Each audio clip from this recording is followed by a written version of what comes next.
It was a peaceful day in Konoha village, the citizens going about their daily schedules, the Yinbyu keeping guard, and the academy students enjoying their break before they would return to the academy in a month to see which team they would be placed in all, it was a rather normal day for Konoha. It was normal for all, except one citizen of Konoha. This citizen had gravity-defying hair, bright blue eyes, 3 strange whisker marks on each cheek, and answered to the name Naruto. Naruto currently found himself at a place he'd normally never be, the Konoha Village Library. The night before, he had found out that he was the holder of the legendary nine-tailed demon fox, Kyubi. After waking up and eating a quick breakfast, he had rushed over to the library to find all the information he could about the demon.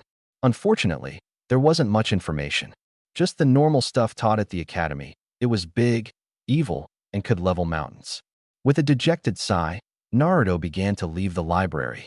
As he was leaving, he noticed a tall, imposing-looking man with 2 long scars on his face looking at a book. Naruto saw that he had a black Konoha forehead protector bandana on his head. Wow, he's strong. Naruto thought to himself. He could just feel the strength radiating off of this man. Soon the man had put the book back on the shelf and walked away. Naruto went to where the man had been and looked at the row of books he had put the book on. A few of the titles caught his attention: Torture, Physical or Mental, Mediation, Discover the Inner You, and Breaking the Mind were the 3 that grabbed his attention the most. Naruto picked up the book he had seen the man holding: Torture, Physical or Mental.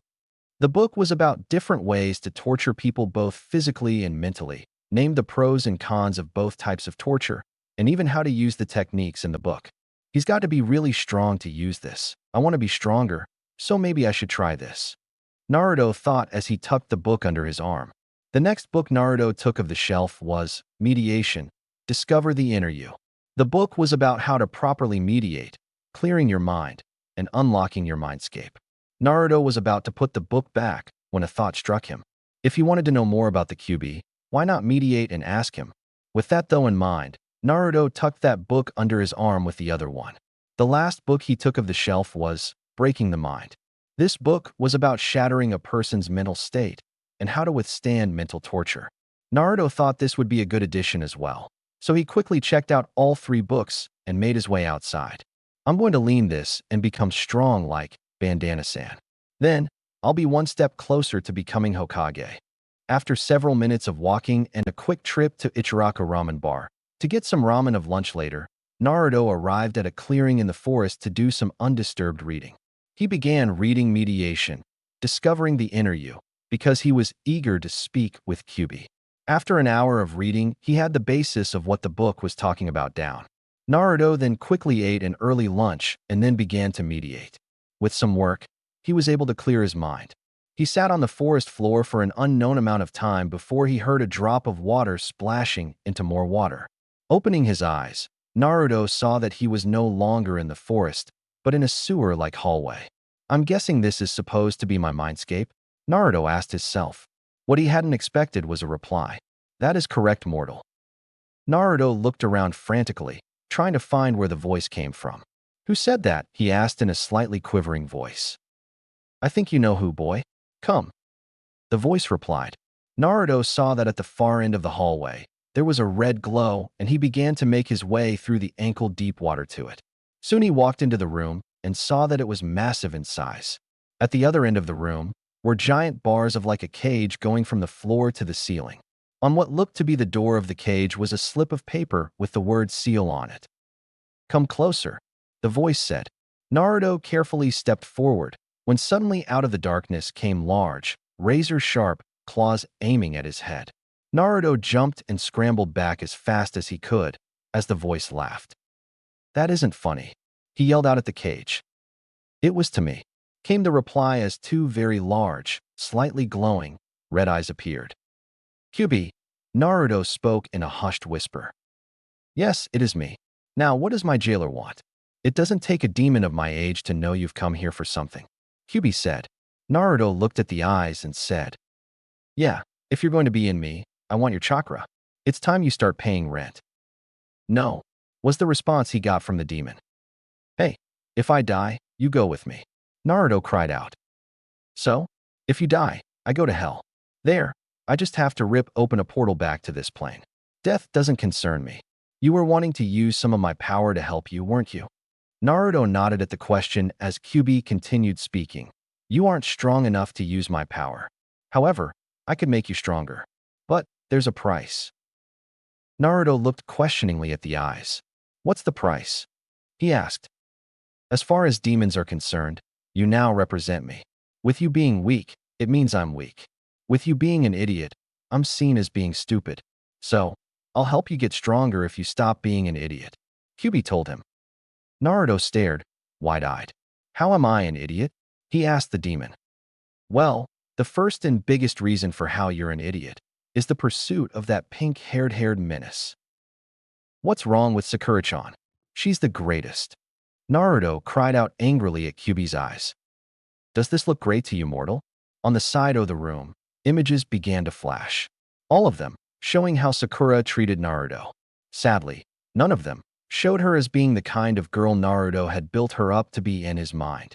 His fascination with her began to crumble with each passing image. Soon, even he had no choice but to admit the fox was right. As he looked back up into the demon's eyes, his pursuit of Sakura died. Although, a part of him hoped they could still one day be friends. You said that was first. What are the other reasons? Naruto asked, wanting to know more. The second reason is how you went about getting attention. That's not the kind you want. You want to get attention for being a strong ninja, so no more pranks. Or rather, not as many as before. Third, your clothes scream, here I am. Kill me, to the enemy. Ninjas aren't supposed to be seen. Since you have a hard time buying things in the village, use Hinge to buy what you need. Finally, you may not have noticed last night, but whatever your Kage Bunshins learn is transferred back to you when they expire. If you summon a group of them and have each of them read a different book, when they expire, the knowledge of what each of them read is then transferred to you. Now, only knowledge is transferred. If you summon a group of them and have them each practice punching a log, when they expire, it will feel like you did all of that. You will be able to punch more accurately, but your punches won't be any stronger. So you will have to build up your muscle yourself. Throughout QB's talking, Naruto could see the foxes point to each of them. Granted though, he did like orange. Now, I agreed to help you get stronger, and I will. But you must do something for me. What would you have me do? Naruto asked, curious as to what the fox could want from him. That night I attacked all those years ago wasn't an accident. Someone was pulling my strings. No one uses me. I want you to find them and kill them. All I know is that it involves a man in an orange mask and another that smells like snakes. I'm sure there are more though. Naruto stared slightly wide-eyed at the fox's eyes. And how do I go about finding these men? He asked. I believe that they will find you. I've had a hunch that their plan all along was for me to be sealed in someone. So, sooner or later they'll come for you. Until then, you need to get stronger. I'm going to teach you a technique to help you. It is Kagebuttai. This technique will make a perfect copy of any object until you dispel it. Use it on the books you have with your clones to learn faster. These are the hand seals for it. QB told him as up on the wall images for the hand seals appeared. Use what you have learned for No to become stronger. QB told him once he had memorized the hand seals. Just before forcing himself out of his mindscape, Naruto asked a growing question. Why are you doing this? Simple. I don't want to be seen as weak, and I want those who tried to use me to pay dearly for trying to use me, was the reply he got from the fox as he left his mind. As Naruto opened his eyes, he could see that a bit of time had passed while he was in his mind. When he had entered, it was just after 12 o'clock. But now, it looked to be around 3 by the sun. I guess I should get to work. Naruto thought to himself as he summoned 2 clones. To one clone, he gave torture, physical or mental, to read, and to the other clone, he gave breaking the mind to read. While he took mediation, discovering the inner you, and began to practice making copies of it.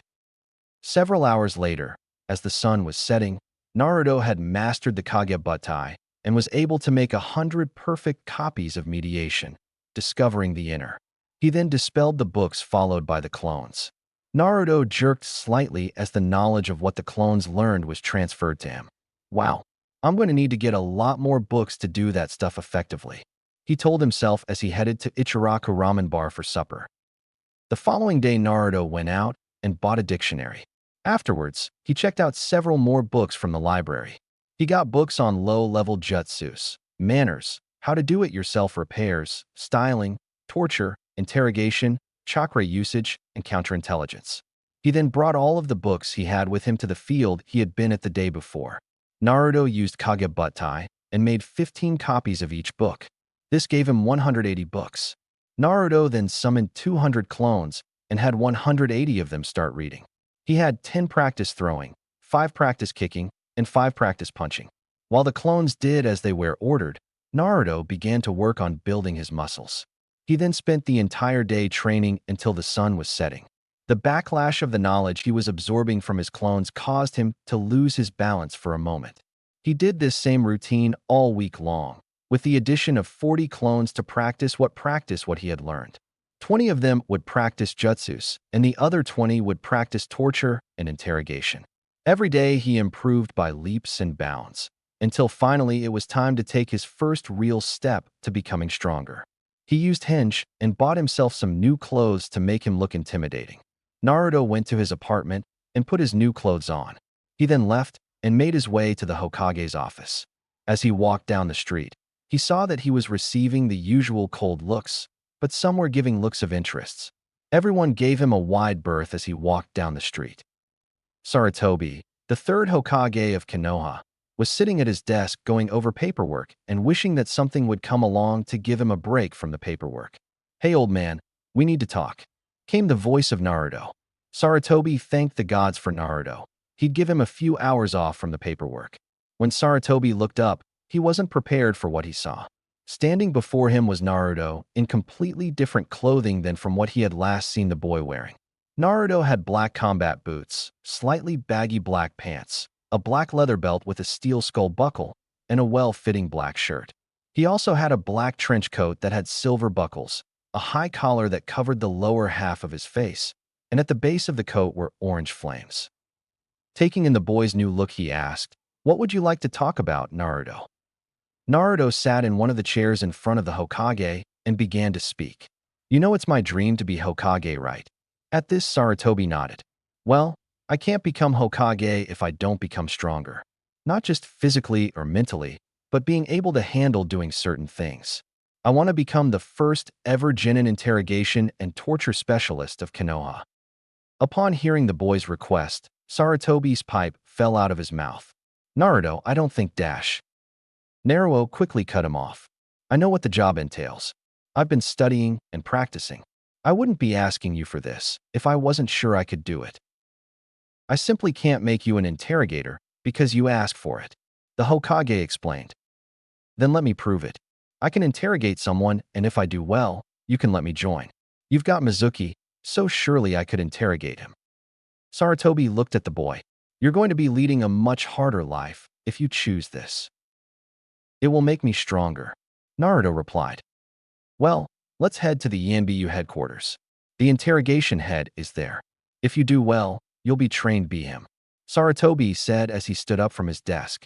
The two of them walked to the Yanbiyu headquarters and were soon going inside. Once inside, Sarutobi turned to a passing Yanbiyu and ordered him to get the interrogation head. Soon, the Yanbiyu returned, bringing a man with him. Naruto's eyes widened slightly as he saw that it was the man from the library. "Naruto, meet Ibiki Marino, head of ANBU interrogations," Sarutobi said. Naruto smiled and shook the man's hand. "Hey, you're that guy from the library, Bandana-san," Naruto said. At this, everyone's sweat dropped. It seemed that Naruto hadn't thrown away his disrespect for authority. Sarutobi took Ibiki to the side and explained what was happening. Ibiki looked at the Hokage surprised. He then looked back at Naruto and then back at the Hokage. After a few more minutes of talking, the two men came back over. Ibiki looked at Naruto and spoke gruffly. "Look, brat, I don't know what gave you idea that you could do this, but since the Hokage is asking, I'll go along with this. If you can get that piece of shit to crack, and it had better be a good show, I'll take you as my apprentice. However, if you fail, you'll fuck any chance of ever getting into the ANBU. Also, the entire ANBU will be watching from a closed circuit. Do I make myself understood?" Naruto nodded his head. "All right, then you can conduct the interrogation any way you see fit. You'll be doing it alone, but we'll be watching. You can do anything you need to do to get him to talk, except killing him. Ibiki explained. Naruto pulled a small stack of papers from his inner coat pocket and handed them to Ibiki. Please prepare the room as I have stated, and bring the items I have requested. Also, may I have an hour to go over the case files? He asked. Ibiki didn't show it, but he was surprised at the boy's request. He looked through the papers and was impressed with what he saw. He looked back at Naruto for confirmation, who nodded. Ibiki arched his eyebrow, wondering just what the greenhorn Chunin was planning as he walked off. Meanwhile, word had spread through the ENBU headquarters that a Chunin was going to be evaluated by Ibiki to see if he could be an interrogation specialist. Soon bets were flying back and forth on whether or not the kid could do it. After 10 minutes, Ibiki came back and handed Naruto Mizuki's case files. We're putting the room together as you asked. You better put on one hell of a show, Brad. I'm wasting a lot of manpower on this. The questions we want answered are inside the folder. Get him to answer 4 of them, or the last question, and you're in. Don't worry, Bandana-san. You'll get a great show. You should get some popcorn and a soda for it. Now, if you don't mind, I'll need to get well versed with the details of the case. Naruto said confidently. The ENBU nearby just stared. Think he'll do it? One of them, with a bear mask, asked. No way, the kid's dreaming. His hawk-masked partner replied. Care to make a bet then? The bear ENBU asked. Okay, 10,000 Ryu says he fails. The hawk ANUB replied. With that, the bets were on. Each one, having more money and being crazier than the last one. Saratobi frowned at the open gambling, but even he placed a bet on Naruto. After 45 minutes, 30 minutes of reading the file with 10 clones and 15 minutes of sorting 5.5 hours worth of reading, Naruto got up and said to Ibiki, I'm ready. The man nodded his head, escorted him to the chamber. Naruto saw that over 75 ANBU were watching from the closed circuit. I'll need 10 minutes to set everything up. Bring him in after that, Naruto said, as he was buzzed into the room. Once he was in the room, Naruto summoned his clones and went about fixing the room up, giving it some last-minute touches. If they wanted a show, he was going to give them one and make them shit themselves. After a few moments, Naruto called over the intercom. You can bring him in now. Also, I would like to have an ENBU in here to start off the show. Ibiki signaled for 2 ENBU to get Mizuki, while a purple-haired, female, Nico-masked ANBU went inside the room. Once inside, she saw that the usual interrogation room had been turned into a cross between a surgery room and a torture room. There were chains hanging from the ceiling, different body parts preserved in jars around the room, including one with an almost beating heart. There was a creepy-looking operating table, a fire-roaring furnace, the usual metal table and interrogation chair, and an overall feeling of death and decay in the air. Well, she for one was creeped out. Removing the cover from the one-way window was Naruto. He had changed outfits. He was now wearing a sadistic-looking white scrub uniform and a white lab coat. As he turned to face her, she saw what looked and smelled like blood on the front of his shirt and pants. Well, what do you think? He asked her. Nico nodded her head in approval. Meanwhile, people were looking at the closed-circuit television and into the room in both shock and awe. What is Kami's name is that kid planning? One of the Yanbu asked. I don't know, but I like his style. I think I will go get some popcorn, replied the snake mistress Anko as she got up to get some. Back in the room, Naruto turned to Nico and said, Tell me when they're almost here. He then put on a pair of latex gloves and a surgical mask. They're a few steps away, Naruto-san. Nico told him, feeling her comrade's chakras. Naruto nodded and made a quick clone. The clone then hinged into random-looking male thug. It got on the operating table and Naruto tied its limbs to the shackles. About this time, just as Naruto was cutting open the chest, the 2 ANBU walked in with Mizuki between them. No, please God and oh. The clone yelled out, seeming to die, as Naruto peeled away the skin. He then took an instrument off of the table next to him and spread the ribs open. All of this was seen by the ENBU in the next room. Damn, that is fucked up. One of the ENBU spoke up at what was happening. Back in the room, Naruto had removed the heart and put it in an iced medical cooler, making sure everyone saw it, but not his face. He then undid the shackles and picked up the body. carrying it to the furnace. Naruto lowered the furnace wall and threw the body in. He quickly shut the wall, so no one would see the clone dispel. He removed the bloody gloves and mask. He grabbed the cooler and wrote, "Urgent," on the outside with a black marker. Finally, he turned around to face them for the first time. The three ENBU felt a slight shiver go down their spines, as Mizuki nearly outright pissed himself. Naruto was staring at them with cold, hard eyes. His gaze was so intense, he could have frozen water. Naruto walked over to Nico and handed her the collar with the heart. "See that he gets this. It will give him something to remember his brother by." Naruto spoke in a cold-hearted voice. Naruto then turned to Mizuki and the guards. "Ah, I see that my 10 o'clock is here. If you please, gentlemen," he said, gesturing to the table and chair. The ENBU took Mizuki over to the chair and lashed him onto the shackles. The three ENBU then left the room. Mizuki stared at him. "What the fuck are you doing here, demon?" he asked angrily. Naruto paid him no mind and went over to a table by the wall and picked up a clipboard. "Answer me, you piece of shit. What are you doing here?" Mizuki yelled out, nearly foaming. "I think it would be obvious what I'm doing here, Mizuki. You're going to be my guest for a while." Naruto replied coolly. "Huh," was the only intelligible reply he got from the former Leaf Nin. Naruto sighed and said, "Long story short, I'm going to be the first ever Chunin interrogation specialist of Konoha, and you are my first. I've heard the adults call it a different name, popping the cherry, I believe. I overheard some women talking about it at the grocery store. I know, it's used when trying something new. They also said, the first time isn't good. So, we'll have to practice a lot. Won't we?" Inside the closed-circuit room, the ANBU, Ibiki, and the Hokage watched in stunned silence. Suddenly, the ANBU began to laugh. "Man, that is some fucked up shit." One of them cried out between laughs. "Damn, that is funny." Another one added. "This brat is going to be fun to play with." Enko added. Ibiki had a sadistic grin himself, at the kid's style. Saratobi looked appalled, but had to admit it was effective. Back in the room, Mizuki stared wide-eyed at Naruto, taking in what the brat had told him. Mizuki scoffed in disbelief. They wouldn't let a failure like you do such things. "And what the hell is up with that outfit?" he asked. "Oh, you mean this? Well, before I wanted to be Hokage, I wanted to be a doctor. I find the human body so interesting. Sadly, sometimes the body will start to break down, and at that point you need to remove it." Naruto replied as he picked up a jar with a severed head. "As for letting me do this, it's perfect for a failure like me." "Fuck off, brat, I'm not buying your ad." Mizuki screamed back. "Mizuki, you taught me at the academy for 7 years. You know what kind of failure I am, right?" Naruto asked. Everyone looked confused.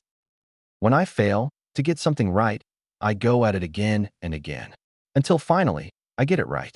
Now, I don't expect to get this first one right, so we'll keep doing it over and over until it's done right. The only orders I was given was to make you talk and not kill you, so we could be here for days. There's a lot of things I want to try." Naruto replied as he pulled out a book and opened it. Naruto then continued saying, "I doubt I'll get them right the first time, so doing them over and over is more than likely going to hurt like a bitch. Now, here's the first question. Who are you taking the forbidden scroll to?" "Fuck off, you piece of shit." Mizuki screamed back, though not as strong as before. "Well, Mizuki, looks like I have to torture you. I'm going to get myself a cup of coffee while I think on what to give you," Naruto told the man while he undid the man's shackles. "How the fuck did he get a key to the shackles?" one of the ENBU asked. The first rule of interrogating was to never give the key to the interrogators. "Well, Ibiki, you said you wanted a show, and I think you're about to get it," remarked the third, as everyone watched Naruto walk over to the door. "You're leaving me by myself?" Mizuki asked, wondering just how stupid the brat was. "Oh, I would never do that. I'm leaving you in the hands of the nurse," Naruto replied as he stepped out of the door. "Nurse?" everyone asked as one. "Well, this is going to be good," Ibiki said. Everyone turned to stare at him. "That door can only be opened from the outside, and no one pressed the button for it," Ibiki told them as he pointed to the button for the door. Everyone looked into the room, waiting to see what was going to happen. Mizuki was looking around him, wondering who the idiot could have been talking about. Suddenly, the lights went out, bathing him in a thick darkness. Hey, what the hell's going on? Anko yelled out. No one could see anything on the monitors or through the window. Hello. Mizuki called out in the darkness with a stutter. Without warning, something smashed into the side of his face and sent him flying. Everyone jumped in surprise as something smashed into the window. The window was steel reinforced, one-way, mirror window. So, whatever hit the window had to have hit it hard to make those crack lines. Everyone watched as a piece broke off, very hard indeed. The lights flickered for a moment before finally coming on all the way. The ANBU stared in awe at the sight. Smashed up against the window was Mizuki. His face was bloody from cuts, his nose was broken, and he seemed to be choking. Suddenly, he was flipped over against the window. Everyone heard him gasp at what he saw. Slowly, his body was lowered, giving everyone a view of who was in the room with him. They saw that it wasn't Naruto, but a woman. She was a tall, busty, red-headed woman with ivory white skin. She wore a figure showing black nurse's uniform, thigh-high black stockings, and 6-inch high heels. The most noticeable features about this woman was the black eye patch with the medical plus symbol over her left eye, her sharp feral-looking teeth, and how her only remaining eye was silted and glowing red eye. "Who the fuck are you?" they heard Mizuki ask. For the first time, the woman took her eye off of Mizuki and looked at the window, looked at them. She then lowered her eye back to Mizuki.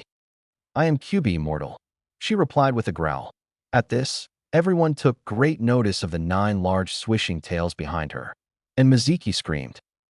On the other side of Konoha, 2 look-alike figures were practicing kicking at some logs. "Guy-sensei, what is that most unyouthful noise?" The smaller one asked the taller one. "I'm not sure, Lee. Whatever it is, we should avoid it. It sounds like it would take away our youthfulness," Guy replied to his student. Back in the closed circuit room, people were freaking out at what the kid was doing. One of the ANBU had fainted, and Anko was laughing like a woman possessed. Ibiki had shit-eating grin on his face. He liked the kid's style. Sarutobi had an eyebrow arched in surprise. Naruto said he'd give them a show, and this was turning out to be one hell of a performance. Holy shit, Mizuki just pissed himself. One of the ANBU noticed. At this, a few people groaned, having lost the bet on if he would piss himself. Back in the room, Mizuki stared at the woman in front of him, terrified. As fast as lightning, she grabbed him by the throat and threw him over her head, slamming him down on the operating table. Before he could register what happened, his limbs were bound to the shackles. He looked at the woman and saw that she had pulled out a book from somewhere. He looked at the cover and took great notice of the cover, 100 Ways to Cook Humans. At this, Mizuki began to feel squeamish. "First, make sure meat is properly prepared before you cook it," she said while reading. Mizuki felt his blood run cold. "Meat should be tenderized." The woman spoke next and then looked at him. She grabbed the top of his shirt and ripped it off. Looking at his chest, she said, "Well, you aren't well muscled, so how much tenderizing could you need? Even that Akari guy is more muscled. But then again, anyone who stares at the snake woman's ass as much as he does better be." Inside the closed circuit room, a few of the ANBU risked a look at Anko, while everyone had the same thought. Akari? The academy teacher. Anko herself was giggling in excitement. She was going to have some fun next time she saw Akari. As Anko giggled, the ANBUs closest to her inched away. Back in the torture room, QB continued her cooking. "Next, you need to properly season the meat." She began to pour bottles of steak sauce, hot sauce, salt, pepper, steak seasoning, and garlic powder all over the man's body. "Then, add greens to go with your meat," she read aloud. QB then lifted up a bag and began to remove different vegetables from it, cutting them up and spreading them around Mizuki's body. She finished by stuffing an apple in his mouth. She then turned back to the book and continued to read. "With your meat prepared, you can begin to cook," she read aloud from the book. For the bag, she took out a packet of matches and lit one. She then turned to face Mizuki and gave him a sadistic grin, causing him to whimper. QB flicked the lit match at him, where it then proceeded to land on his crotch and began to set him ablaze. All of the men watching crossed their legs at this.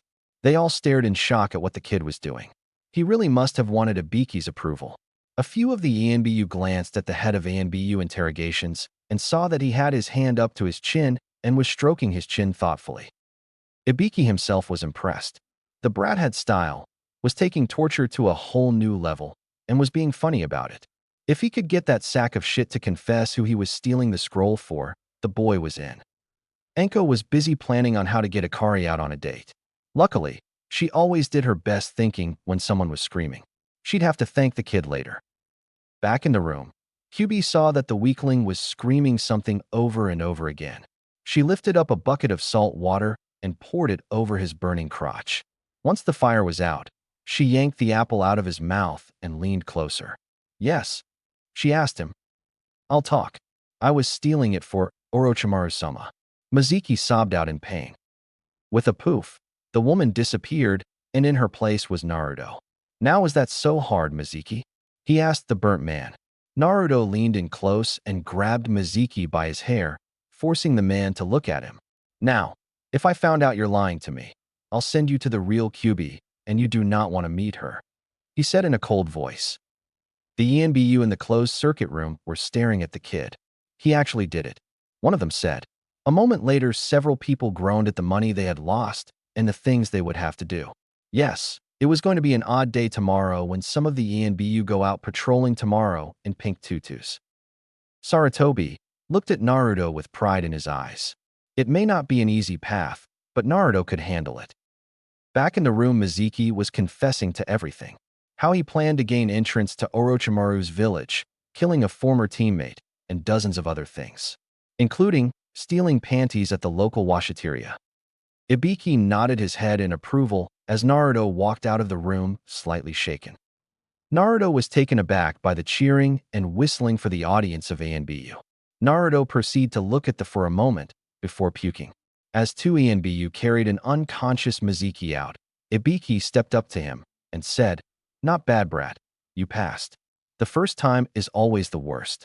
I'm going to train you just like I said I would. When you aren't with your team, doing missions, training, eating, or sleeping, you'll be learning from me. You are now the first ever ENBU apprentice straight out of the academy. Welcome to the ENBU, kid." Ibiki grinned at the end. The ENBU watching clapped as Naruto raised his head and replied, "Thanks," he said to the taller man. Sarutobi then stepped forward and asked, "Naruto, where did you learn to do this?" "Oh, well, nearly a week ago I saw Ibiki-san at the library and thought he looked strong. I wanted to get stronger, so I looked at some of the books he was looking at and practiced with them. I picked up the books, Torture, Physical or Mental, Mediation, Discover the Inner You, and Breaking the Mind. Afterwards, I went out to a field and began to mediate, as I wanted to meet Kyuubi after learning that she's sealed inside of me. Once I met Kyuubi, she told me I was too weak and stupid, so a challenge was brought forth. The stronger I get, the more power she'll let me use. She taught me how my clones transfer the knowledge they leaned back to me and how to make perfect copies of objects. The following day I got some more books and made copies of them and clones to read them," Naruto explained to the Hokage. Ibiki arched an eyebrow in surprise. He knew the book the kid was talking about, and it was a high-level book. No need to tell him, though. He did want the kid to get a big head over it.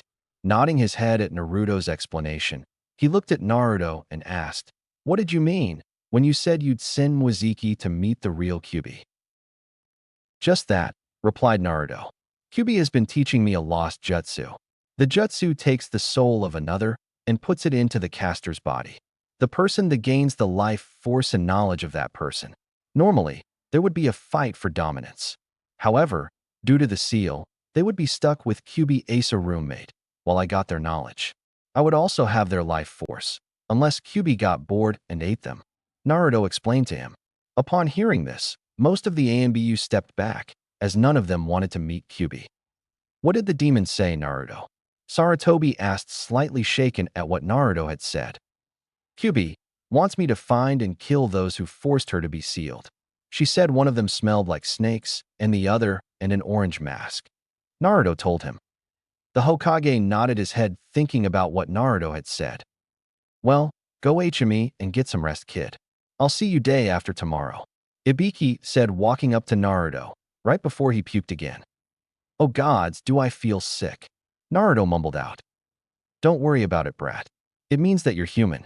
I want you to come in tomorrow to get your Yanbu tattoo, signifying that you are an Yanbu apprentice. Get here early, and Anko will get it taken care of," Ibiki said as Naruto nodded and walked out, heading back to his apartment to rest, even though it was only noon. Once Naruto was gone, Sarutobi turned to Ibiki and asked, "What is your opinion of Boy? He has great potential. Maybe one day, he could become Hokage. However, we need to act quickly. If the council gets wind of this, they may try to stop him from being my apprentice." Ibiki replied to the weathered leader, "Don't worry. By nightfall, Naruto will be your apprentice, and the council won't be able to do anything about it. Take care of him, Ibiki. He is like a grandson to me." The third replied as he left. Meanwhile, deep in the recesses of a dark square, two glowing red eyes opened. "So, the brat is getting strong.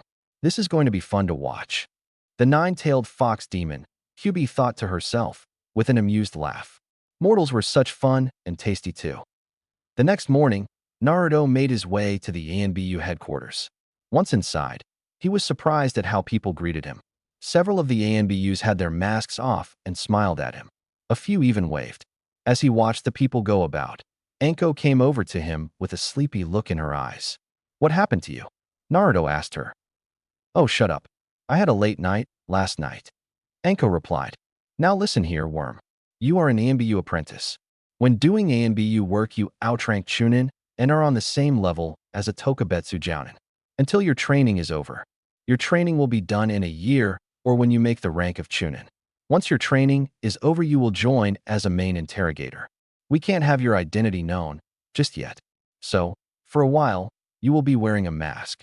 Afterwards, you'll be known to the world. You'll have a room here at HQ for whenever you need it.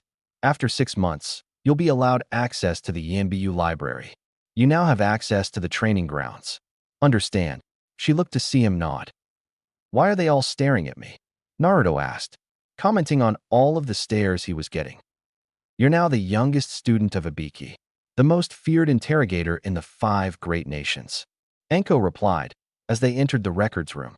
There a member came in and took a picture of him, creating his record. He was then given a standard ANBU weapons kit, a key to his room, and access codes to the training grounds.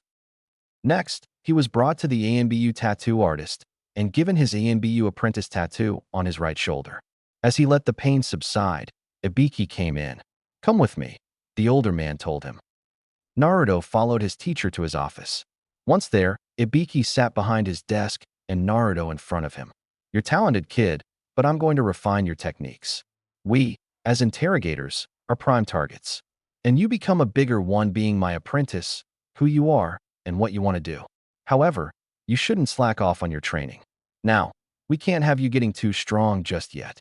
But we'll help level you off with the other Chunin and give you some pointers.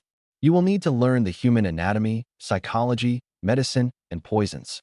You'll be with me to watch and learn how a real interrogation works. Once your training is almost done, I'll let you try some. The best way is like you told Muziki, through failure after failure," Ibiki told him. Naruto took what his sensei told him to heart. "Now, for the matter of your identity, we've come up with this," Ibiki said as he reached into his desk and pulled out a featureless black mask.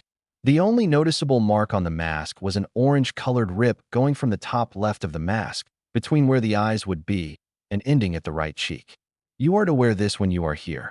When you put this on, you are no longer Naruto Uzumaki, but the doctor," Ibiki told him as he tossed the mask to him. Naruto stared at the mask in his hands. He had to admit, he liked the orange rip. "The mask will automatically stay on your face," Ibiki told him when he saw Naruto was looking to see how to put the mask on. "Now don't let all of this get to you, because you're training with Anko this morning," Ibiki told his student with a pleasant grin. Naruto stared at his sensei for a moment before he fainted. The weeks later. Over the last 3 weeks, Naruto improved in leaps and bounds. Thanks to the training from Ibiki, Anko, Inoichi Yamanaka, and tips from other ANBU members, Naruto had a better understanding of what he had missed in the academy, even history, although he still didn't like it. Soon enough, the 3 weeks were over, and it was time to go to the academy and find out which Chunin team he would be on. Well, here goes nothing, Naruto thought to himself as he stepped out of his apartment and headed towards the academy. Very soon, things were going to change. It was noisy in the old academy classroom as Naruto walked in. For 2 years, he had been attending classes in this room, and during that time, nothing really changed. The paint on the walls was boring. No one really listened in history, and all the girls swooned over Sasuke, not wanting to draw unwanted attention to himself. Just yet, Naruto grabbed a seat in the back. Just as he was getting comfortable, the ground began to shake. Well, at least I know who is coming, Naruto thought, as the door busted wide open by two girls trying to get into the classroom before the other. One girl had long pink hair, was wearing a red outfit, and was named Sakura Haruno. The other girl had long platinum blonde hair, was wearing a purple outfit, and was named Ino Yamanaka. After a moment of struggling, both of the girls fell forward onto the floor. I won, Ino Pig. Admit it, Sakura said as she stood up in triumph. I don't think so, Billboard Brow. I was here first. Ino shot back as she glared at Sakura. The two girls began arguing over who arrived first, until they saw that a free seat was open next to their crush Sasuke Uchiha. Unfortunately, every girl in the class took notice of this, and all of them began arguing over who should get the seat. In the end, Sakura claimed the seat much to the disappointment of the other girls. When the chair next to him began to make noise from someone moving it, Naruto looked up to see Shikamaru Nara sitting down next to him. I'm surprised to see you here, Naruto. You do know this is only for those who passed, right? Shikamaru asked in his slow drawl. Naruto smirked at him and replied, I thought you were a genius, Shikamaru. Or were you just too lazy to see that I've got a forehead protector on? So you do. Glad to see you passed. What's with the new clothes, though? Shikamaru asked, taking note that Naruto was no longer wearing his trademarked orange jumpsuit.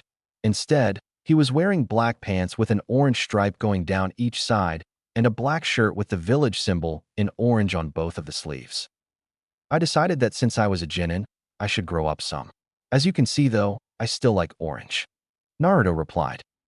Iruka soon walked into the classroom and tried to get the students to calm down. However, everyone was too excited to notice him or pay attention. Using his big head no jutsu, Ikari yelled at the class, screaming, Shut the hell up, you brats. This caused everyone to instantly stop talking and face forward in their seats. Seeing that the class was now paying attention, Iruka began calling out the squads. While Iruka was naming the teams, Naruto leaned over to Shikamaru and whispered, Hey, do you and Chuji want to join me for some ramen at Ichiraka's for lunch? My treat. This caused Shikamaru to mentally arch an eyebrow in surprise, as Naruto never treated anyone to ramen. Free food is free food. Besides, it's too troublesome to debate it.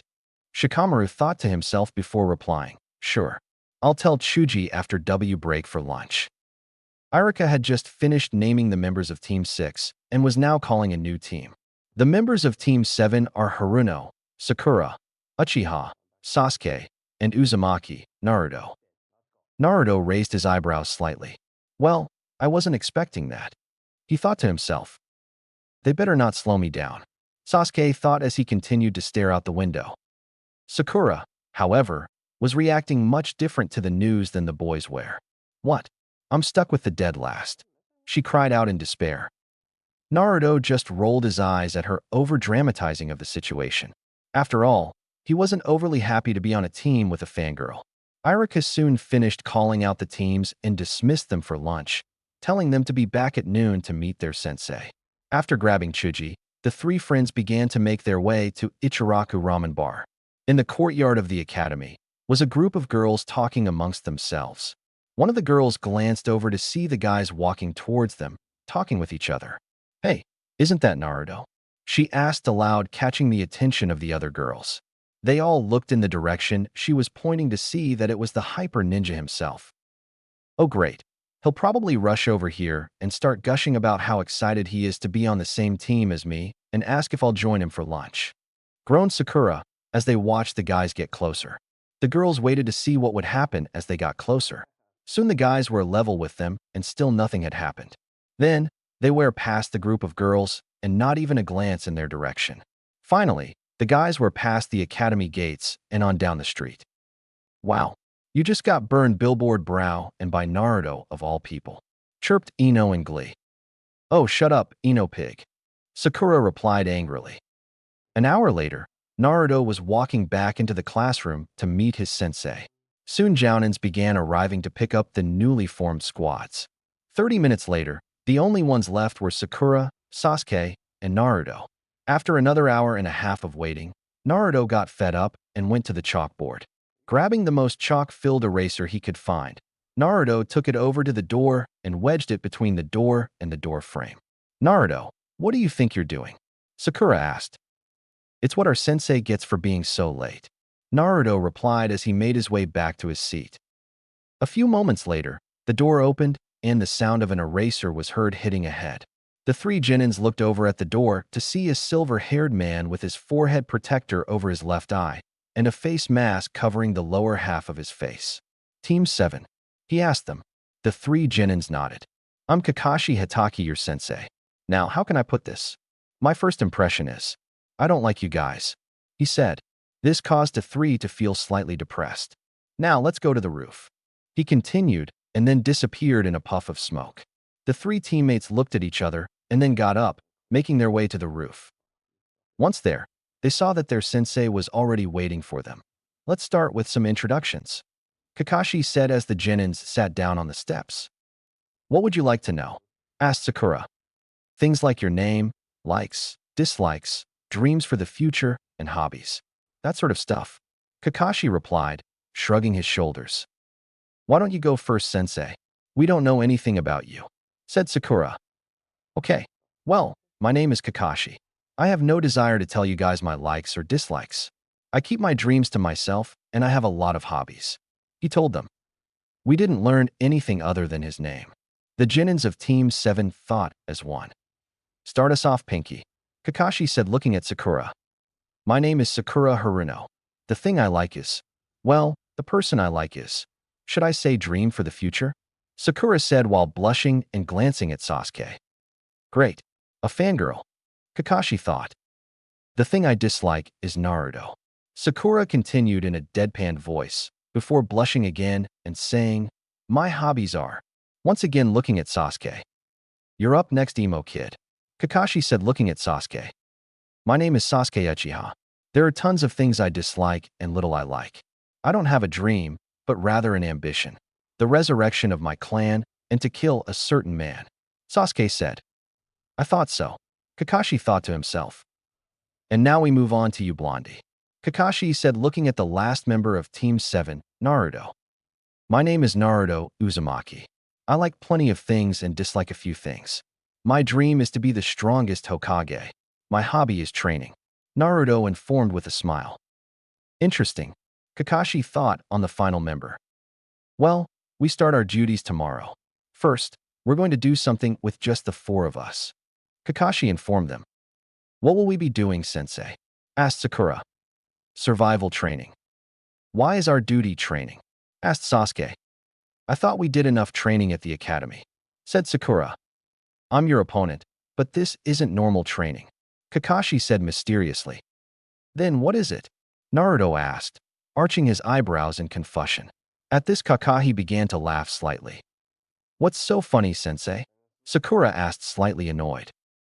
"Well, it's just that when I tell you this, you guys are going to flip," Kakashi said with a light chuckle before becoming serious. "Of the 27 graduates, only 9 will be chosen as Genin. The rest will be sent back to the academy.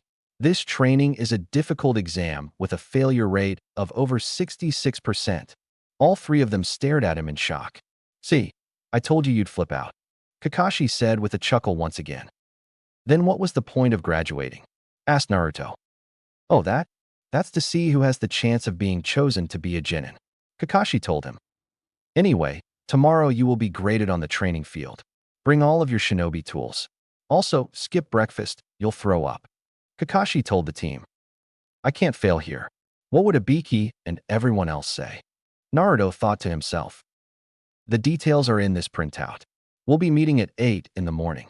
Don't be late," Kakashi said, handing them each a piece of paper, then disappearing in a puff of smoke. "I guess we're getting the bell test tomorrow, then," Naruto said with a sigh as he stood up. "What are you talking about, Dobe?" Sasuke asked as he crumbled the piece of paper into a ball. "I overheard a couple of Jounins talking about that guy. He's the legendary Kakashi, master of 1,000 jutsus. He's also legendary because he's never passed a Genin team. He uses the same test that was used by the 4th Jiraiya, the third, and the second. He'll show the Chunin 2 bells and tell them that they need to catch them in order to pass. Someone will then ask, why are there only 2 bells then? He'll then tell them that the one that doesn't catch a bell will be sent back to the academy. That statement causes the Genins to start fighting against each other to not be sent back. However, if you were to look at the records, you'd see that there has never been a 2-man Genin squad. It's always 3. The test isn't to actually the bells, but to work as a team. Working as a team is what will help us pass. Also, he's known for being chronically late, at least up to 2 hours. So, I'll be at the field tomorrow at 9:45. Naruto explained to his teammates. I wonder how right he is. It wouldn't hurt to have a look at the records. Sasuke thought to himself as Naruto left.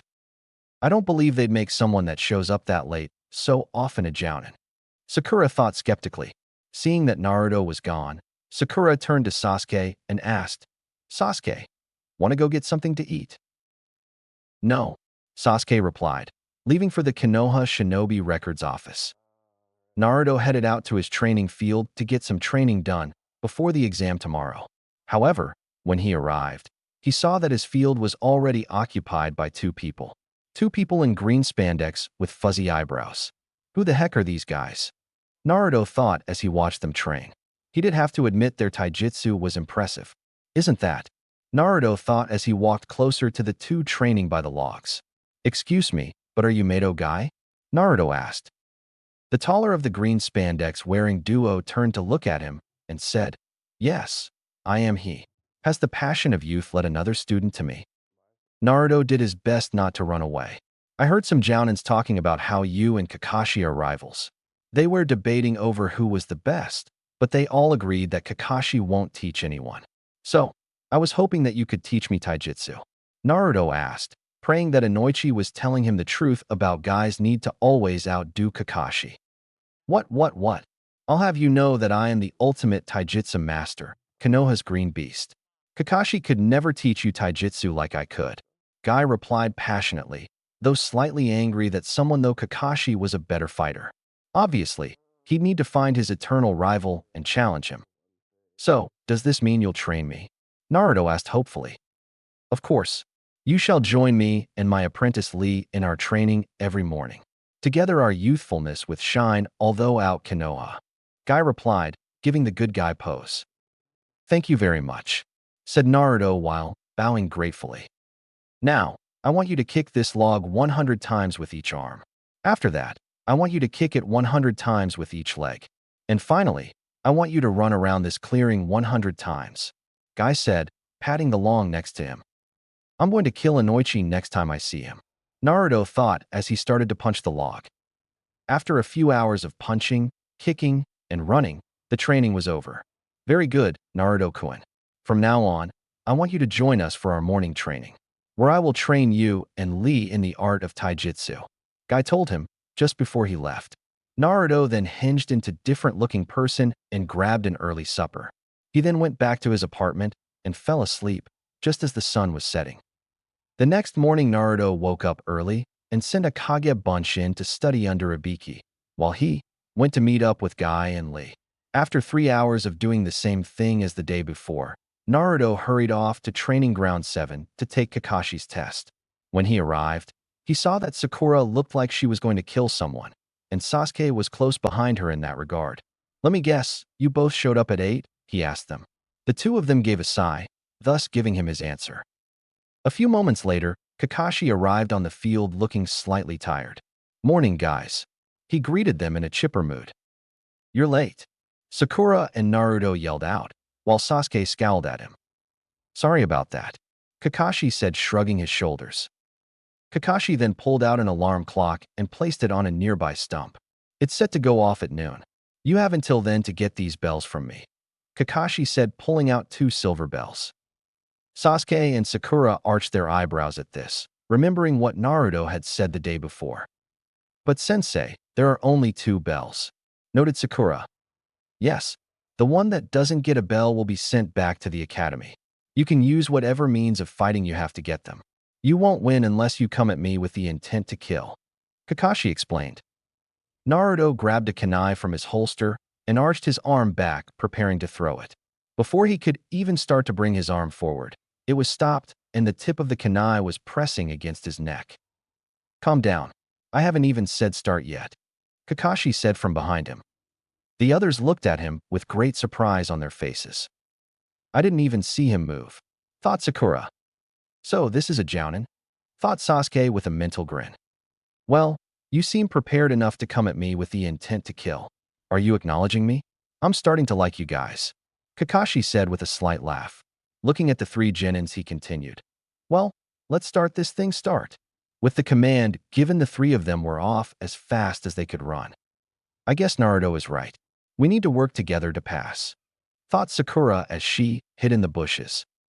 I don't want to do it, but I've got no choice if I want to pass.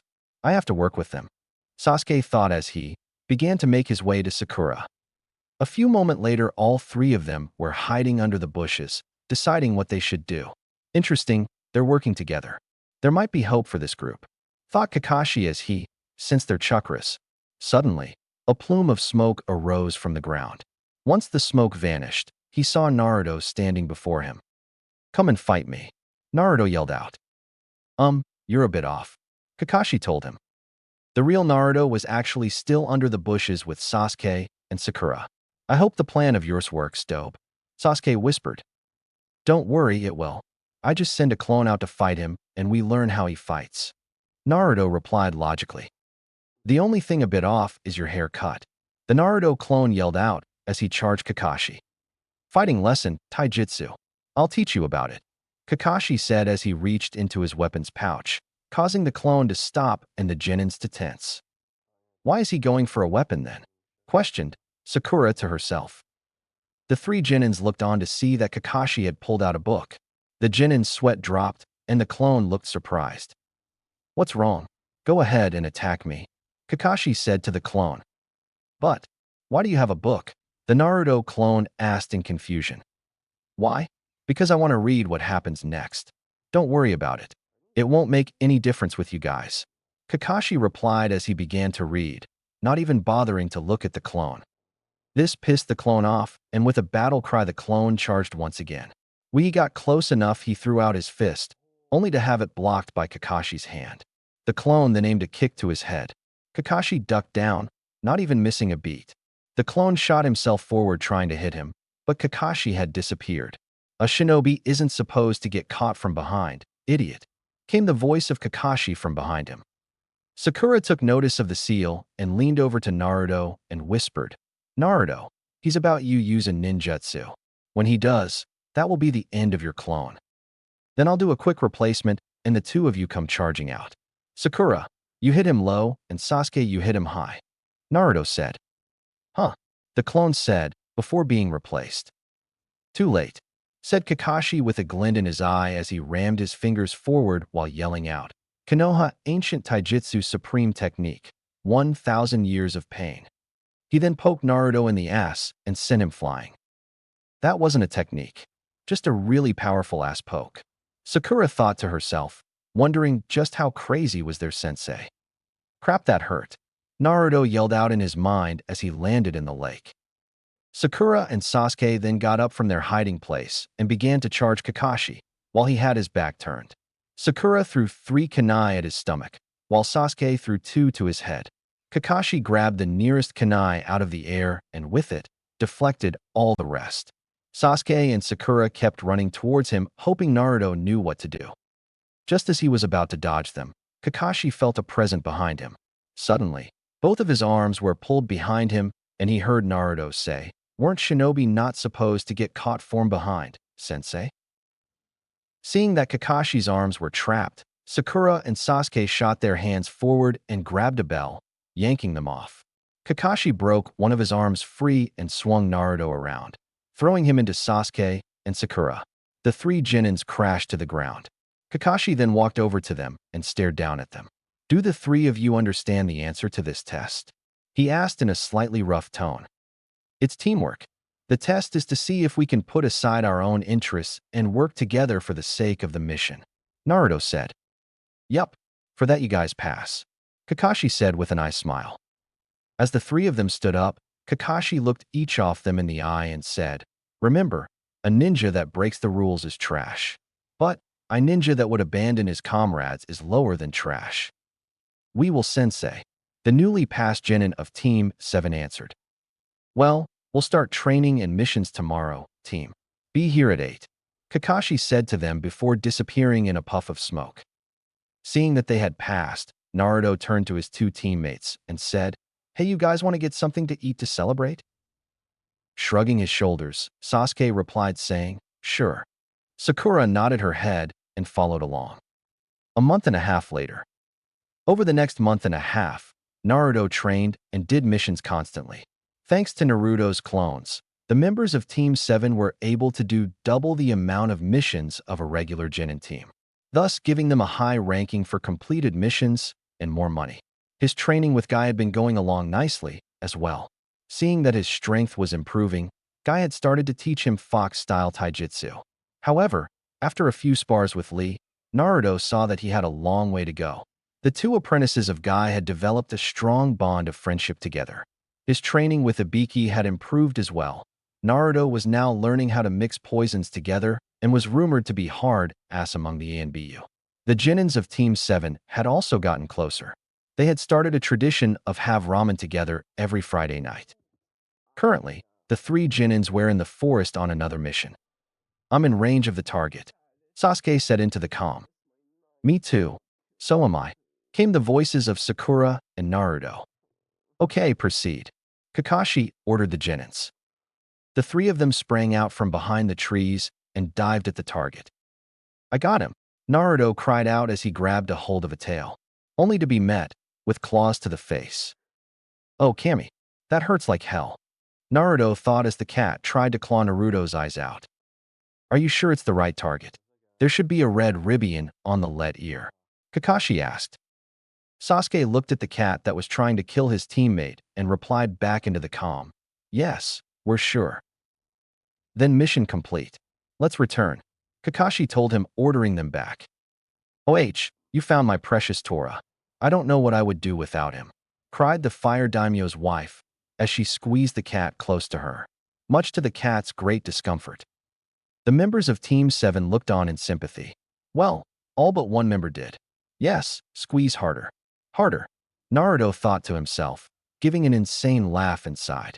Though no one could see it, Kyuubi's sweat dropped, wondering just how much of her influenced her jailer. Team 7, your next mission is babysitting an elder's grandson, shopping in the neighboring village, and helping with the potato harvest, said the Hokage at the mission counter. "Old man, can't you find us a better mission?" asked Naruto in a slightly whiny voice. "Kami, I hope so," thought Sasuke as he looked on. "Geez, how annoying," thought Sakura with a tick on her forehead. "I had a feeling this was coming," though Kakashi as he looked up from his book. "You idiot. You're just a rookie. Everyone starts with the simple duties and works their way up," Irika yelled at him. "We've been doing the simple duties. We can now request a higher mission," Naruto shot back. "Naruto, what are you talking about?" asked Sakura with a raised eyebrow, wondering what her teammate was talking about. According to the guidelines, a genin team may not receive a mission ranking higher than D until said team has completed 35 D-ranked missions, Naruto told her. He then turned to face the Hokage. "How many missions does our file say we've completed?" Picking up Team 7's file, the Hokage saw that they had indeed completed enough missions to request a C-rank mission. According to the stats in the file, Team 7 has completed 105 D-ranked missions. The Hokage told the team. Naruto looked at his teammates. "Well, are you guys in?" he asked them. "Sure," replied Sasuke, eager for a harder mission. "All right, let's do it," Sakura told him. The three genins looked at their sensei. "You're either with us or against us, sensei," stated Naruto. With a sigh, Kakashi put away his book and said, "I guess I'm up for it." Taking a puff from his pipe and then looking at the members of Team 7, the Hokage said, "If you want it so much, I'll give you a C-rank mission. It's bodyguard escort duty for a certain individual." "Oh, who is it?" asked Naruto, starting to get excited. "Relax, I'm about to introduce him," Sarutobi said. The third then turned to a door off to the side and call out, "Hey, will you come here?" What's this? They're all a bunch of super brats. Especially the midget with the super stupid-looking face. Are they really ninja? Came the voice of a scruff, older man from the door. Who's the midget with the stupid face?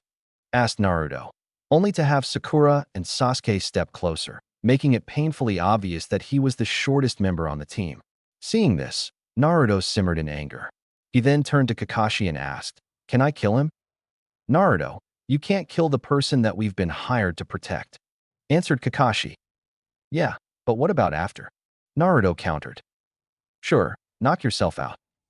Looking at the runt wanting to kill him, the man said, "I'm the super expert bridge builder, Tazuna. I expect you to provide me with super protection until I get back to my own country and complete the bridge." Kakashi turned to his genins and said, "Start packing. We leave first thing tomorrow morning." With that, the three genins headed off in different directions to start packing for the long mission ahead. Sakura went to tell her mom and to rub the mission rank in Ino's face. Sasuke went to start packing and pay his respects at the cemetery. Kakashi headed for the memorial stone.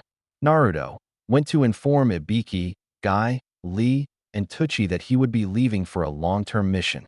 Ibiki told him to keep reviewing what he had taught him.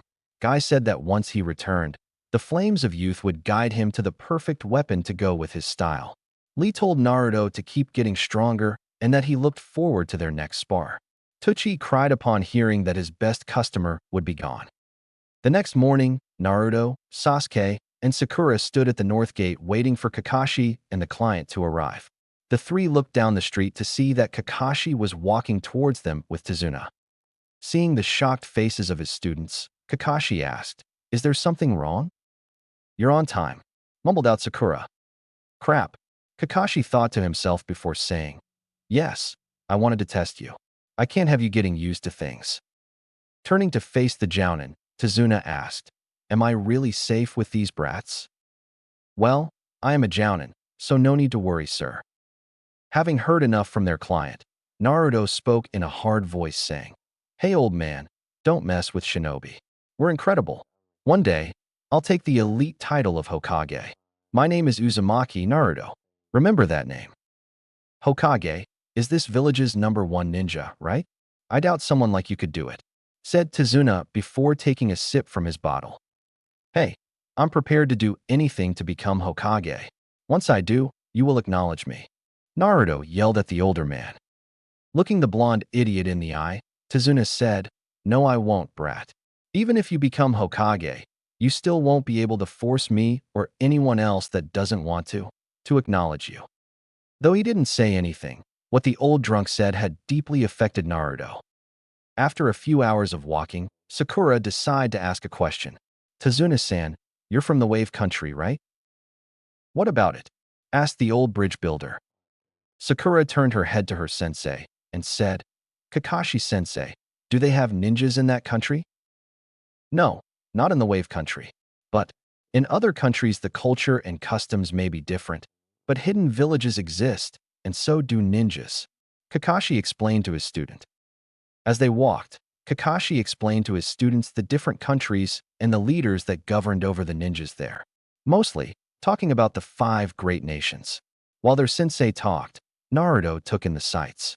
Having never been outside the village before, he was hoping to see stuff he'd never get to see in the village. Unfortunately, it was still all the same boring stuff. Same sky, same trees, same dusty road, and same puddle of water in the road. Naruto walked past the puddle, muttered to himself about how nothing looked different. A moment later, he looked back up into the sky and realized something. "Oh shit," thought Naruto, as he realized that there had been no rain. Therefore, there should have been no puddle in the road. At that moment, he heard the sound of a chain wrapping around Kakashi. "One down," the attacker said ominously before yanking on the shuriken chain and ripping Kakashi's body to pieces. "Sensei," Naruto yelled out with Sakura and Sasuke, before hearing, "Two down." Realizing that he was caught, Naruto did a quick substitution jutsu. As they ripped apart the log that Naruto had used, Sasuke leapt into the air and threw a shuriken at the chain. The shuriken hit the chain and was embedded into a tree, surprising the attackers. Before they could yank their chain free, Sasuke threw a kunai into the hole of the shuriken, making it stay connected to the tree. Sasuke then landed on their gauntlet-covered arms and rammed his feet into their faces. Recovering from the strikes to their faces, the attacking ninjas released the chain from their gauntlets, and one rushed towards Sakura and Tazuna, while the other ran for Naruto. Reaching for his kunai, Naruto saw that his attacker was about to slash at him. Raising his free hand, Naruto was going to try and grab the gauntlet. However, he miscalculated and was scratched by the sharp claws of his attacker's gauntlet. The other one was almost within striking distance of Tazuna and Sakura, when suddenly he was clotheslined in the neck by an alive Kakashi. "Sensei is alive," thought Sakura, glad that her teacher wasn't dead. "What a show-off," thought Sasuke, peeved that he didn't get to fight anymore. "Phew, we're safe," thought Tazuna with great relief. "Kakashi-sensei used Kawarimi?" thought Naruto as he holstered his kunai, seeing as how his attacker had also been taken out by Kakashi. Kakashi looked at his students. "Good work, you guys." "Naruto, their claws are soaked in poison. We have to remove it quickly. We need to open the wound and release the poisoned blood from your body. Don't move much, or else the poison will spread," Kakashi said. Naruto looked down at his bloodied hand and grimaced. Ibiki would not like this. "Tazuna-san, I need to talk with you," said Kakashi as he looked over at their client. A quick moment later, the attackers were tied up against a nearby tree. These look like hidden mist Chunins. "These shinobis are known to continue fighting no matter what," said Kakashi. "How did you read our movements?" one of them asked. "On a sunny day like today, when it hasn't rained in days, there isn't going to be a puddle," stated Kakashi. "If you knew that, why did you let the brats fight?" asked Tazuna. "If I had wanted to, I could have killed them both instantly, but there was something I needed to find out first. Who they were after," Kakashi explained as he turned his face towards Tazuna. "What do you mean?" asked the aged bridge builder, starting to sweat. "Meaning, were they after you, or one of us? We haven't heard that there are shinobi after you. Our mission was to simply protect you from gangs and thieves. This has now become at least a B-ranked mission. This was supposed to be simple protection until you completed the bridge. If it was known that ninjas were after you, this mission would have been set to the more expensive B rank. I'm sure you had a good reason, but it causes problems when you lie about he mission. We are no operating outside of our duties," explained Kakashi, his voice getting more serious with each word. "We aren't ready for this mission. Let's quit. We will need medicine for Naruto's wound. We should go back to the village and take him to a doctor," Sakura said frantically. "I guess we should return to the village to treat Naruto," Kakashi reasoned. Tired of hearing about quitting the mission, Naruto grabbed his kunai and thrust it into the wound, making the cut significantly bigger. "Naruto, what are you doing?" screamed Sakura, wondering if her blonde teammate had gone off the deep end or if he was a masochist. "I'm not going to need saving ever again. I refuse to be afraid and run. I won't lose to anyone. I swear it by the pain in my left hand," Naruto pledged to himself. "With this kunai, I'll protect the old man. We're continuing the mission. We promised to fulfill the mission, and I keep my promises," Naruto said with a hard look in his eyes as he faced his team. "Naruto, it's good that you are releasing the poison, but any more and you'll die from lack of blood," Kakashi said chipperly, giving him a nice smile. "Oh great. She teaches me what poisons do and how to make them. But does she bother to teach me what to do if I get poisoned? No, she doesn't. I'm going to smack Anko next time I see her," Naruto thought to himself. Examining Naruto's hand, Kakashi saw that the wound was already closed. Must be part of the fox's power. He thought to himself. "Hataki-san, I need to speak with you," said Tazuna from behind Kakashi. "Oh, about what?" the Jounin asked, turning around. "It's about the mission. You're right, this job is most likely outside of your duties. It turns out that a super dangerous man is after my life." "Who?" Kakashi asked, arching an eyebrow in curiosity. "You've probably at least heard of his name before. The wealthy shipping magnate, Gato," Tazuna told Kakashi. Kakashi's eye visibly widened at this. He had heard of Gato. Gato? The Gato from the Gato Company? That Gato? He's rumored to be one of the world's few extremely wealthy people. Officially, he runs a large shipping company. But, on the inside, he sells drugs and other illegal items. using ninjas and gangs to take over businesses and small countries. It was about a year ago when he set his sights on Wave Country. Through money and violence, he quickly took control of the country's shipping industry. Gata now has a monopoly on all of the business traffic in the country. The only thing he has to fear now is the completion of the bridge. Continued Tazuna. If you knew that ninjas could be after you, why did you hide that fact when you hired us? Kakashi asked the bridge builder. The Wave Country is super poor. Even the feudal lord has no money. Of course, we don't have much money either. Not enough for the expensive B-rank mission, Tazuna said with a sigh. Tazuna then told them that it was all right if they left. The worst that would happen was he would be killed and the country would be completely taken over. Kakashi gave into the old man's speech, and soon they were off again, soon coming across about and rowing into Wave Country. Meanwhile, in a fortress in the middle of the forest, a short, brown-haired man in a fine silk suit was staring daggers at the tall, deadly man sitting before him next to an extremely large sword. You failed. I paid you guys a lot of money because I heard you were strong former ninjas, the short man yelled.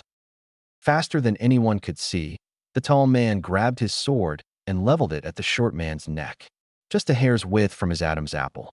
Stop your bitching, Gatu. This time I'll go myself, and with this head-slicing clever, kill them all.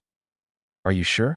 It seems the old man has hired some skilled ninjas, and with the failure of the Demon Brothers, they'll be better prepared. Who do you think I am? There's a reason I'm called the Demon of the Hidden Mist, Momochi Zabuza. The man now known as Zabuza said. A few hours later, the three genin were sitting around the table at Tazuna's house. After coming across the river, they had an encounter with the missing mist ninja known as Zabuza. Kakashi engaged the missing nin and for a while seemed to have the upper hand, until he got caught in a water prison. Luckily, thanks to his students, Kakashi was freed and beat Zabuza. Just as he was about to kill him, a few Senbon needles came out of nowhere and struck the mist nin in the neck, killing him. From the trees appeared a mist hunter nin and took Zabuza's body away. A moment later, Kakashi had passed out due to chakra exhaustion, thus causing the three genins to carry him to Tazuna's house. As they walked, Sasuke explained what the Sharingan was. Are you all right, sensei? Asked Tazuna's daughter, Tsunami. Yes, I'm fine. I just can't move for a week or so, replied Kakashi, who was lying on a futon. So who do you think that masked kid was? Asked Sakura to her teammates. Well, by that mask, I'd say he's part of Hidden Mist's special Hunter Nin team. Hunter Nins are also known as body erasers. Their duty is to completely dispose of the body without a trace. A ninja's body has within it secrets of the village's ninjutsu, information on different chakra types, herbs, and other things that will reveal things about the village. A ninja's body can reveal important information. So, by disposing of the missing nins who have abandoned their village, the hunter nins protect the information from getting out. They are the specialists who guard their village's secrets. No sound, no smell. That is a ninja's end, Kakashi told her and the others. While Sakura found it creepy, Naruto and Sasuke didn't really care. Elsewhere, the masked hunter nin laid Zabuza's body down on the forest floor and began to move his hand towards the Senbon needles in Zabuza's neck. Suddenly, Zabuza's hand shot up and grabbed his wrist. The missing nin opened his eyes and looked at the hunter nin. I'll do it myself, Zabuza said with a slight growl. The swordsman reached for the Senbon needles and yanked them out of his neck. You'll really die if you keep pulling them out like that, Zabuza-sama, the hunter nin said. How long are you going to keep wearing that stupid mask? Zabuza asked, ignoring the hunter nin's statement. It reminds me of the old days. Plus, it was useful for this act, the hunter nin said as he removed the mask, showing a rather beautiful face underneath. If I hadn't saved you, you definitely would have been killed. If you were going to put mine in a momentary death, you didn't have to use my neck. You could have aimed for a safer acupuncture point. You are annoying as always, Zabuza said as he adjusted the bandage mask to cover his neck. You're right, replied the hunter nin with a smile. Much later, Naruto glared up at the tree he had been climbing. After some talking and thinking about it, it was agreed that Zabuza was still alive. So, Kakashi decided to train the three genins in tree climbing by only using their feet and chakra. Naruto had already learned a lot about the usage of chakra but had so far never tried anything. Damn, reading is one thing, but doing it is a whole different story. He thought with a grunt as he stood up and gazed upward at his mark. At least he was doing better than Sasuke, though not by much, and Sakura had outclassed both of them. A few hours later, the sun had set and the tired Genins dragged themselves back to Tezuna's house. A few days later, Sakura was sent to guard Tezuna and escort him around the village, while Sasuke and Naruto continued to train on tree climbing. During her time of guarding him around the village, Sakura learned just how poor the village truly was and Tezuna's reasons for building the bridge. Naruto and Sasuke spent their day training on tree climbing. Sasuke had no past Naruto, but Naruto was catching up to him. That evening, the Konoha team learned about Inari's father and how he had been a hero in the village, only to be brutally executed in public by Gato. Naruto then left to continue his training into the night. The next morning, Naruto was awaked by a stranger telling him he'd catch a cold if he kept sleeping on the forest floor. After finding out that the person was collecting herbs, Naruto decided to help out. "Is this the plant you want?" Naruto asked. "Yes, thank you for helping out. You sure are working early this morning." "So are you. What are you doing here at this time of the morning?" "I'm training," Naruto told the herbalist. "I take it then, by that forehead protector, that you're a ninja?" "Yes, I am." "Wow, you're incredible. Why are you training?" "I want to get stronger." "You already look strong." "Thanks, but I want to get even stronger." "Why is that?" "So, I can become the strongest ninja in my village and achieve my dream. And right now, I need to prove something to someone." Naruto replied with great conviction. "Is that for yourself or someone else?" Seeing Naruto's confused look, the herbalist gave a soft laugh. "What's so funny?" asked Naruto, wondering if he had missed something. "Nothing. But tell me, do you have an important person?" Naruto thought for a moment before the herbalist continued. "When a person has something important to protect, that's when they can truly become strong." "Yeah, I understand that very well." The herbalist then stood up and looked Naruto in the eyes. "Then you will become strong. Let's meet again someday," the herbalist said, walking away. "Oh, and I'm a boy." Naruto looked on in shock. The entire time he thought the herbalist had been a woman. Damn, he's more in touch with his feminine side, that Sakura. Sasuke soon came to join Naruto in the forest, and the two of them spent the entire day practicing tree climbing. By nightfall, they had made it to the top, even though they both could barely move. However, over dinner, there was a blow-up with Inari yelling at Naruto, wanting to know why he tried so hard. Naruto told him that if he kept crying, nothing ever would change. After that, Naruto left, and Inari went outside. Kakashi eventually came outside and joined him. Kakashi explained how Naruto had an even harder life than Inari, but not once had he ever been seen crying. The next day, Kakashi, Sakura, and Sasuke escorted Tezuna to the bridge, while Naruto slept in due to overtraining. Eventually, they came to the bridge to find everyone had been attacked and mist was closing in around the bridge. A moment later, they were surrounded by 6 Zabuza water clones. With the command for Kakashi, Sasuke leapt into action and disposed of them. Meanwhile, Naruto had woken up to find that the team had left without him. Cursing himself for sleeping in, Naruto quickly got dressed and ran out the door. As he ran through the trees, Naruto had an odd noise. When he went to investigate, he saw that a boar had been killed with several sword slashes to its body. He looked around and saw that several cuts were also on the trees. They all seemed to lead back to Tezuna's house. Feeling that something was wrong, Naruto rushed back to the house to check on Tsunami and Inari. He arrived just in time to see Inari charge at 2 samurai thugs to stop them from taking his mother. Just as they were about to kill him, Naruto used Kawarimi and saved Inari and Tsunami. Naruto then distracted the thugs and quickly took them out with his clones, knocking them out from behind, thus showing Inari that heroes truly existed. He then apologized to the younger boy and told Inari that he had become strong. Naruto then told him it was okay to cry if you were happy. Making sure Inari could handle things there, Naruto ran off once again, heading for the bridge. Back on the bridge, Sasuke had engaged the fake hunter known as Haku in battle. For a while, they were on even ground. Sasuke was able to match him blow for blow.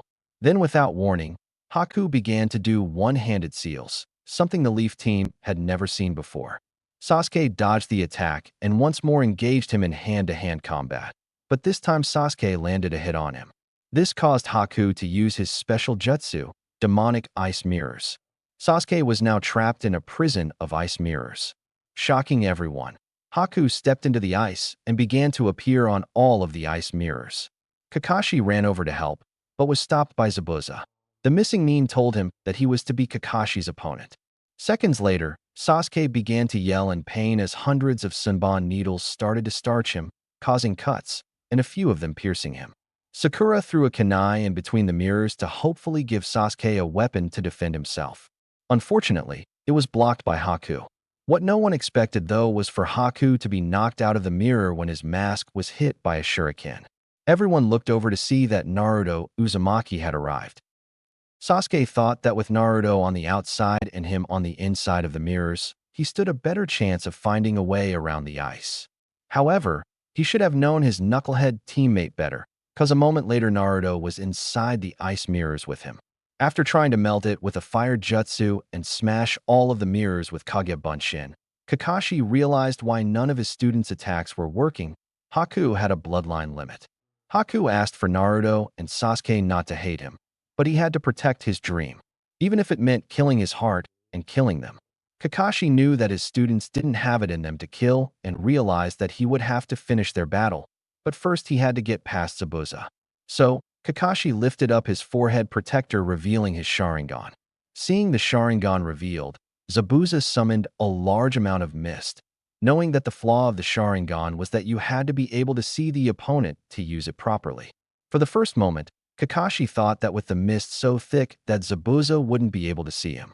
He was surprised to see the missing meme appear behind him, with his eyes closed. Zabuza reminded Kakashi that he was an expert in silent killing and could attack his target by sound only. He then realized that Zabuza was going after Tazuna and ran as fast as he could to intercept him, just as the missing meme swung his blade at the old man. Back in the ice prison, things weren't going well for Naruto and Sasuke. Both of them had needles everywhere, but for some reason Sasuke's vision was becoming clearer and had even been able to dodge a few attacks. Once again, Haku threw his needles at them. Sasuke jumped out of the way, pushing Naruto and himself away from the attack. As he stood up, Haku saw that Sasuke had awakened his Sharingan. Seeing that it was time to end this fight, Haku aimed to take out Naruto instead of Sasuke. Seeing that the masked Nin was going for Naruto, Sasuke jumped in front of Naruto. With a groan of pain, Naruto got to his knees. He had been starting to do more intense training with Guy and Lee, but he had never been in a fight like this. Every bone in his body ached and screamed in agony. This made it clearer to him than ever before. He did have a long way to go. He looked over his shoulder to see the masked Nin on the ground and Sasuke in front of him. As his eyes traveled upwards, he took more notice of Sasuke's wounds, especially the 6 needles sticking out of his neck. "What's with that face?" "Dope," Sasuke asked in a rasping breath. "Why? I never asked for your help." "TME," Naruto shouted out, not wanting to accept what was in front of him. "I don't know. My body just moved on its own." No longer able to stand, Sasuke's body fell back. "That man, my brother. I promised myself I wouldn't die until I killed him." Sasuke rasped out in Naruto's arms, closing his eyes as his final breath left his body. Naruto continued to stare at Sasuke's face, as if expecting him to wake up. He never noticed Haku standing up, but did hear the masked Nin's words. "He landed a blow on me, and without flinching, died to protect you. To protect a precious person, knowing I was a trap, he was still able to jump in. He is a shinobi that deserves respect. Is this your first death of a friend? This is the way of the shinobi." Haku spoke as he stepped back into his mirror. "Shut up," Naruto growled out. He was tired of talking, tired of being weak, and tired of not being able to do anything. It was time to show the world. Naruto raised up his head at the masked Nin, showing the vast changes he had gone through. Gone were the thin wicker marks. They were now more defined. His nails had sharpened into claws. His hair was slightly darker and more feral. The greatest changes were in his eyes. Gone were the once shimmering blue orbs of hope. In their place were 2 bright red, slit-pupilled eyes. With them came a tsunami of rage. "I'll kill you." Naruto yelled out in rage. For the first time in so many years, Haku felt something he thought he'd never feel again. Fear. Bright red chakra swirled around Naruto's body, cutting into the concrete of the bridge. The needles in his body shot out as the cuts on his body healed. The chakra began to take shape above Naruto's head, in the form of a giant fox head. The head roared as Naruto sprang into action. As Zabuza and Kakashi continued to battle it out, they felt the chakra emanating from Naruto. It was a power unlike anything ever felt before. Did the seal break? Kakashi thought to himself. Whose doing is this? It can't be Kakashi's, it's too strong to be his. Zabuza thought to himself, wondering for a moment how Haku was faring. Kakashi removed a scroll from his pocket and opened it, tracing a smear of blood from his thumb over it. Zabuza, if you can hear me, neither of us has time to waste. I'm a busy man. You're a busy man. So let's end this now. Kakashi said until he missed as the scroll snapped closed and landed between his thumbs and index fingers. Sounds interesting. What can you do in a situation like this? Show me, Kakashi, spoke Zabuza's voice from somewhere in the mist. Things were looking bleak for Haku. The boy had deflected his needles with only chakra. As he tried to attack from above, he had dodged out of the way and grabbed him before he could get back to a mirror. Then, with one mighty swing, had punched him through his mirror. Haku flew back and landed with a thud. The force of the blow sent him rolling back even further. Just as the mask had cracked, so too had his mirror. The mirrors shattered to the ground, while the mask slowly broke off. He saw the boy charging at him, and as the final piece broke off, Haku knew he had failed to protect his precious person. It was the end for him. Haku waited for Naruto to strike him down, but it didn't happen. Naruto had stopped mere inches from his face. You're that guy from yesterday, Naruto said, recognizing Haku. Why did you stop? I killed your precious friend, yet you can't kill me? Naruto looked back at Sasuke's body. Damn it, Naruto yelled out as he struck Haku. The force of the blow knocked him back, but wasn't enough to kill him. As he got to his feet, he told Naruto that people often made this mistake in not killing their enemy, letting them live without a dream or being needed, letting them feel the pain of living. He told Naruto that by beating him, he has taken his reason for living. As Zabuza had no need for a weak shinobi, Naruto couldn't understand how someone like Zabuza could be important to him. Haku then began to explain about his birth and how because of his and his mother's bloodline, his father had killed his mother and tried to kill him. Haku explained about the country of mist civil wars and how because of those wars people with bloodline were feared and hunted down. Revealing that you had a bloodline meant death. After killing his father in self-defense, he realized that he was an unwanted person. Naruto was seeing the boy's point as he spoke. Haku asked Naruto about his dream. How if one person acknowledged him? Wouldn't that person become his precious person? Naruto thought about Irika, the first person to acknowledge him. Haku told him how Zabuza took him in, knowing about the bloodline, and acknowledged him. He was happy to be wanted. Zabuza needed him to be his weapon, and he was. Haku looked Naruto in the eyes and said, Naruto-kun, please kill me. After slamming the scroll onto the ground, Kakashi has summoned his nin dogs to attack from underground.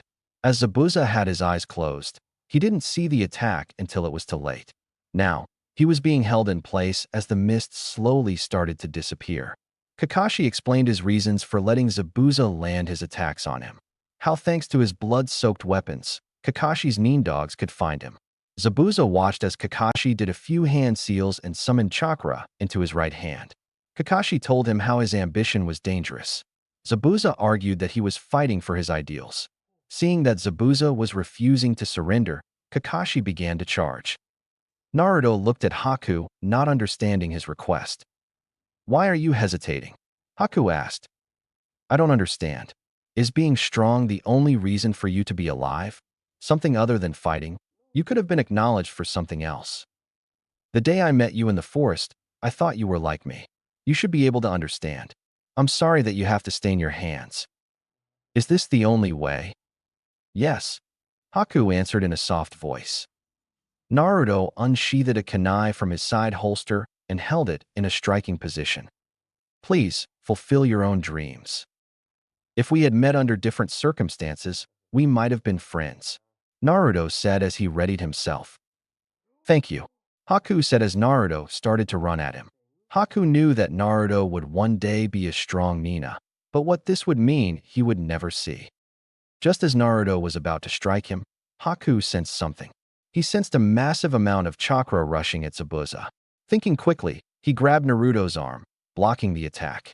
Sorry, Naruto-kun, but I can't die yet, Haku told the surprised boy and rapidly went through one-hand seals. A fraction of a second later, Haku was gone. Kakashi thrust his head forward, aiming right at Zabuza's stomach. The lightning chakra of his attack burnt through the flesh. The Nin dogs poofed out of existence, their summoning time over. Kakashi stared wide-eyed at the sight before him. It wasn't Zabuza that he had struck, but Haku instead. Kakashi's arm was straight through where the boy's heart was moments ago. Zabuza looked on as the warm droplets of Haku's blood slowly slid down his face. Back in the village, Inari had been going door to door, trying to get support to go to the bridge and fight Gato. He was at the last house and so far, he had no support. Jichi-san, please open up. Come to the bridge with me. If we all go together, we can defeat Gata's men. Inari shouted through the door. I'm sorry, Inari. We don't want to fight anymore. Even your father, the man called a hero, is no longer here. If we fight, there will be sacrifices. We don't want to lose anything precious again. Nobody wants to do anything they'd regret, came the voice of Jichi from behind the door. I don't want to have any regrets either. That's why we have to fight. I love my mom, my grandpa, you Jichi-san, and everyone in this city. I know now that you can't protect anything by being a crybaby. It is better to die on our feet than to live on our knees, Inari said. The young boy then left to ready himself for the bridge. Inside the house, Jichi's wife sat at their table. Inari has become a man. Are you really going to let him go alone? She asked. Back at his house, Inari's mother was trying to dissuade her son from going to the bridge. Inari told her that even though he was a child, he knew what it meant to fight. Seeing some figures in the distance from the clearing mist, Naruto ran towards them. He was shocked to see Kakashi's arm sticking through the chest of Haku. Now out of his daze, Zabuza grabbed his sword and swung it forward, intending to cut both of them in half. Kakashi jumped back and laid Haku on the ground. Naruto was angry at what Zabuza had tried to do. Even after how much Haku cared for him, Zabuza was just going to cut through him. Kakashi ordered Naruto to stand his ground. It wasn't his fight. Seeing Naruto, Sakura called out to him. She asked where was Sasuke, and upon seeing the pained look on his face, knew something had happened. Zabuza charged at Kakashi, but was stopped by a hard kick to the gut. Sakura wanted to go and see what had happened to Sasuke, but refused to leave Tazuna. The old bridge builder offered to go with her, so she wouldn't be breaking her orders. Soon she was standing above the cold body of her beloved. Sakura just stared down at Sasuke's cold body, not wanting to believe the sight before her eyes. Upon hearing Tazuna saying it was fine to cry, Sakura explained how she had memorized the 100 shinobi sayings, and that one of the sayings was to always keep emotions on the inside. Unable to stop herself, Sakura began to cry. Tazuna stared down in pity. This was no way for someone to live. The battle between Zabuza and Kakashi raged on. Zabuza's left arm was paralyzed, so he was using his right hand to swing his sword. As he rushed at Kakashi, he was slugged hard in the face. Zabuza swung his blade only to have Kakashi appear behind him. Kakashi stabbed Zabuza's right arm as he ducked a back swing from the blade. Now, both of his arms were useless. A voice from the other side of the bridge drew their attention. They all looked over to see a short man in a business suit with a small army of thugs. It seemed Gato had arrived. Gato reviled how he was planning to kill Zabuza. Seeing that he had been betrayed, there was no longer a reason to fight or kill the bridge builder. As they were talking, Gato walked forward and proceeded to kick the dead body of Haku for his broken arm. Naruto was pissed at the sight. What are you doing? You bastard! Naruto shouted out. He then charged at Gato, only to be stopped by his sensei. Say something, weren't you friends? Naruto shouted at Zabuza. Shut up, kid. Haku is already dead. Don't you feel anything at all? Weren't the two of you always together? As I was used by Gato, I used Haku. That's all it was. In the world of shinobi, there are only those who use, and those who are used. We shinobi are simply tools. What I wanted was his blood, not him. I have no regrets. Do you really mean that? Naruto asked as his sensei tried to stop him. Stop, Naruto. We aren't fighting him anymore, Kakashi said. I don't care. He's still my enemy, Naruto replied. Naruto then pointed a finger at Haku's dead body and said, he really loved you. You were his precious person. He loved you that much. Do you really feel nothing? Do you really not feel anything at all? If I become as strong as you, will I become like you? He threw away his life for you, without his own dream, to die as a tool.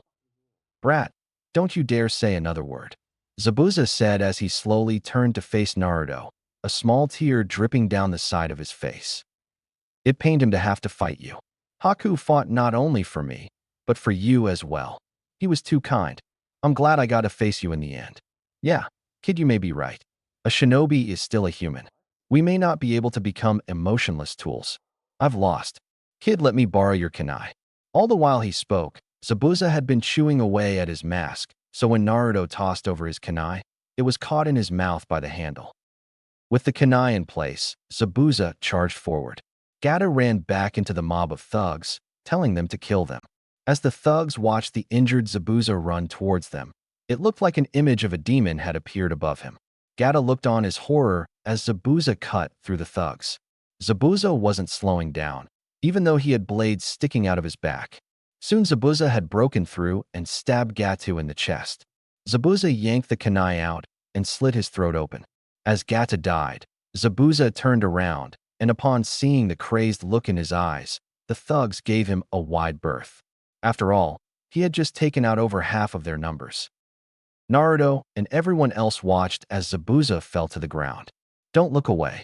This is the end of a man who lived a difficult life, Kakashi said to Naruto. A voice called out in the darkness.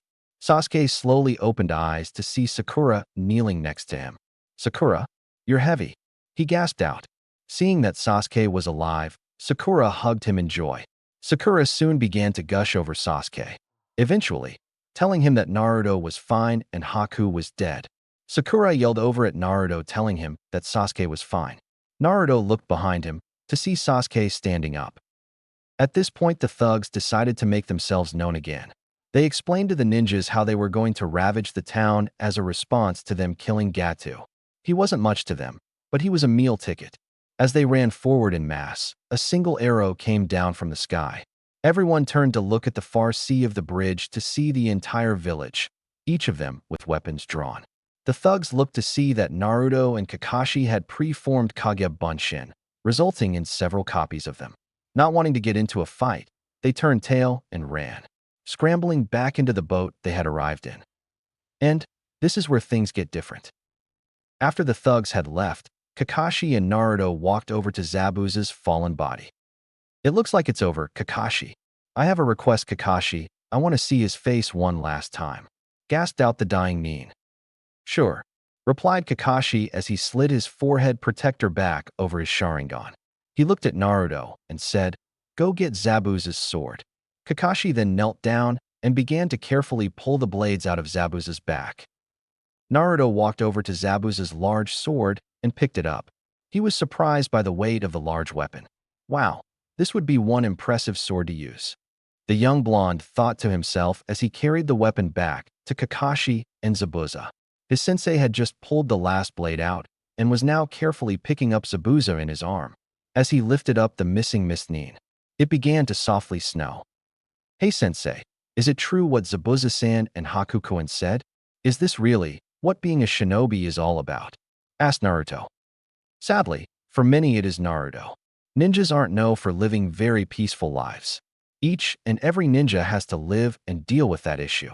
Kakashi replied to his young student. Okay, I've just decided. I'm going to be a ninja in my own way and change what it means to be one, Naruto said confidently. Kakashi gave Naruto an upside-down eye smile. If anyone could, it would be him. Kakashi carefully knelt down and laid Zabuza's dying body next to Haku. Naruto then placed his sword next to him. Are you crying, Haku? Zabuza thought as he looked at the face of the boy who had become a son to him. If I could, I'd like to go to the same place as you, Zabuza rasped out. You can, Zabuza, said Kakashi. Yes, but first I have to do something. Zabuza turned his head to Kakashi and Naruto staring up at them from his position on the ground. "Here, brat, take my sword," he said to Naruto. "Why?" asked Naruto as he walked over. "You said you planned to change the meaning of what it means to be a ninja. So, I've decided to give you my sword to help you. It's the duty of a member of Kiri no Shino Bigatana Nananin Shu to pick the successor of his blade. And I've picked you, kid. I want you to take Kubikiri Hocho and carve your way of the ninja into the world. I'll be looking down on you from time to time. Being my successor makes you part of Mist now. That'll be fun to see," rasped out Zabuza. With his dying strength, he lifted up Kubikiri's handle off the ground and nudged it over to Naruto, who had knelt down by him. Kakashi had walked over to check on Sasuke. As Naruto grasped the blade, Zabuza handed him his forehead protector and then turned back to face Haku. "Hey, brat, Gata's base is located about 3 miles south of here," rasped out Zabuza. "Why are you telling me this?" asked the curious Leaf Nin. "The most valuable thing to a shinobi is knowledge. I figured you might find something there," Zabuza told his successor. A moment later, Zabuza breathed his last and was no more. Naruto stood and shed a silent tear for the ninjas who taught him so much. A few hours later, they had bandaged up Sasuke, who would need to stay in bed for a few days, and buried Zabuza and Haku. Night had fallen over the village, and for the first time in years, everyone was sleeping peacefully. All, except one, that is. Naruto Uzumaki was wide awake. "I guess it's time," Naruto thought to himself. He silently got out of bed, grabbed his pack, and climbed out the window. He then summoned a Kage Bunshin to stay in the house. With the Bunshin taking his place in bed, Naruto ran into the forest. Once he was sure he was safely alone, Naruto opened his pack and unzipped a hidden compartment inside. He took the objects out, which happened to be some clothes, and began to change. A moment later, and Naruto was no longer the genin from Konoha. He was now the doctor. Time to operate, Naruto thought to himself once his mask was securely in place. Naruto then took off running east. Soon, he had arrived at 2 freshly dug graves. The graves of Zabuza and Haku. Naruto began to dig up Haku as he thought back to how he had learned what he was about to do. Flashback no Jutsu. 3 days before Genin team placements. Naruto sat in the field mediating. Soon, he would himself in his mindscape. "I guess Kyuubi wants to talk," he thought as he walked towards the demon's room. "It's good to see that you've started to get stronger, brat," said the fox as Naruto stepped in. "I'm rather impressed by your torture codename, the Doctor. So, I've decided to teach you a very special ability to go with it." "Oh, what?" asked Naruto, wondering what the fox could teach him to go with his codename. "Tell me, have you ever heard of Kekii Genkai?" asked Kyuubi to her host. Naruto shook his head at this. A Kekii Genkai is what's known as a bloodline limit. They are abilities passed down from parent to child. These abilities are stored in the DNA of the person's body. The DNA is located in the cells of a person's body, and the body is completely made up of cells. Everything from your hair to your blood is made up of cells. Therefore, it all holds the DNA. What you will need to do is separate the part of the DNA that has the bloodline from the rest, and then inject it into yourself. The ability I'm going to teach you will help with that," explained the fox. So, for the rest of the day, Naruto learned how to take bloodlines. In flashback, Naruto now had Haku's body unearthed and slightly unwrapped. He opened his jacket and took out a syringe and a small bottle. Naruto then stuck the needle of the syringe into Haku's body and began to take out blood. Once the syringe was full, he pulled it out, and with great focus, Naruto made a bowl with his chakra. He poured the blood into the bowl and then began to focus hard. Naruto chakra turned green. Soon, a separate smaller and darker liquid formed apart from the blood. Naruto poured this into the bottle and proceeded to do the same thing over and over again several more times. After several sticks with the needle into Haku's body, the bottle was full. Naruto discarded the needle and carefully reburied Haku. He then took out a second syringe with a much larger barrel and placed the needle into the DNA. Naruto pulled up on the plunger, forcing the DNA into the barrel. Once it was all in, Naruto quickly discarded the bottle. He then looked at the syringe that was about to change his life. Naruto sat down on the ground and rolled up his right pants leg. "Here goes nothing," he thought to himself as he stabbed himself in the calf with the needle. Naruto pushed down of the plunger, forcing the DNA into his body. Hey, that wasn't so bad. He thought as the last of the DNA had gone in, and he was pulling the needle out. It was at that moment that a blinding pain took a hold of him, starting at his calf and working its way to the rest of his body. Shit, this hurts. Naruto screamed inside his head, but he dare not open his mouth outside, for fear of being discovered.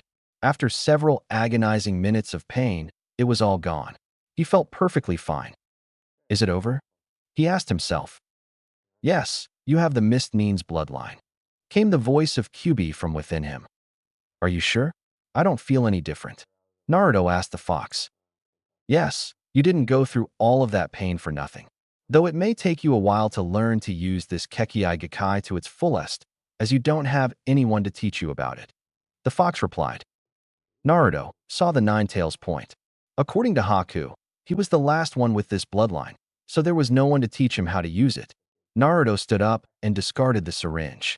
He then stretched his legs and arms for a moment, before running off south as fast as he could. After about half an hour of running, Naruto had arrived at what he assumed was Gata's base. He hid up in the trees to take a look around. Within a few minutes, he could tell that there were still some low-level ninjas around on the bottom floor, but there didn't seem to be any on the upper levels. Luckily, for Naruto, there was an open window, so he wouldn't have to worry about making too much noise with unlocking one. After climbing through the window, Naruto took a look around the room and saw that it was rather barren. Just a large bed, a few chairs, and a desk with a scroll on it. Since he was looking for anything of value, Naruto decided to take a look at the scroll. After all, Gata was dead, so this stuff was of no use to him anymore.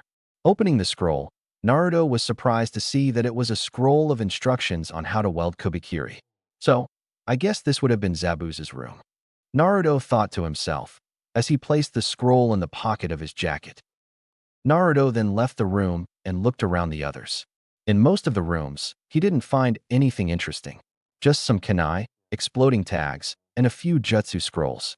One of them was called Juryoku Seal Technique. Naruto didn't bother to read the full description of it, but it seemed to help with muscle-resistant training. He'd show it to Guy and see what he thought. Naruto did wonder, though, if seals could do that. What else could they do? Soon, he was at the last door and opened it. He was surprised to see someone in the room. By the look of it, it had to be Gata's office. It seemed that one of the renegade ninjas from Zabuza's group had decided to raid the office. He had opened the vault, behind the desk, and was reading the papers from a file. About this time the door had creaked, causing the ninja to look up at Naruto. Shit, the shinobi and Naruto said/thought at the same time. As Naruto reached for his kunai, he was surprised to see a small blink of light in front of the mist shinobi. From the light came two kunai. The shinobi grabbed them and threw them at Naruto. Seeing the oncoming weapons, Naruto quickly threw his own and knocked the ninja's kunai out of the air. What the ninja hadn't expected was a third kunai. So he was deeply shocked when he felt the steel of a sharpened kunai rip through the side of his neck. With the massive amounts of blood he was losing from the cut, he was soon dead. Naruto hadn't wanted to kill, but no one could know he was here. Cautiously, he crossed the large office and confirmed that the ninja was indeed dead. Looks like he has a Kekkei Genkai. Go on and take it, came the voice of Kyubi. It did make sense to him. So, kneeling down next to the dead shinobi, Naruto began to focus his chakra on the ninja's body as he pulled out a small bottle, not even bothering to use a syringe to take out blood. Once he pulled out enough DNA, Naruto filled the bottle and took out another syringe. After filling the barrel of the syringe, Naruto then stuck himself in both arms and both legs. After a few moments the pain passed, though it hadn't been as bad as it was with Haku's bloodline. Interesting, it seems this shinobi had two bloodlines. One of them was that blinking you saw. Apparently, it allows the user to place an infinite number of items in a pocket space and call forth any item from anywhere. Came Kyubi's voice after the merging was done. Quick question. What's a pocket dimension? Asked Naruto to his demon. A pocket dimension is a space of reality that exists, but does not. No time passes there. Try sending one of your kunai there. Just think of the kunai floating in a void. Kyubi said. Following the demon's advice, Naruto took out a kunai and began to focus. A moment later, there There was a blink and the kunai was gone. Naruto blinked in surprise and focused again, this time calling the kunai back with another blink. This could be a lot of fun. He thought to himself. Hey Kyubi, what's the other bloodline? Naruto asked the fox, wondering what else he had gotten from the ninja. The other bloodline seems to be a memory viewer, stated Kyubi. What do you mean? Summon some chakra into your hand while thinking about a memory. Naruto summoned some chakra into his hand while thinking of receiving his forehead protector from Irika. He watched in fascination as in his hand a small orb started to form. After a moment, it was finished. The orb was a pale yellow in color and was about the size of a large marble. Now, you just simply summon chakra into whichever hand is holding the marble, and you, or anyone else, can see the memory, explained the demon sagely. Naruto thought it was a little dull, but it would come in handy if he should ever see something that he would have to prove. He silently placed the memory marble in his pocket as he walked over to the desk to see what the ninja had been reading. Skimming through the papers, Naruto saw that it was papers on Gata's different businesses. Nothing about them really grabbed his attention, except for the fact that Gata was stupid enough to keep records of both sides of his business together. The last paper was a bit of a surprise, though. It was the location of Gatu's vast fortune. Wondering if it would work, Naruto closed his eyes and began to concentrate hard. He imaged summoning the money to him, and a moment later there was a blink. Naruto slowly opened his eyes and quickly opened them completely at the sight of all of the money. Holy crap, he thought in surprise. There was more money on the desk and around the desk than he'd ever make. Well, it won't do Gato any good, so Naruto thought as he blinked the money to his void. You know, mortal, with that bloodline, you probably could access my treasures on this plane. Kyubi spoke suddenly. How so? What treasures? Asked Naruto. Kyubi then explained about how she had collected vast amounts of treasures and hid them away in a few well-selected parts of the world. Naruto asked why the demon was telling him this, to which she replied that if she was going to be sealed, the treasures should be put to good use.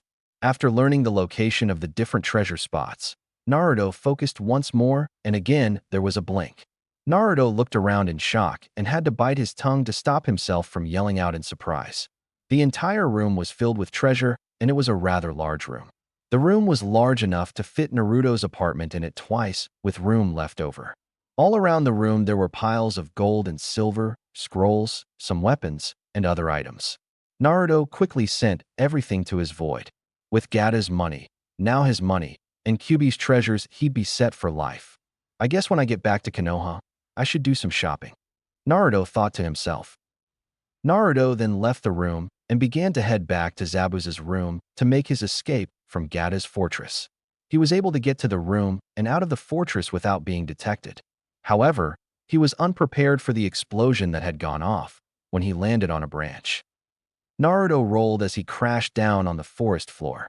He sprang up immediately, holding a kunai in each hand, and he looked around on guard. Kage Bunshin. Naruto yelled out, summoning 7 clones. Up from above, 2 figures dropped down. Naruto and his clones were cautious as they stepped closer. As they stepped into the moonlight, Naruto could see that they were both male and shinobi of Awagakure. The shorter of the 2 men, and by the looks of it, the older of the 2, had bright red hair and was wearing a large brown-colored headpiece with 3 crown-like ridges. On the headpiece was his forehead protector, and over his cheeks and the bridge of his nose was a piece of black armor. He was wearing a light purple outfit with brown armor. The taller of the 2 Iwanins was a completely different story. He was indeed tall, easily the tallest person Naruto had ever seen. The Iwanin looked to be a head taller than Guy and was covered in bright red steam armor. He even had a furnace on his back that was emitting steam. Well, seems like we got lucky, Arashi-senpai, said the taller of the 2, glancing at his shorter partner. It does, Han-san, replied the older shinobi. The taller one, now known as Han, looked back at Naruto and said, "All right, punk, tell us where your boss is, and we won't kill you." "What boss? Who the fuck are you?" Naruto shouted back. "I am Rashi the Jinchuriki of Yanbi, and this is Han the Jinchuriki of Gobi," replied Rashi. "Brothers?" asked Naruto, surprised at seeing other Jinchurikis. "Actually, No dash, started Rashi, before Naruto cut him off. No, I mean brothers as in, you are also Jinchurikis too, said Naruto. Yes, I take it from how you asked that question, that you are one as well, asked Rashi. Yes, I am Naruto Uzumaki, Jinchuriki of Kyubi, Naruto replied. This caused both of the Iwnin's eyes to widen in shock. That's impossible. The Kyubi was killed by the fourth Hokage of Konoha, stated Han, in disbelief. No, it's true. Kyubi is sealed inside of me. Watch, said Naruto. He began to carefully focus his chakra, and soon he had Kyubi's red chakra flowing around him. The chakra then molded together above him and formed the head of a vicious-looking fox. Han and Rashi looked on in surprise as the masked nin known as Naruto called forth the demonic chakra of Kyubi. Deep inside themselves, they felt their demons shudder of fear. This kid had to be the real deal. He then suddenly canceled his flow of chakra. Since we are all the same, there shouldn't be any reason for us to fight. After all, Jinchurikis should look out after each other, as no one else will. Now, what are you here to do, brothers, and how may I help you? Naruto said sagely. Seeing the young nin's logic, Rashi replied saying, we were hired to kill Gato. Our employer said he was last seen in this area. Gato was in this area. However, he was killed earlier today. If you travel about 3 miles north of here, you will come across a large, incomplete bridge. At the end of the bridge, that has yet to be finished, is where his body was tossed into the river. If you need to retrieve the body, I suggest you avoid the town and summoning chakra, explained Naruto. Why should we avoid the town? Asked Han. The legendary Kakashi is in the town on a mission, and it would be best if there was no confrontation, as I'm not supposed to be here, Naruto told them. Naruto then escorted them to the bridge where Gato had been killed by Zabuza. Once there, Han jumped into the river, and a moment later resurfaced was Gato's headless body and slung over his right shoulder and his head in Han's left hand. Rashi then wrapped up the body and sealed it. Both of them thanked Naruto and then headed off to turn in a successful kill. Wow. Apparently, Gato is doing people better being dead than he was being alive, Naruto thought as he ran back to Tezuna's house. He stopped by his hidden pack and changed back into his pajamas. He then summoned out his Kage Bunshin and dispelled it. Very quietly, Naruto snuck back in and laid down on the futon. Moments later, he was asleep. Over the next week and a half, they finished the bridge. The work went by fast, with the help of Naruto's massive clone army. During that time, Sasuke also healed. All too soon, it was time for Team 7 to leave. With tearful goodbyes from Inari and Naruto, the Konoha team headed home. You know, we have still yet to name the bridge, said Tsunami to her father. The aged bridge builder stroked his bearded chin thoughtfully. I think I've got the perfect name for it, Tazuna said. What is it, Grandpa? Asked Inari as he looked up into his grandfather's eyes. How about the Great Naruto Bridge? That's a super good name, Grandpa, replied Inari. Konoha. A couple of days later. Team 7 was tired after 2 days of intense traveling, but they were glad to be home. Kakashi sent them to their respective homes to dump their travel packs before meeting up at the Hokage Tower to give their report. 15 minutes later, Team 7 stood in the Hokage's office, giving their report of the mission to Wave. And then, we returned home, sir, Kakashi said in conclusion as he finished giving a 30-minute report to the third. I see. Well, given the circumstances, you will be marked as having completed an A and C-ranked mission and will be paid as such. You are dismissed, replied Hiruzen Sarutobi. Team 7 politely bowed and proceeded to make their way out of the office as the Hokage called out. Naruto-kun, could you stay a moment? Wondering what the old man would have to say to him, Naruto hung back and waited for Kakashi to close the door before saying, What's up, old man? Oh, nothing much. Some paperwork here and there, a few surprise attacks by Konohamaru. Nothing out of the ordinary for me. However, there is a bit of news for you, replied the Hokage. Naruto cocked his head to the side, wondering what Hokage had to say. It seems that while you were away, your landlord passed away. The man had no living relatives, so in his will he put that everything would go to his tenants. As you are the only tenant in the apartment complex, everything goes to you. Here is a list of what you gained from him. The Hokage told him. The third then handed Naruto a folder. Naruto nodded his head and walked out. He wasn't sure what to think about this. He had hated the man that had been his landlord these past 9 years. The man had been old and bitter. Naruto wondered if he was bitter because of who he was or if he just was that way. The man had been mean to everyone. Naruto decided to take a look at the file in the comfort of his apartment. Well, apartment complex now. Once in his apartment, Naruto opened the folder as he sat down at the table. Let's see what I got here, he thought as he looked at the list. 1 apartment complex. The abandoned lot and condemned buildings across the street form said apartment complex. 969,000 Ryu. Naruto was surprised at getting the lot across the street and the money. The lot had been an eyesore of years, even before the attack 13 years ago. He also had no idea the man had a good amount of money saved up. But then again, the landlord had hated spending money. What the hell am I going to do?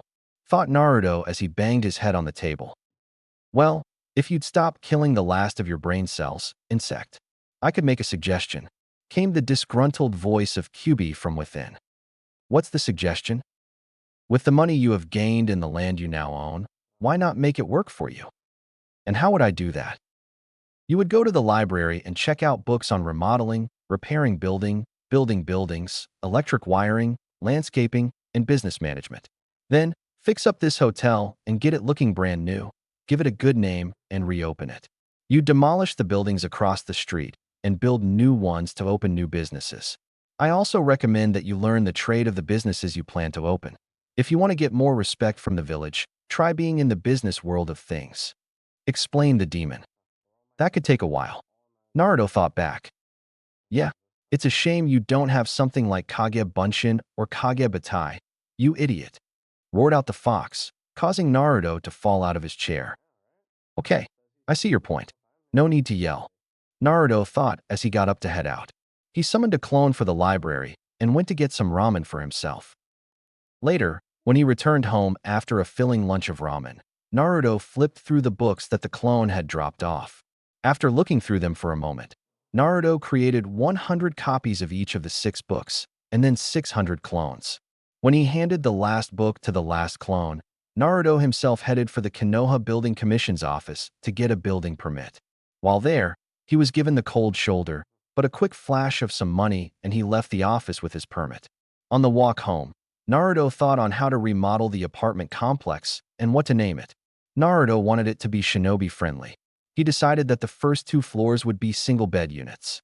The next 2 floors would be 2-bed units, and the last 2 floors would be 3-bed units. After all, ninjas have families. On the roof, he'd build a pool for the residents. After drawing up the plans and sending a few clones under Hinge to see the price listings of other apartment complexes, Naruto went out and ordered enough appliances and furniture for the apartments. When he returned, he had the clones stop reading and started to tear up the old carpet, rip the peeling wallpaper off. They then gathered up the garbage and took it to the dump. Naruto then returned home and dispelled the clones. He fell back onto his futon from the overload of knowledge. Naruto awoke early the next morning and immediately set off for the hardware store.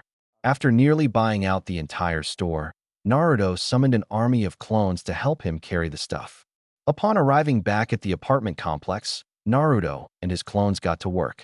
They tore down walls, put in new support beams, better insulation, new sheetrock, better wiring and pipes, soundproofed each unit, and carefully removed everything from the 8th floor before he ripped up the roof to build the pool.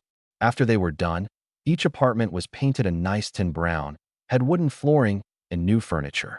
The hallways were painted the same brown color with a baseline of dark red. The hallways had carpets of a dark red color, and on each tan door was a golden number. The outside had been painted a dark red, and up at the top was an 8-foot-high metal fence around the roof for the pool. The pool covered about half of the roof space and was in the middle. Seeing that everything had worked out well, Naruto hung the sign, bearing the new name, above the main entrance. It read, Maelstrom Apartments. Knowing the building wouldn't be livable until the smell of the paint left, Naruto headed to the forest for the night. Naruto wanted to get a good night's sleep as he would be rejoining Guy and Lee in the morning. After finding a good place to sleep, Naruto dispelled his clones and fell asleep. Naruto woke up the next morning to feel something fuzzy around him. He opened his eyes as he sat up and looked around him. During the night, a group of 6 foxes had decided to make him home. I guess they think I'm a fox, Naruto thought to himself. Seeing that his movements had disturbed the foxes and they were now looking at him, Naruto batted his hand at them. Shoo, he said as he didn't want them to get hurt. Foxes weren't well liked in Konoha. He then got up and headed to the apartment complex to check on everything. After seeing that everything was all right, and sending a clone out to print up some flyers and post them around town, Naruto grabbed the scroll he had found and headed for Training Ground 12 to meet up with Guy and Lee. Guy-sensei, Lee-kun, I'm back, Naruto called out as he caught sight of the 2 green spandex wearing dough. Ah, Naruto-kun, good to see your flames of youth have returned. How was your mission? Said Guy as he turned to face the blonde-haired genin. It's great to see you again, Naruto-kun, greeted Lee. Thanks, Lee, you too. My mission went well, Guy-sensei. In fact, I even found this. Do you think it will help us? Said Naruto as he handed the scroll to Guy. Guy looked over the scroll for a moment, before his eyes widened in shock. Naruto-kun, do you know what this is? A scroll with an interesting jutsu that I bought really cheap while on my mission? He answered. Well, yes, but that's not all. This happens to be the very rare Juryoku seal technique. With this, we can improve a fighter's strength without having to use weights. We would only need to change the seal. It's great that you found this, Naruto-kun, as I was planning on assigning you some weights when you got back. However, you'd have full body weights, so you'd be somewhat bulky. With this, I won't have to, Guy explained. Oh, cool. So can we do it now? Naruto asked excitedly. Sure. Naruto, take off your shirt, and I want both of you to roll up your pants, Guy ordered his students. Naruto took off his shirt and rolled up his pants, as Lee removed his weights and rolled up his pants. Guy then took out a brush and a complex chakra-conducting ink and proceeded to add Juryoku seals to them. On each leg, Lee was sealed with 350 pounds. On Naruto's legs, he had 150 on each of them, 100 on each arm, and 200 on his torso. It took several minutes to get used to this new feeling. For Naruto, he had never felt this sort of training was possible. For Lee, it was odd to not be wearing his weights anymore. After 5 minutes of walking around and getting used to the new weight to their bodies, Guy had them start their workout. They did 300 kicks with each leg, 300 punches with each arm, ran 100 times around the village, and finished it all off with practicing the stances in their respective taijutsu forms. While in their stances, Guy corrected them on what they were doing wrong and helping them to correct it. When they finished, it was mid-morning, and before leaving to meet up with Neji and Tintin, Guy turned to Naruto and said, Good workout this morning, Naruto-kun. Have you by any chance had an opportunity to get a weapon that fits your style? No, not yet, Guy-sensei, Naruto replied. Well, there's a nice weapons store known as the Butcher Shop. I recommend going there, Guy told him before jumping away. After a few more minutes of gasping for breath, Naruto groaned as he realized that Guy hadn't told him where the shop was located. Well, at least it's a nice day to wander around the village, Naruto thought to himself as he headed towards the village.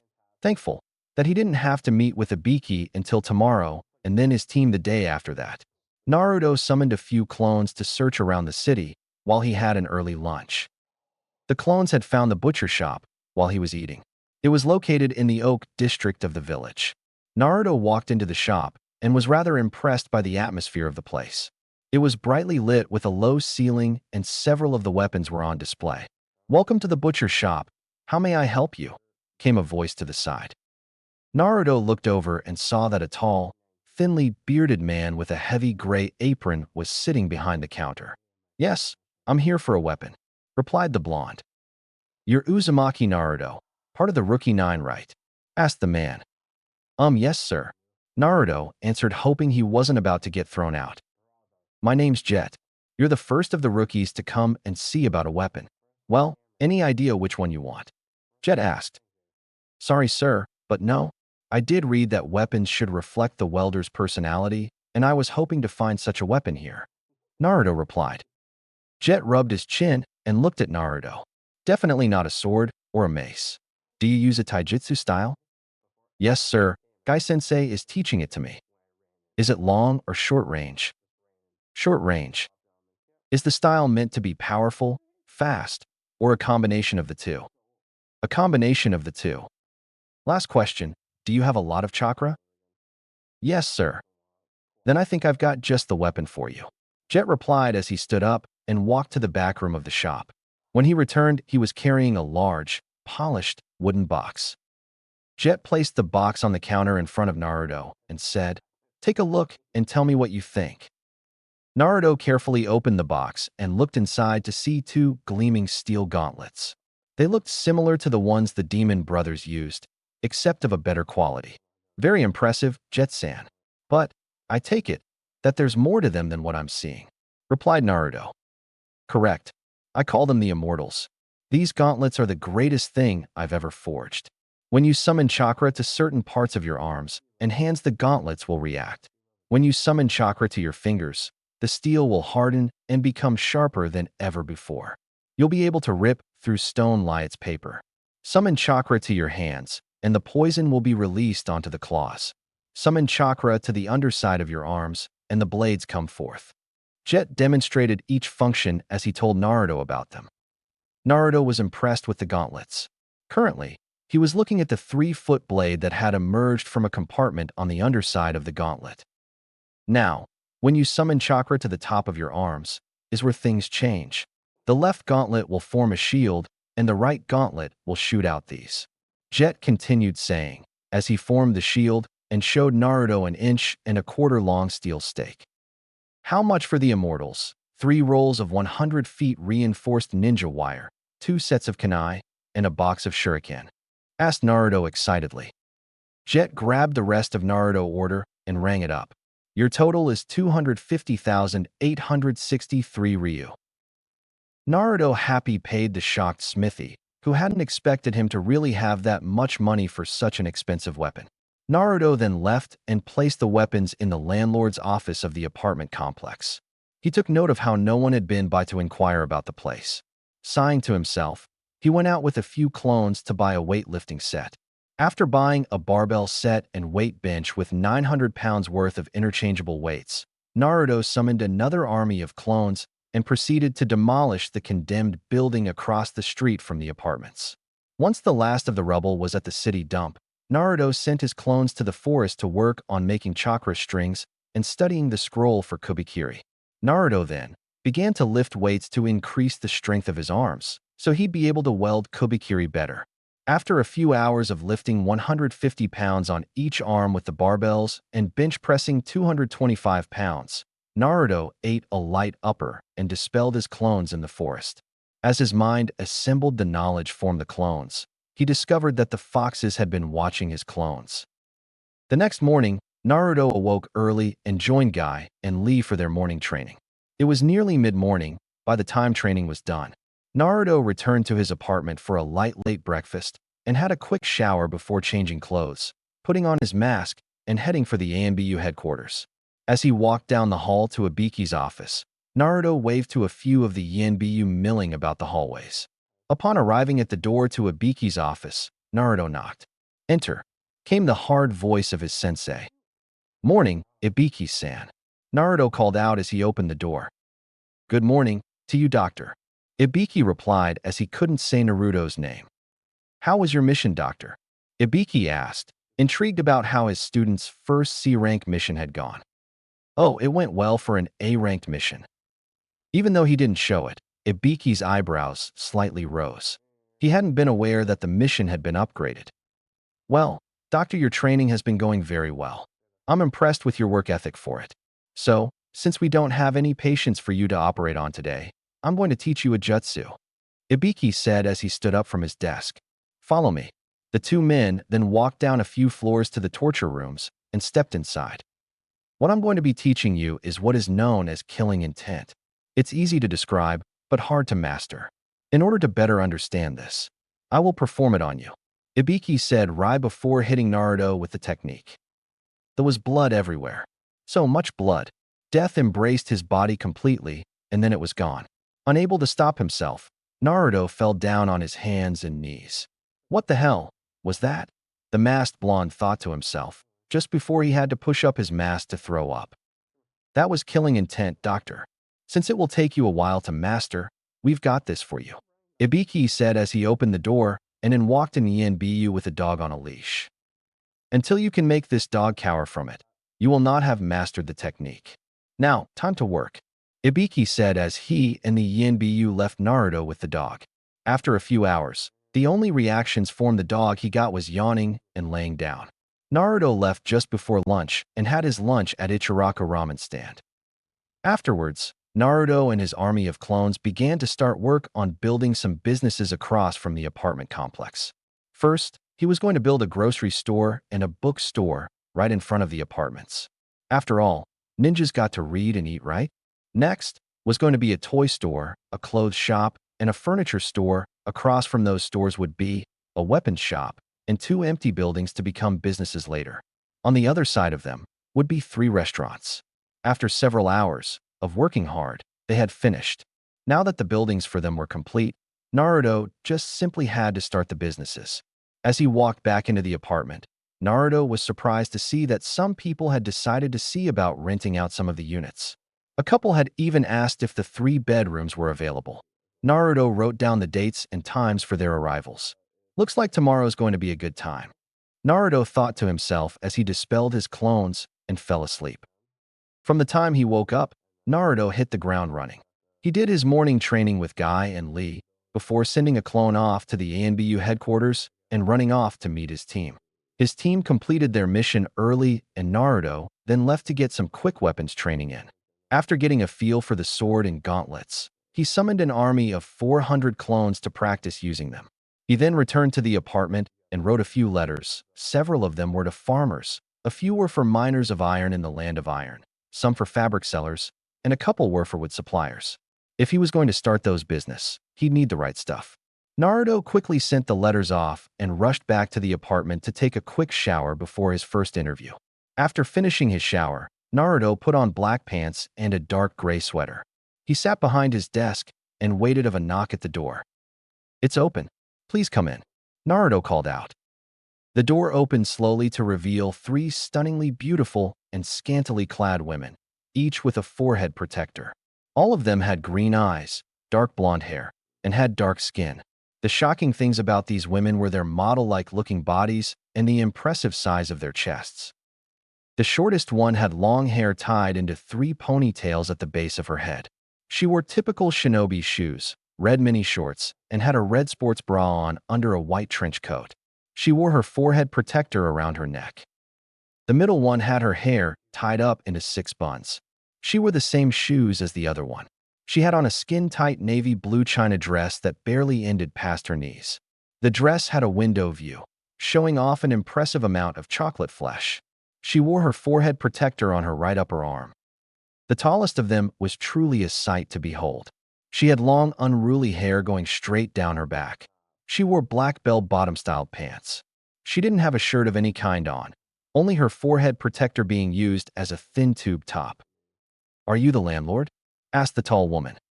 "Hi, I'm Uzumaki Naruto, owner and manager of the Maelstrom. I presume the 3 of you are my 4 o'clock. Naruto asked with a slight blush on his face. "Yes, I'm Kathy. This is my younger sister, Kami, and my youngest sister, Sarah," Kathy replied, pointing to the china dress woman as Kami and the shortest one as Sarah. "Me and my sisters are looking for a new apartment. Is there room available?" Kathy asked. "Yes, there's plenty of room available. You're the first I've had come by to inquire about the apartments," Naruto replied. Though the Kathy didn't change her facial features, Kami relaxed a little and Sarah smiled softly. "Which unit are you looking to have?" "We're hoping to get a 3-bedroom apartment, Uzumaki-san," replied Kami in a slightly gravely voice. "Would you like to see the 3-bedroom apartment?" Naruto asked them. The 3 sisters nodded their heads. Naruto stood up from his desk and escorted the 3 women down the hall to the stairs and elevators. "Here at the Maelstrom we have it all, for your preferences. We have stairs, elevators, and an empty elevator shaft for ninjas wanting to get to their floor quicker," Naruto explained as he began to walk up the empty shaft.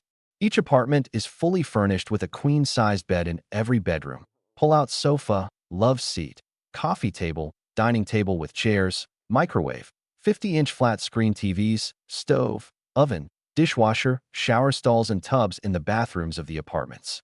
Naruto continued as he walked up the empty shaft and got out at the 5th floor. He walked over to the nearest apartment and opened the door. "Well, feel free to take a look around, ladies." The three sisters looked around the apartment for a few minutes and talked amongst themselves before walking back up front to speak with Naruto. "Naruto-kun, are we allowed to change anything?" asked Sarah. "Oh, yes, you can. You can get different furniture, painted a different color, and select a different type of floor. So far it seems good, but now of the big question. How much does all of this cost?" asked Kathy. "Here's a pamphlet with the prices," Naruto said as he handed the folded piece of paper to the tallest of the sisters. The three women stared at the prices with wide eyes. They looked up at Naruto and said in perfect unison, "We'll take it."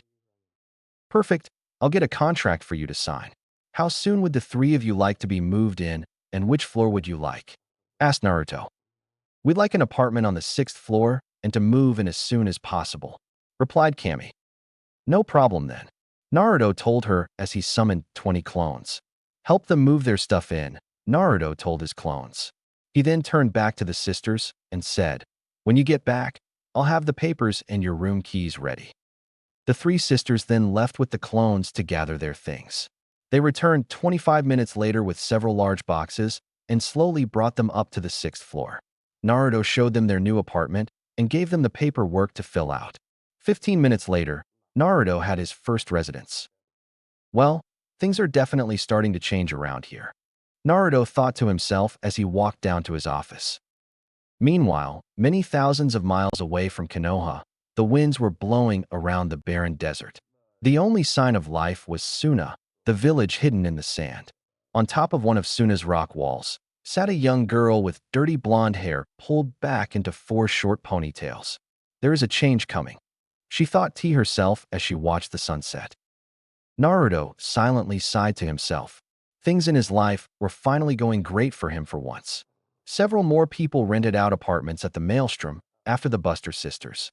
And Kathy, Kami, and Sarah from Chapter 3. He had even been able to start up the grocery store, named Oishi, and the bookstore, named Foxy Reads. Both were doing well, and his shipment of iron had come in a few days ago, so he'd soon be able to start his own weapon shop. He had also started exchanging letters with Rashi and Han. But right now, he was doing the most boring thing ever. He was patrolling.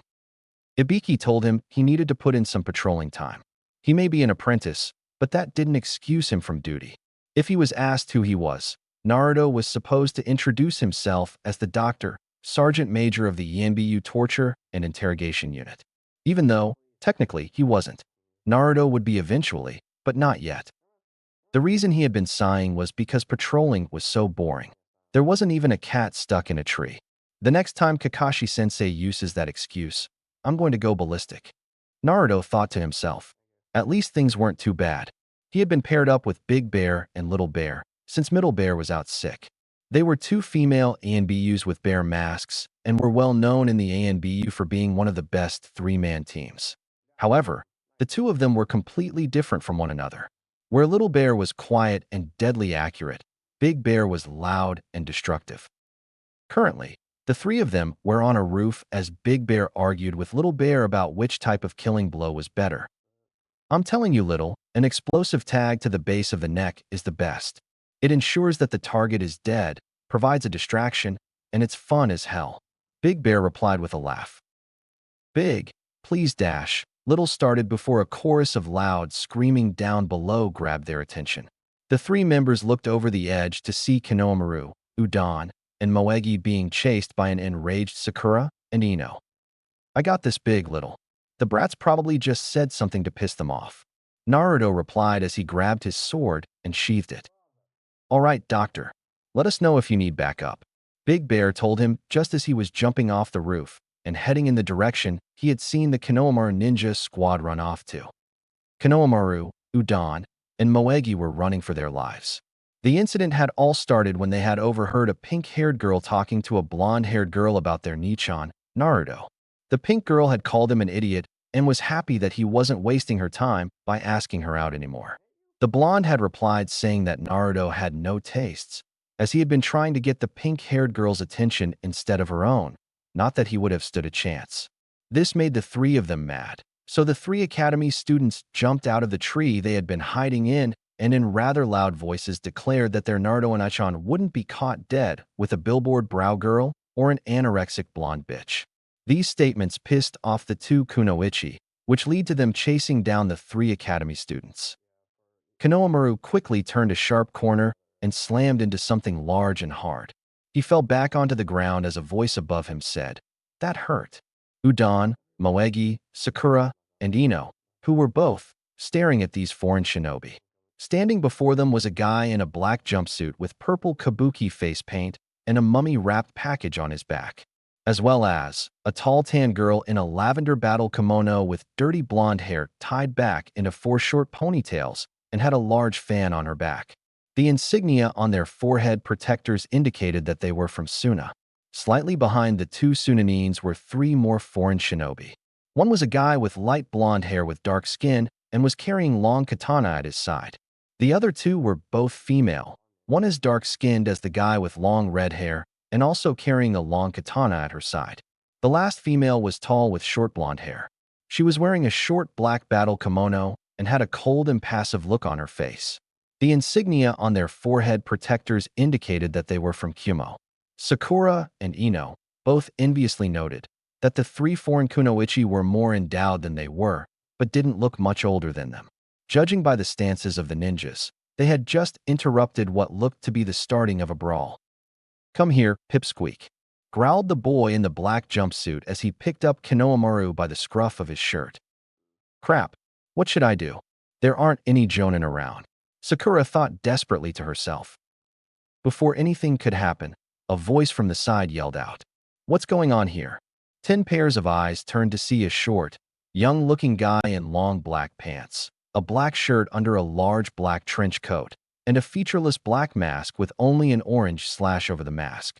He had a metal link chain wrapped around his waist a few times as a belt. "Who the fuck are you?" asked the guy holding Konohamaru. Before the guy could reply, Konohamaru yelled out, "Oh crap, it's the doctor. He's come to operate on me. Please don't operate on me, doctor. I'm not sick." Konohamaru knew that the doctor was actually Naruto, from having burst into a meeting between him and his grandfather, the third Hokage. The young boy had been sworn to secrecy and was told he would face severe punishments if he told anyone. "Konohamaru, who's the doctor?" asked Moegi in frightened voice. "The doctor is the most sadistic interrogator in the ANBU's torture and interrogation unit of Konoha. Rumor is that he got in by ripping a guy's heart and told him he'd get it back if he talked," the young boy replied. This statement caused mixed reactions from everyone.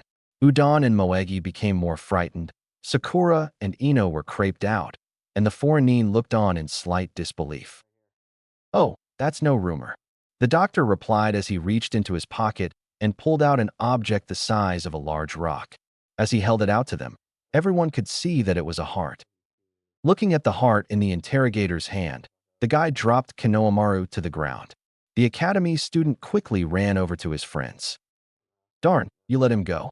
Now I can't operate on you," the doctor replied as he put the heart away. "However, it looks like I might get to operate on the rest of you. What are you three doing out of class?" he asked the Konohamaru ninja squad. Not waiting for an answer, he turned to Sakura and Ino and said, "The two of you are to take them to the academy immediately after this is over. Now as for the rest of you, where are your papers?" he asked as he turned around to face the foreign. "If you are unable to provide your papers, then you'll have to face the consequences, and I really hope you ladies don't have them." "Oh, why is that?" asked the long red-haired girl as she searched of her papers. She suddenly saw a shadow over her and looked to see the doctor standing right in front of her. Before she had time to react, his hand shot forward and oddly grasped her chin gently, his thumb softly rubbing over the front. "It is said that true beauty is on the inside. So, with three kunoichi as beautiful as you on the outside, I can't help but want to see your inner beauty," he told her softly, but loudly enough for everyone else to hear it. Unable to stop herself, the girl blushed as she handed him her papers. He quickly gathered up the papers from the others. After looking over them for a moment, he handed them back to them while saying, "Welcome to Konoha Kankuro-san, Temari-san, Samui-san, Karui-san, Omoi-san. Please enjoy your stay for the Chunin exam." Now, why did it seem like the three of you ladies were about to start ripping each other's heads off? The boy, now known as Omoi, took the lollipop he had in his mouth out and said, they were arguing over who had the largest chest. This caused the leaf kunoichi to remember that they didn't have any and others to glare at Omoi. The doctor stared at their chest.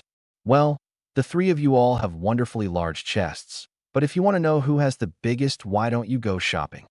he suggested. The girls were unsure if this should be a compliment or an insult. Granted, he had called them beautiful, so it was taken as a compliment. "Just how would shopping help us?" asked Temari. "Simple. The three of you go into a clothing store and get your measurements taken for new dresses. When the tailor measures your chest, the girl with the largest measurement wins. Please try not to fight with each other on the street. You may, however, use a guest training field to fight," he explained to him. Even though it was stupid sounding, the simple logic behind it was sound. Once they were dismissed, the three kunoichi walked to the nearest clothing store. The doctor then dismissed Sakura and Ino, ordering them to take Kinoamaru, Udon, and Moegi back to the academy. The doctor then left to head back to Big Bear and Little Bear. Well, it wasn't much, but at least it wasn't boring, and those kunoichi were gorgeous. Meanwhile, in the office of the third Hokage at the Hokage Tower, the Jonin senseis of Konoha's Jinin teams had assembled before the third.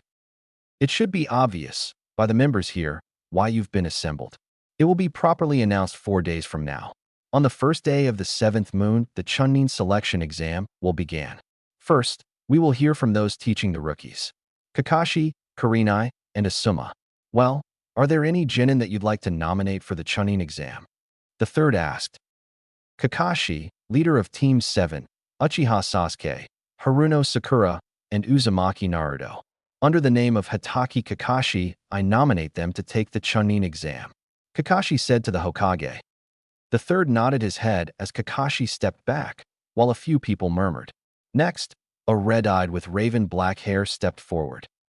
Kurenai, leader of Team 8, Hyuga Hinata, Inazuka Kiba, and Aburame Shino. Under the name of Yuhi Kurenai, I nominate them to take the Chunin exam, Kurenai said to the Hokage. The third nodded his head as Kurenai stepped back, while more people talked amongst themselves. Next, a tall man with a scraggly beard and a cigarette in his mouth stepped forward. Asuma, leader of Team 10, Nara Shikamu, Akimichi Choji, and Yamanaka Ino. Under the name of Saratobi Asuma, I nominate them to take the Chunin exam, Asuma said to the Hokage. As Asuma stepped back, the minimal whispering was now up to outright talking. All of the rookies. Very rare indeed. The third commented to himself. Hold on a moment, cried a voice from the back. Everyone turned to see that Irika was the speaker. What is it, Irika? Asked the Hokage. I know I may be speaking out of place here, but those 9 were students of mine at the academy. They are all very talented, but it's too early for them to take the exam. They need more experience. I can't understand the Jonin's reasoning. I became a Chunin when I was 6 years younger than Naruto. Kakashi interjected. Naruto is different from you. Are you trying to crush them? The Chunin exam is dash. Irika started to say. He would have continued, but was interrupted by Kakashi. They are always complaining about missions. Experiencing some pain may be good for them. Crushing them could be fun. What? Irika yelled at him. Sorry, Irika. That was just a joke. I can understand your feelings. It must upset you, but stay out of this. They are no longer your students. Right now, they are my soldiers, Kakashi told him, leaving no room for a rebuttal. Irika grimaced, but fell back and let the proceedings continue. The 3 Jonin of the rookie teams stepped to the side as the next person stepped forward. The next day, Kakashi met with his students and told them that he had nominated them for the Chunin exam. He gave them their papers and told them to be at the academy in 3 days, on the 3rd floor, to take it. As they walked down the street, Naruto looked down at his application and then to his teammates. So, how are we going to go about taking this exam? He asked them. What are you talking about, Naruto Baka? replied Sakura, wondering what was going through the blonde idiot's mind. What I'm talking about is, we're a rookie team. Most teams wait a year or two before entering. Once word gets out that a rookie team is going to be in the Chunin exam, they'll all be aiming to take us out first. So, we need to intimidate the rest of them somehow. Naruto explained. Do you have something in mind? Sasuke asked, remembering Naruto's flair for pranks back at the academy. Well, here's what I know, so this is what I've got, Naruto said as he began to explain his plan to them. That's crazy, Naruto, Sakura said when the blonde finished. So crazy, in fact, that it just might work for us, Sasuke countered. After a few more minutes of talking, the three left for their weekly meal together. After the meal, they each left in a different direction to start implementing Naruto's plan. Naruto himself changed clothes and headed for the ANBU headquarters to speak to Ibiki. He quickly walked through the hallways, while saying hi and nodding to folks. Once he arrived at his sensei's door, he knocked hard. Enter, came the voice from inside. Naruto opened the door to find Ibiki sitting at his desk going over some papers. Most likely for the exam, Naruto thought to himself. I take it you've heard Bandana-sensei? He asked. That you've been nominated for the Chunin exam? Yes, I have heard about it. Congratulations, Ibiki replied, looking up from his papers. Well, what's your opinion? Do you think I'm ready? He asked the scarred man. I do, but I wonder how this will change you. Everyone has a different experience with the exam. Now, since you've been nominated, you're off duty here until the exam is over, Ibiki told him. Naruto nodded his head and left. He had a lot to do in the next few days. Konoha Academy. Day of the Chunin exam. Sakura sighed to herself as she waited for her teammates to arrive. She looked down at her new outfit. Gone was the red dress and shorts she had only days before. Now, she was wearing black shinobi shoes with long black pants. The left knee of the pants had been torn open. She had 3 kunai holsters on her right thigh and 2 pouches of supplies on the back of her belt. She wore a short red shirt showing off her stomach. Over her shirt, she had a dark red leather trench coat with the white circle her dress had on the back and a hood. Currently, the hood was up over her now braided hair. At the tip of the braids was a mini kunai. Over her pale green eyes were shades with a matching tint to her iris. Her hands and arms were wrapped in chakra-storing bandages. Sakura leaned back against the tree and looked at the weapon next to her. Naruto had taken his teammates' weapons shopping and bought them weapons suiting to their personalities. At first, she hadn't liked that she had gotten a war hammer, but after learning about it, she thought maybe it wasn't too bad. The entire thing was polished steel. The handle was 5 feet in length, while the hammer was 15 inches thick and 1.5 feet long. She found out from the smithy that it was ordinary war hammer. Putting a little bit of chakra into it would make the hammer several times lighter, and it would lose any of its force when hitting someone. If she turned the war hammer around and summoned chakra to the front of the war hammer, the back would open and fire hundreds of Senbon needles at her opponent.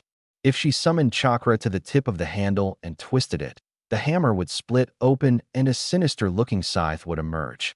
The war hammer had been named Thor. Hey, Sakura, a voice to the side called, snapping her out of her thinking. She looked over to see Sasuke walking towards her. Hello, Sasuke-kun, she replied as Sasuke leaned against the tree next to her. Sasuke's outfit had also changed. He no longer had his white shorts and navy blue shirt on. Instead, he had on long light gray pants and a navy blue high-collar tunic. On the tail of the tunic was the Uchiha clan symbol, and it looks very similar to the tunic of the Sound 4. His hands and arms were wrapped in white chakra-storing bandages. He had the same number of kunai holsters and pouches as Sakura, and they were in the same place. Over his eyes was a pair of shades with a bright red tint. Tied to his waist on the back was a sword. It was a short sword. When he summoned chakra to the handle, the sword would split, becoming 2 weapons. Also, the blades could be set ablaze. The blade had been named Levitine. I see we're all here, a voice in front of them said. The 2 members of Team 7 looked to see the last member of their team walking towards them. About time you showed up, Naruto. It's almost time, Sakura said. Naruto was no longer wearing his black shirt. He still had the same long black pants on, but now he had on a long black trench coat. The top of the coat was closed with silver buckles and opened around the bottom where his legs were. On the right sleeve was the mist insignia etched in orange. On the back of his coat was the kanji for Q, also in orange. The sleeves were tight at the shoulders, but widened greatly as they went down. The large hood of the coat was up, covering his blonde hair. His face was wrapped like Zabuza's with black chakra-storing bandages. He wore shades with a bright orange tint. On his arms were his gauntlets, the immortals. "Are we ready?" he asked them. Seeing his teammates nod, Naruto turned around and they headed towards the academy entrance. "What were you able to find out?" Sasuke asked in a whisper. "There's a small test first, to separate the participants from the complete idiots. After that, the real tests begin. The first one tests the participants' knowledge. Next is the team's ability to survive. After that is the tournament held a little over a month from now. I don't know how each one is given out though. That information wasn't available to me." Naruto replied as he opened the door to go inside. "Do the two of you remember your lines?" he asked as they climbed the stairs to the second floor. "Yeah, and I still can't believe we're going to do this," Sakura replied. They had reached the landing to see that a group of genin had crowded around a room. Naruto looked to see that a pair of older-looking genin were blocking the door. He watched as Lee tried to get past and was brutally punched to the ground. That's not like Lee Kun. He's too fast to get hit by such a slow punch. Plus, it's had as fuck to hit him back, much less to the ground. Naruto thought as a double-bun-haired girl walked forward only to be slugged across her face hard. That must be one of Lee Kun's teammates. He thought while the blockers taunted them. "Ready?" Sasuke asked his teammates. Naruto and Sakura both nodded. As one, they walked forward, shoulder to shoulder. Naruto would be walking by the genin blocking the door, Sakura in between them, and Sasuke would walk alongside the crowd of genin. As they were almost even to the blockers, the genin with spiky black hair spoke up, calling everyone's attention to them. "Just where do you rejects think you're going?" "We're going to room 301. Sasuke replied as they stopped and looked at them. "Yeah? Well, this is room 301, and I say you aren't getting in." The other genin with a forehead bandana protector on replied. "This isn't room 301. This is still the second floor, as we've only climbed one flight of stairs. Also, your genjutsu sucked. An academy student could see through that. We'll be leaving now." Sakura shot back. The three began to walk forward once again. As they became even with the pair, the one with spiky hair shot his hand out only to have it grabbed by the clawed gauntlet left hand of Naruto's. The genin tried to remove his hand, but Naruto's grip was too strong. "Dude, what the hell? Let go!" the genin yelled out, his hand slowly turning red. Naruto lowered his hand, forcing the genin to his knees. A moment later, the mocking genin screamed in pain, and the sound of his wrist being crushed filled the hall. Naruto released his hand and let the genin collapse on the ground. After the genin sobbed a few times over his wrist, Naruto drew his leg back and slammed it into the boy's face. He crashed into the wall and was knocked out cold. All three members of Team 7 glared at the remaining genin, daring him to try and stop them. The boy grabbed his partner and disappeared. "Very foolish standing in our way like that," Naruto said as they started walking again. They stopped as they saw Rock Lee walking towards them. "Hey Lee Kun, how's it going?" Naruto asked his sparring partner. "It's going well, Naruto-kun. But why did you do that?" the green spandex-wearing boy asked. "Oh, that wasn't a genin. That was a Chunin," Naruto replied simply. Lee nodded his head before turning his head to Sakura and saying, "Hi, my name is Rock Lee. So, you're Sakura? Let's go out together. I'll protect you until I die." Lee flashed her his good guy pose. Before Sakura could reply, Naruto replied for her. "She'd love to go out with you, Lee. Here's some information about her. Her full name is Haruno Sakura. Her hobbies are playing trivia and memorization. She lives on Dash." Naruto would have continued had he not been bashed on the head by Sakura. "Shut up, Naruto," she growled out. She then turned to Lee and said, "Sorry, but no." The three continued walking again, after Sasuke had finished his confrontation with the pupil-less white-eyed boy on Lee's team. After a brief fight between Lee and Sasuke, in which Sasuke was about to have his ass handed to him, they saw their sensei standing outside the room. They then learned that the exam can only be taken by teams of 3. With praise for their sensei, they stepped forward. Shock filled them as they stared out over the crowd of genin.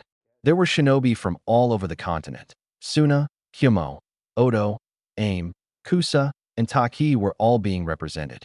The three of them did their best to control their surprise. They were brought out of their thinking as a voice called out. Sasuke-kun, you're late.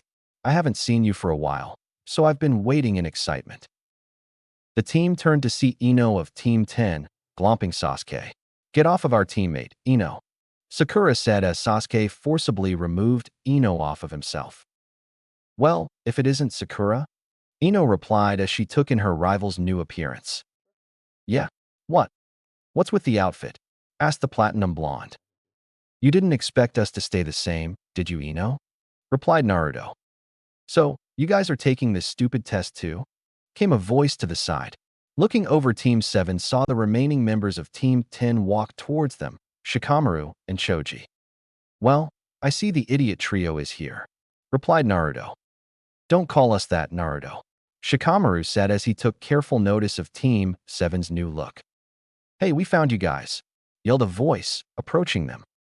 All 6 rookies glanced over to see the last remaining 6 rookies walking up to them. So, everyone is assembled, said the gray coat wearing Kiba of Team 8. You guys too, groaned out Shikamaru. I see that all 9 of this year's rookies are taking the exam.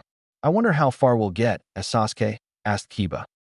You seem confident, Kiba, Sasuke replied to the dog user. That's cause we did a lot of training, so we won't lose to you. It doesn't matter how much training you do. As the weakest team, you won't get far, Sakura told them. What did you say? He yelled back. Your team is the weakest. The only member on your squad that actually a threat to anyone is Hinata. Shino is a close second, if he's fighting anyone but me. And you, Kiba, are the weakest, Naruto told him. Hinata blushed at Naruto's words, as Shino arched an eyebrow in response to Naruto's words. Kiba, on the other hand, tried to throw a punch at Naruto's face. He was quickly stopped as he felt 2 blades press against his neck and saw a shadow over his head. Naruto had the right-handed blade of the immortal out, as Sasuke had Levantine unsheathed, both blades resting on Kiba's jugular, and Sakura had Thor hoisted in the air, ready to smash him. Hey, you guys should be a little quieter, came an older-sounding voice. All 9 of the rookies looked to see an older, silver-haired boy. The boy introduced himself as Kabuto. He told them to stop being so loud or it might cause a scene, as everyone was already on a short fuse. They learned that it was his 7th time to take the exam and, as a result, he had a lot of information about the exam in his Infonine cards. He decided to share some info with them as they were rookies. He brought up a graph, showing them where each participant was from and how many there were taking the exam. Sasuke asked if he had info on individuals. Kabuto said if he had a name he should have it. Sasuke asked for info on Lee and some guy named Gaara. Lee, Naruto already knew about. But this Gaara guy was something else. With so many strong opponents taking the exam, some of the rookies began to lose confidence. Well, now is as good a time as any, Naruto thought to himself as he stepped forward. Sakura, Sasuke, who shall we kill first? He asked in a loud voice, catching everyone's attention. Sasuke smirked slightly and pointed to a team from the hidden ring. Sakura rolled her eyes as she pointed to the hidden sound team. Let's kill them, they replied in unison. They then began to argue slightly over who to kill first, until Naruto intervened. Guys, we'll kill both of them in the second exam, he told his teammates. This caused almost everyone in the room to shudder. Not everyone was taking Team 7's words so lightly. So, he thinks they can kill us? Asked a tall boy with spiky black hair. Let's play with them for a little bit, replied his long black-haired teammate. Good idea. He'll learn that sound shinobi can be quite deadly, said the bandaged-faced boy in front of them. The 3 shinobi ran forward towards Naruto. The spiky-haired boy and the girl with long hair jumped into the air and threw a few kunai at Naruto. Naruto batted the kunai away with his gauntlet. He was then taken by surprise as the last member of the sound team appeared in front of him and made a swipe at his head. Naruto stepped back in time to avoid being hit. However, a second later his vision went haywire. Naruto summoned chakra to his feet to keep him upright, as he forced the bile back down into his stomach. You may want to improve before you make a declaration on killing someone, the bandaged face sound shinobi told him. Before Naruto could reply, A very familiar voice yelled out from the front of the room as it poofed into existence. "Quiet down, you worthless bastards." There, standing at the front of the room, was Ibiki. Ibiki? Oh shit. Naruto thought to himself. Ibiki explained that they would be taking the first part of the exam in the room. He told them to take a number and then sit at that assigned seat. Naruto sulked as he realized it was a paper test, the kind he was the worst with. Ibiki calmly explained the rules, after which, Naruto could feel his teammates staring holes into his back. Once the exam started, Naruto looked at his test paper and cringed at the first question. There's no way anyone can answer any of these. Naruto thought to himself, slowly starting to panic. Naruto calmed himself down and took a better look at the questions. These are high-level questions, most of which I don't know, and I doubt most of the people in here do know. So, I'll answer in my own way, thought the blonde as he began to scribble down answers. 3 minutes later, he put his pencil down and flipped his test over. Naruto leaned back and propped his feet on the desk as he relaxed his head. Several of the examiners, including Ibiki, saw this. What is he doing? There's no way that Naruto could have finished so quickly, Ibiki thought. He'd be the first to admit that his apprentice had grown a lot in the past 5 months, but he still had a ways to go.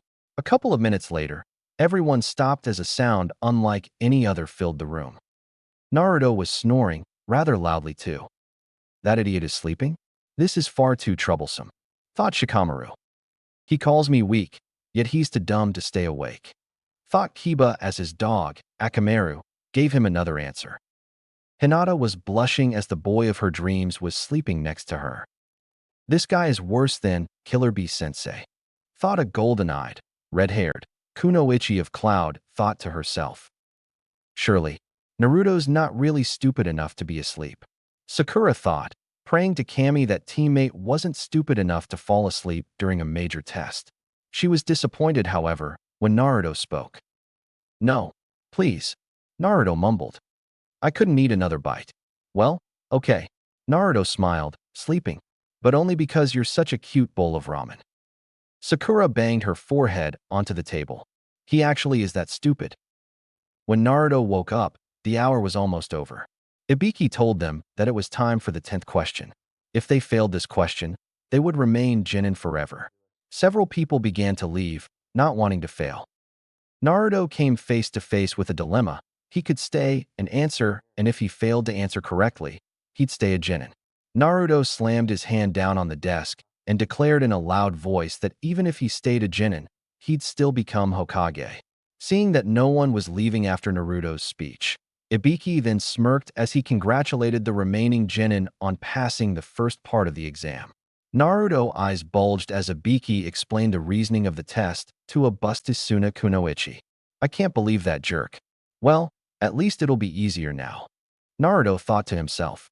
Suddenly, a loud crash was heard as a figure busted through the glass. Never mind. This just got worse, Naruto thought, knowing that there was only one person in all of Konoha dumb enough to interrupt Ibiki's speech like this, and he knew who it was. "All right, you worms. I'm Mitarashi Anko, the second examiner for the Chunin exam. Now let's go," Anko yelled out in a loud voice. She then took notice of how many had passed and brought this to Ibiki's attention. She declared that once the second test was over, the numbers would be less than half. This statement had a few on edge again as they followed her out of the room to the second part of the exam. After about 45 minutes of walking, the Chunin found that they had been led to a thickly forested area, surrounded by a high metal chain-link fence. The trunks of the trees were thick, thicker than any other tree in all of Konoha. Many of the trees' trunks were almost as thick as base of the Hokage Tower.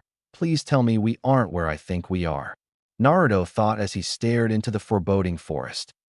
"Welcome to the stage for the second exam.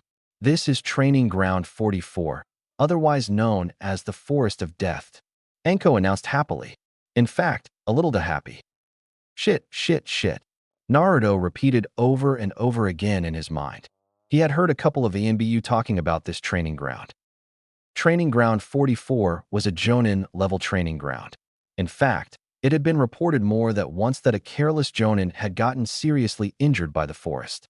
Inside were untold horrors as certain animals lived in the forest that lived nowhere else. man-eating centipedes, giant tigers, acid-spewing plants, and more. Kiba had made the mistake of mocking Anko while she was telling them the name and got a kunai thrown at his cheek. The blade barely grazed him, but it was enough to leave a faint cut. Anko had then moved right behind him, with another kunai pressed against his neck. However, she quickly spun around to see a presence behind her. A tall Kusanine was standing right behind her with her thrown kunai in his tongue to return it to her. Anko then explained the test to them, telling them that half would get a heaven scroll and the other half would get an earth scroll. She told them that a team would need all of its members alive and have both scrolls to continue, informing them that they would have to engage each other in battle if they wished to pass the second exam. They then had to sign release forms, as killing was part of the exam. After all the members of Team 7 signed the release, they went to turn their forms in and get their scroll. They were given a heaven scroll and assigned to Gate 12. As soon as the gates open, we run for it, Naruto said. Why? Asked Sakura. Simple, we're a rookie team, so everyone's going to be aiming for us, thinking that we're easy to take on.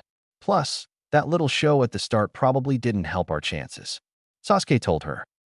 Minutes later, the air horn sounded, indicating the start of the second exam. The Jonin thrust the gate open, and before he had reached to close it, Team 7 was already hidden by the thick forest. As they ran, Naruto summoned 15 clones and had 5 hinge into perfect copies of Sasuke and another 5 into perfect copies of Sakura.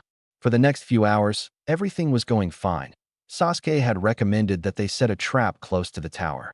Since Naruto and Sakura had no problem with it, they agreed to it. Now, they just had to get there before anyone else. Suddenly, Naruto snapped to attention.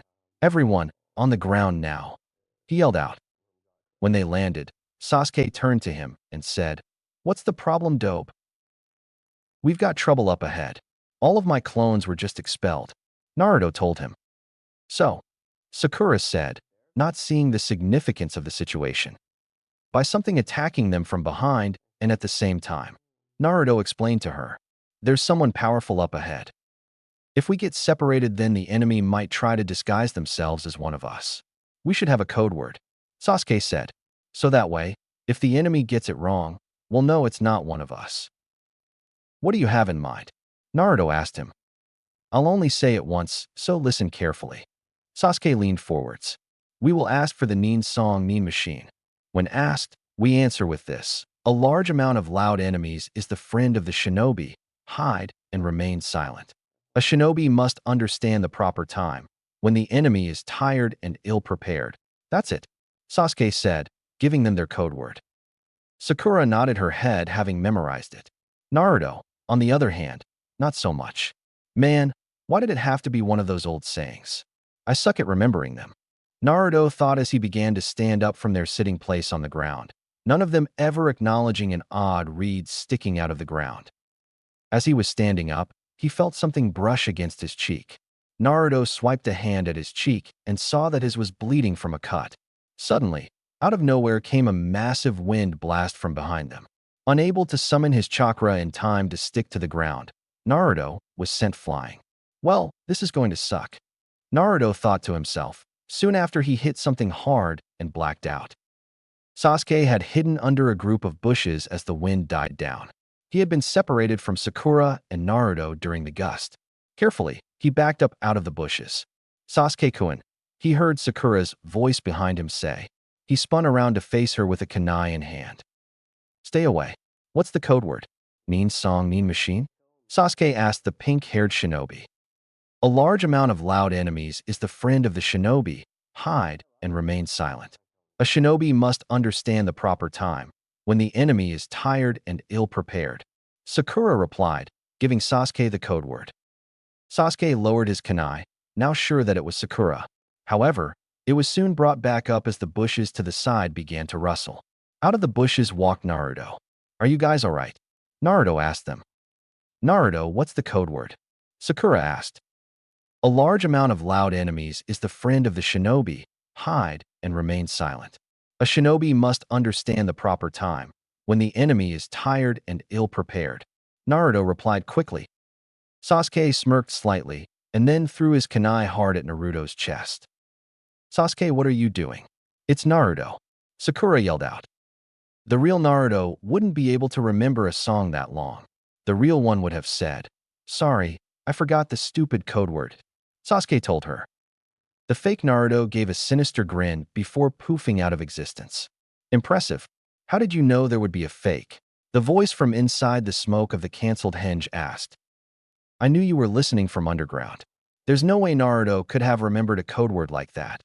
So I knew you had to be a fake. Sasuke replied as the smoke cleared enough to show their attacker. It was the Chunin from earlier. Well, this is going to be a lot of fun. The Grassnin stated. You want my Earth Scroll, right? Since you guys have the Heaven Scroll. The Grassnin asked. The ninja then opened his mouth and shoved the scroll down his throat. After swallowing the scroll completely, the Grassnin's head was looking down at the ground. Let's begin the battle for each other's scroll, with our lives on the line, he said as he turned his gaze towards them. Death surrounded them. It was gripping them so tightly that it was impossible to breathe. Their bodies had been chewed upon and then were spat back out. Blood poured from everywhere, caking them like a warm gel. Neither could move as a kunai flew from the darkness and embedded itself deep into their foreheads. Then suddenly, it was all over. There were no mangled bodies, blood, or kunai in the forehead. But the feeling was still there. What was that? Was that a genjutsu? Sasuke asked himself, before his collapsed onto his hands and threw up.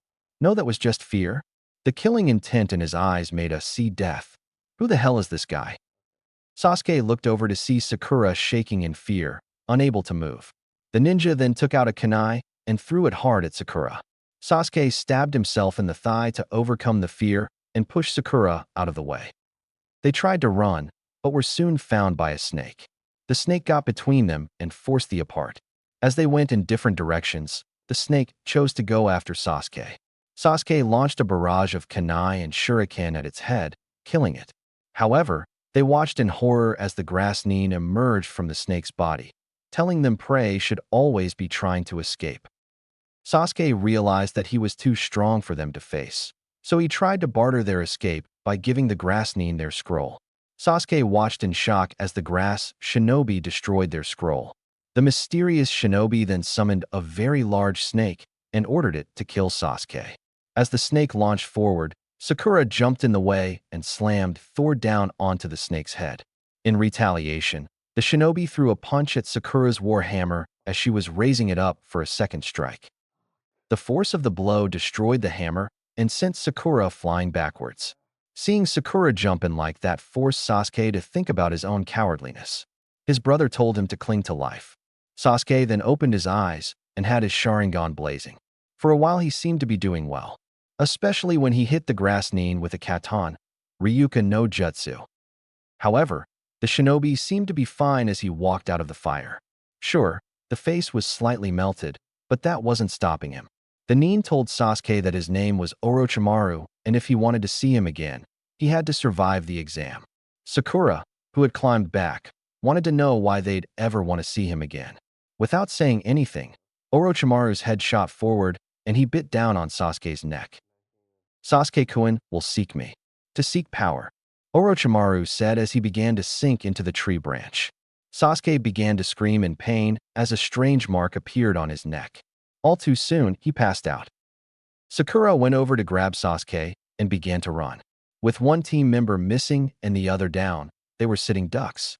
Naruto, where are you? She thought desperately to herself. Konoha. Training Ground 44. Chunin exam, second test. A few minutes earlier. Naruto groaned slightly as he slowly opened his eyes, having regained consciousness. Looking through bleary eyes and orange-tinted shades, Naruto was able to figure that he was on the ground and upside down. Sasuke? Sakura, he called out as he righted himself up. At this point, he noticed that a large shadow had fallen over him. He turned his gaze to the source of the shadow, and his eyes widened at the sight of a large snake. A very large snake that was casting a shadow over him. Oh, crap, Naruto thought to himself as he jumped out of the way when the snake tried to strike. He had seen several of Anko's snakes, and this one didn't look anything like any of them. Is this snake native to the forest? He thought to himself, never taking notice of its tail until it was too late. Naruto grunted in defiance as the tail wrapped around him harder. His arms were pinned to his side, so the immortals were useless. Naruto's eyes widened as the mouth of the snake appeared before him and tossed him in, closing its mouth before he could get out and swallowing him. Konoha, just outside of Training Ground 44. Chunin exam, second test. Tokubetsu Jonin Anko was peacefully relaxing atop the chain-link fence of Training Ground 44 when one of the guards of the exam came and told her that they had found some bodies. As she looked at the bodies, she knew only one person who could and would want to melt the face off of someone. So he's here.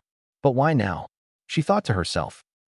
Anko turned to one of the guards and said, "Get ANBU captains in the Forest of Death now." Anko then shunshined away, back to Training Ground 44, and jumped over the fence. Anko quickly summoned chakra to her legs as she ran. I may not be able to stop him, but I can at least slow him down. She thought to herself. Konoha. Inside Giant Snake's stomach. Well, isn't this just a bowl of miso ramen? Naruto thought to himself as he stabbed the lining of the snake's throat once more. No matter how many times he stabbed, he couldn't get a wound. Naruto then started to go through his options, and an idea came to mind. Kage Bunshin, he yelled out. Soon the snake was filled with a horde of shadow clones. Unable to hold in so many bodies, the snake soon burst open, its head separating completely from its body. I plan to become Hokage, Naruto stated. You didn't think I'd let something like being eaten stop me? Naruto asked the dead snake as he dispelled his clones. Naruto walked up to the mouth of the snake and blinked a jar into his hand. Very carefully, he then began to force venom out of the fong and into the jar. Once the jar was nearly full, Naruto screwed the lid on and blinked it back to his storage dimension. Next, he blinked a large, empty syringe and collected a full amount of blood from the snake. The venom and blood would prove useful in later studies. Naruto then took a deep breath through the nose and smelled himself in the process. Kami, do I reek? I need to find a river quickly to wish this off, or I'm going to have ninjas tracking me by my scent. Naruto thought to himself. After a few minutes of running through trees, Naruto came across a deep, peaceful flowing, babbling stream. He carefully took off his clothes and ran them through the water to deaden the scent. Well, since I'm here, I may as well enjoy it. Besides, no one's around to see me, Naruto reasoned. He then took off his boxers, hid his clothes under a bush, and jumped into the stream. Konoha. Training Ground 44. Chunin exam, second test. Suna team. Temari, the dirty blonde-haired, busty, first child of the Yondaime Kazekage, sighed to herself. Gaara, I need to be alone for a while, she told her younger, red-haired, demon-holding brother. Gaara slowly turned to face her. Why? He asked in a low, gravely tone. Well, gee, I don't know. Maybe it's because I'm covered in blood from your little hobby. She thought to herself, wanting to say it aloud. However, she simply replied saying, It's a woman thing, Gaara. But how about this? If I'm not back in 2.5 hours, you can kill Kankuro. What? Her black jumpsuit wearing, younger brother cried out. See you guys in a couple of hours. Temari called over her shoulder as she bounded away. After a few minutes of running, she found a perfect stream to use. Unfortunately, someone else was using it. Who the hell is that? She asked herself. Temari couldn't recall seeing a genin with such blonde hair and whisker-like marks on his face. Well, whoever he is, he's cute. He looks slightly younger than me, but with my dating life, I'd take him. She thought to herself. Thanks to being the Kazekage's daughter, Gaara's sister, and the strongest genin kunoichi in Suna, guys tended to fear her and stayed away from her. So, Temari had a lot of sexual frustration built up. Very carefully, Temari set her fan to the side and opened her battle kimono, just enough to expose her large chest and stomach. She moved her left hand up under her fishnet shirt and began to softly knead her breasts. She could feel her panties getting wetter and wetter with each passing moment. Temari moved her right hand under the bottom half of her battle kimono and pushed it to the side as she slid her middle finger into her slit. As she began to rub her G-spot, she started to pinch her small, dark brown nipples. After a few moments of intense rubbing and abusing her breasts, Temari came shooting out her love juice. She forced her jaw to stay close to prevent herself from yelling out in pleasure. She saw that the blonde-haired boy was still there, However, a sudden rustle from some nearby bushes grabbed their attention. The boy had apparently decided not to hang around, as he was then gone in a flash. Temari, however, had decided to stay for a moment and saw a brown rabbit emerge from the bushes. Well, I guess the stream is free now, she thought to herself while lightly chuckling. With that, she stood up, grabbed her fan, and jumped toward the stream. After all, no one was around. Meanwhile, Karui, a dark brown-skinned Jinin kunoichi from Kumo with long red hair and a busted chest, was running through the trees trying to find a Jinin team for her own team to challenge for their scroll. She stopped suddenly as she heard what she thought was splashing. Quickly running towards the noise, she soon stopped as she saw that there was someone in the stream. Who the hell is that? She mentally asked herself. The only one that she had seen with blonde hair had been some Konoha fangirl kunoichi. Well, he looks good. It'd be nice to have him as a boyfriend, if he has a good personality. Karui thought slightly lecherously to herself, as she watched a few droplets of water fall off of his golden blonde hair, landing on his strong chest and flowing down his chiseled abs before coming into contact with the stream. Karui noticed that she was drooling at the sight and quickly wiped the excessive saliva away.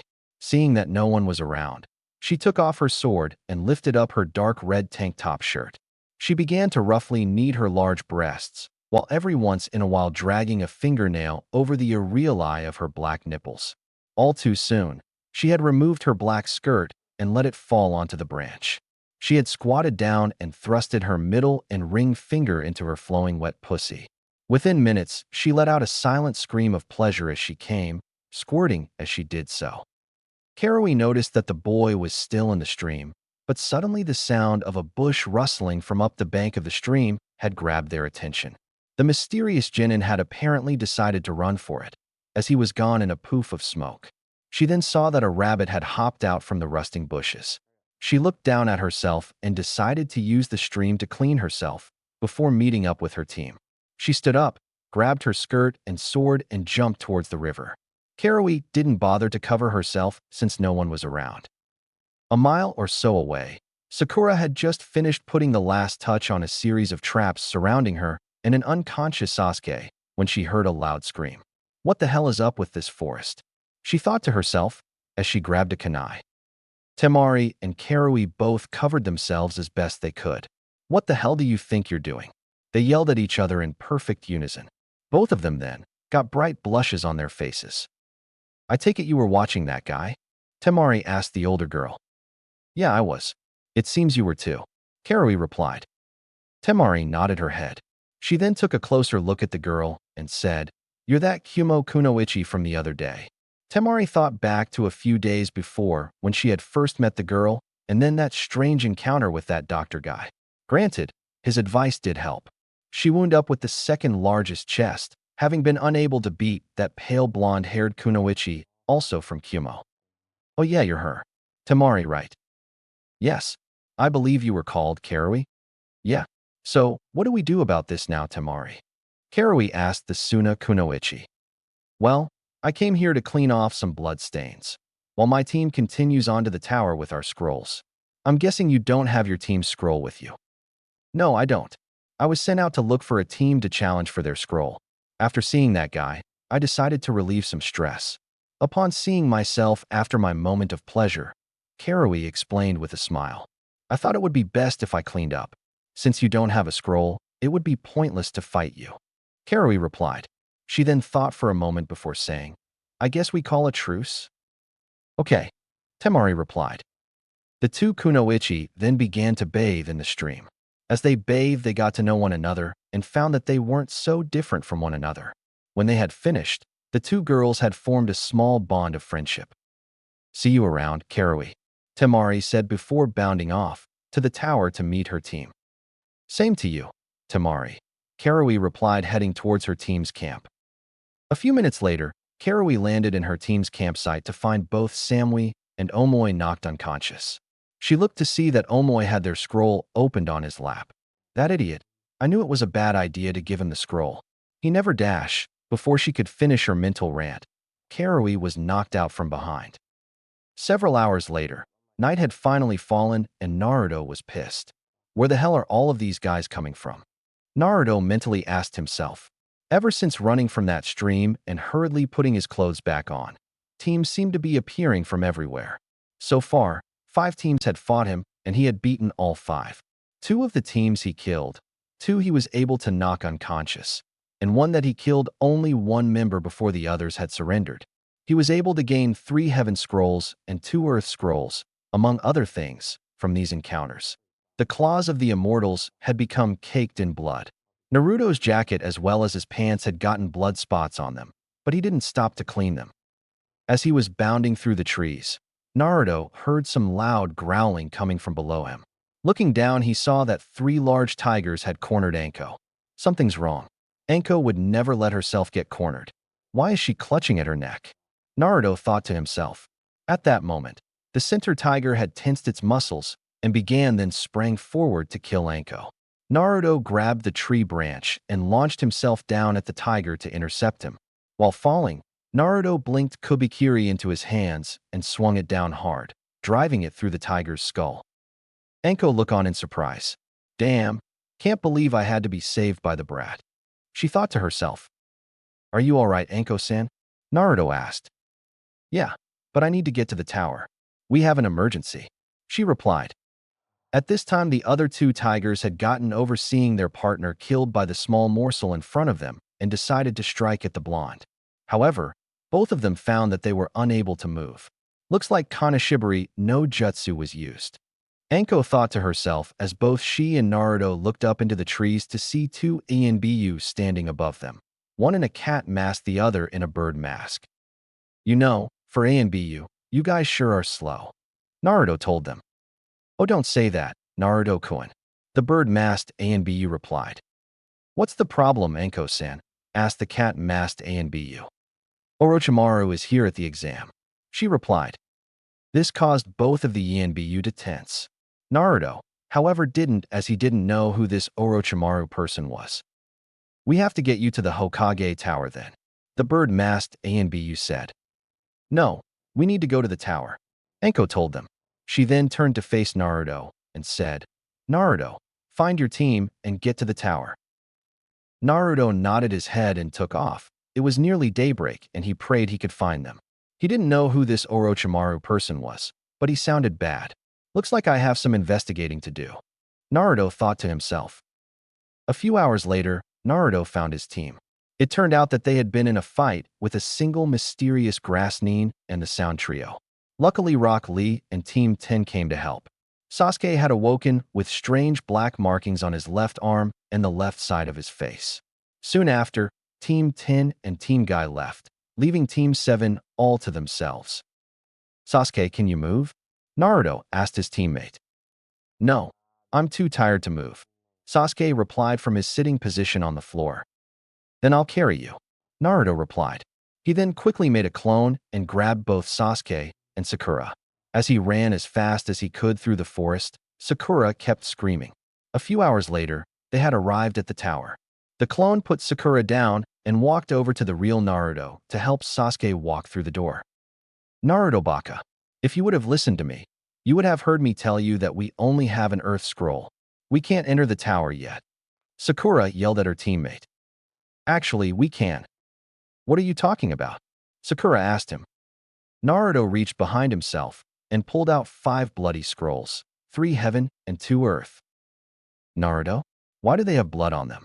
Sasuke asked. Well, some of the other teams really didn't want to give their scrolls up, so I had to convince them otherwise, Naruto replied. Flashback no jutsu. Yesterday afternoon, Naruto ran through the forest as fast as he could. Moments ago, he had heard a horrifying shriek come from the stream he had just left. This forest was getting more and more dangerous. As he bounded through the trees, Naruto was stopped suddenly as something whizzed by his face and made a hard, thunk-like noise into the tree. While turning his head to face it, an odd hissing noise started.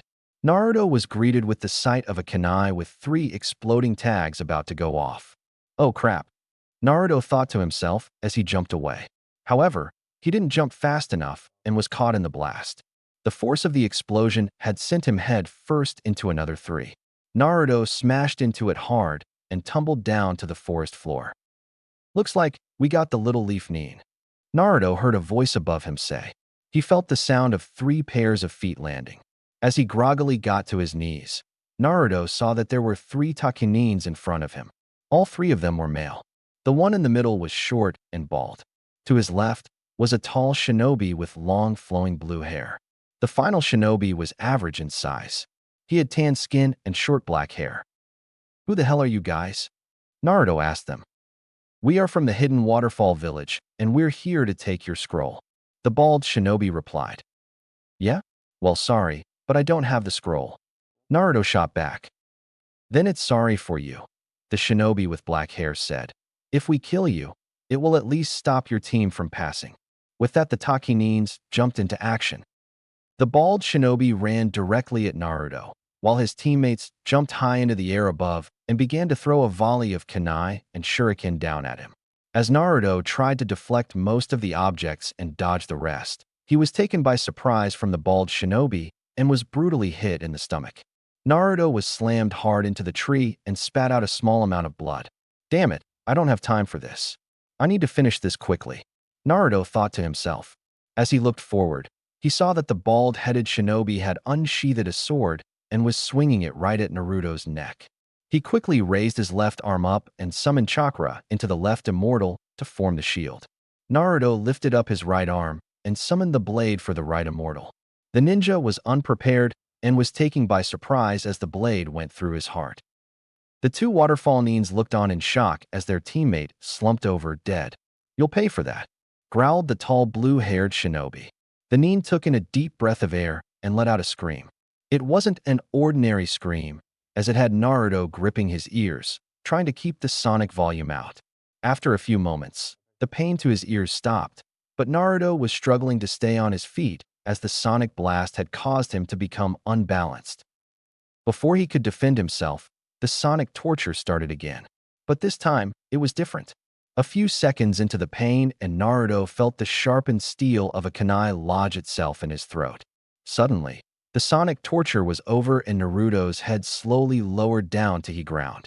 Letting his eyes gaze at the sight before him, he saw the smirking face of the blue-haired shinobi, who had been putting him under the mind-numbing pain, and the smiling face of the tan ninja, whose arm was stretched out, indicating that he had been the one to throw the weapon.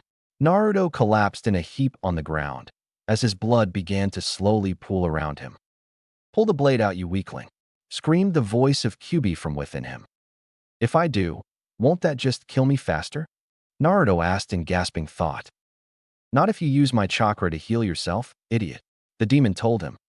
So, as the 2 Takinin laughed over an easy kill, neither of them noticed the slowly increasing feel of a bloodthirst presence or saw Naruto slowly pull the knife out of his throat. As they began to walk away, the 2 shinobi began to feel the intense presence. A presence that they had felt back home in the Hidden Waterfall Village, but shouldn't be feeling here.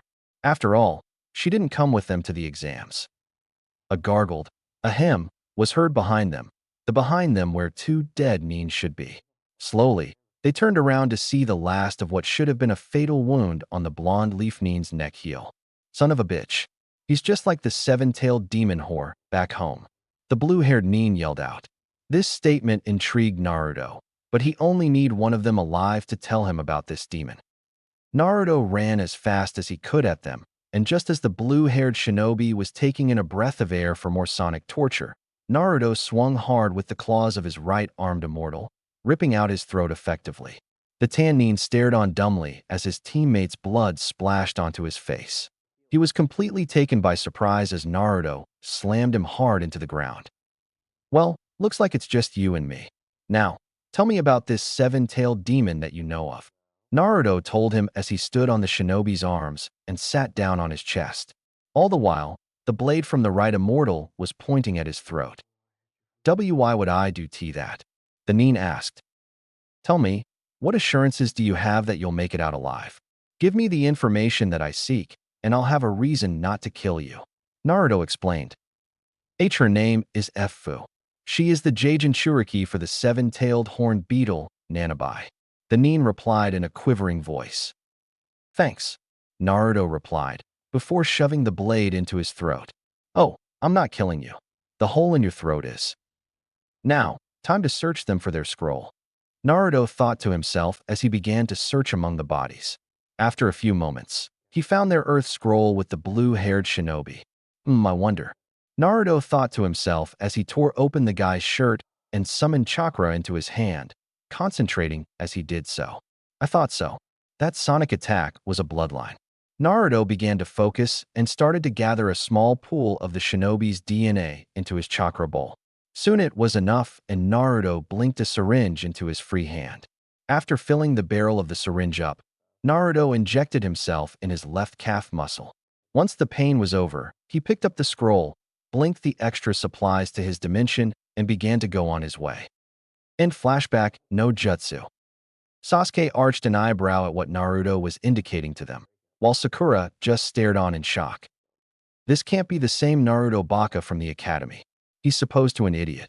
Sakura thought to herself. So, Naruto's grown strong enough to kill. Sasuke thought as Team 7 walked into the tower. After seeing the message on the wall, Sakura and Naruto opened the Earth and Heaven scrolls and were greeted by the sight of their old academy instructor, Iruka. He explained what the message meant and congratulated them on passing the second exam. Iruka told them that they had 3 days to relax and train before the second exam ended. They were informed that they were the third team to arrive. They went upstairs to the bunk rooms and were told that they had access to the medical station, the kitchen, the library, and the training grounds. Anything beyond that was off limits. They soon found their sensei, Kakashi, and explained what had happened in the Forest of Death. He told them he'd get Sasuke checked out and proceeded to take the young Uchiha to get looked at. Naruto headed to the kitchen to get something to eat, while Sakura began to wonder about her future as a kunoichi. After being the first team to the tower and spending a peaceful night sleeping, Temari found herself getting hungry and went to the kitchen to cook herself something. Now, Temari wasn't the best cook in the world, but she had taught herself enough to make a meal. So, a few minutes later she was sitting down with a nicely filled bowl of fried rice with egg. She always made a bit more than she intended, so Temari left the remainder on the countertop in a bowl with a note saying that anyone who wanted it could have it. After taking a few bites, the door opened to reveal a short-looking figure. By the way the person walked, Temari assumed it was a male.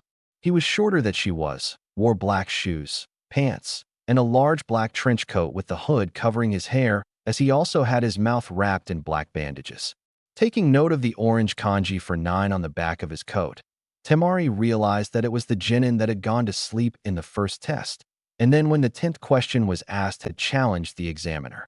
It was hard to tell if he was an idiot or insane, or, much less likely, a genius of some kind. She watched as he went over the cabinets and took out a packet of instant ramen and began to heat up the water for it. As he waited, the shinobi took notice of her bowl and offer. He carefully picked up the bowl and summoned chakra into his hands. Analyzing it for poisons, smart, Temari thought to herself. He may be an idiot, but he had something going for him. As the water slowly began to heat, he began to eat the fried rice. When he had finished the fried rice, he poured the water into the bowl with the instant ramen. The hooded shinobi took his bowl and sat at the table in front of her, facing her. She began to slowly eat her food once again, trying to not let on that she was watching him. The shinobi quickly finished his ramen and put his bowl in the sink. As he opened the door, he turned his head slightly back to her and said, "Thank you for the fried rice, Suna-chan." He quickly shut the door and his footsteps were heard leaving. Temari had a slight blush on her face before she quickly squished it. Who the hell does that guy think he is, saying that? She asked herself in an annoyed tone. Oh well, he seemed nice and so did that mysterious blonde from the stream. Unfortunately, with what was to come it would be highly unlikely that she'd ever see either of them again. Naruto went to send letters to Rashi, Han, and now Fu. A few hours later, Kakashi returned to speak with Naruto and Sakura, telling them that Sasuke would be asleep until tomorrow due to the injuries he had and was sleeping them off. Over the next 3 days, 4 more teams arrived. The time for the second exam was soon over and the genin were informed that they would be having preliminary matches for the third test, as there were too many genin. As the Hokage was speaking to the genin, Sasuke was silently looking around at the competition. So he's here. I'll get to see what he's capable of. He thought to himself as he stared at the red-headed shinobi from Suna. Sasuke hoped to have a chance to fight him, but not yet. He had been told by Kakashi a few days ago that due to the nature of the Fujihoin, it would be 4 days until he could start using chakra correctly. Today was his 3rd day, so whoever he faced in his preliminary match, he wouldn't be able to use ninjutsu against them. Soon the Hokage's speech was done, and a series of names began to flash on the large screen above. A second later, Sasuke smirked slightly as he read his own name on the screen. Well, at least I'll get to finish early. Sasuke thought to himself as he walked forward to face his opponent, Yoroi Akato, a member of Kabuto's team. As the Jonin, and examiners made their way to the upper level, Temari looked around and saw that Karui was nowhere to be seen. I guess her team didn't make it, the Suna Kunoichi thought to herself. The match between Sasuke and Yoroi hadn't been anything overly great, but when he used Chakra Kyuin on Sasuke, it began to look like Sasuke was going to lose. However, Sasuke was able to get away and use his new taijutsu move, Shirsha Rindan, and secure a win. Unfortunately, he passed out due to nearly having all of his chakra absorbed. Sasuke was taken away to the medical ward by the Mednin team. That is odd. Sasuke should have just used one of his fire jutsu to roast that guy. Something's going on with my team that I'm not being told about. Well, I don't have a right to judge. It's not like I've been honest with them. Naruto thought to himself as Ashino fought against Zaku from Odo. Naruto looked down to see that Shino had won, since Zaku's arms exploded. Naruto was impressed. He hadn't expected the quiet Aburame to be so ruthless. It's always the quiet ones, he thought with a small grin. The next match was between Kankuro from Suna and Misumi Tsurugi. At first, the match seemed to be a rather boring taijutsu match, until Misumi literally wrapped his limbs around Kankuro, squeezing hard on the Suna shinobi's neck. Naruto was surprised that he was a little squeamish at the sight. Soon, the sound of breaking bones was heard, indicating that the Sunanin's neck was broken. Before Misumi was declared the winner, Kankuro's head spun around and wooden arms emerged from his body. The mummified package that Kankuro had placed on the ground unraveled itself to reveal the real Kankuro and the one gripping Misumi as a puppet.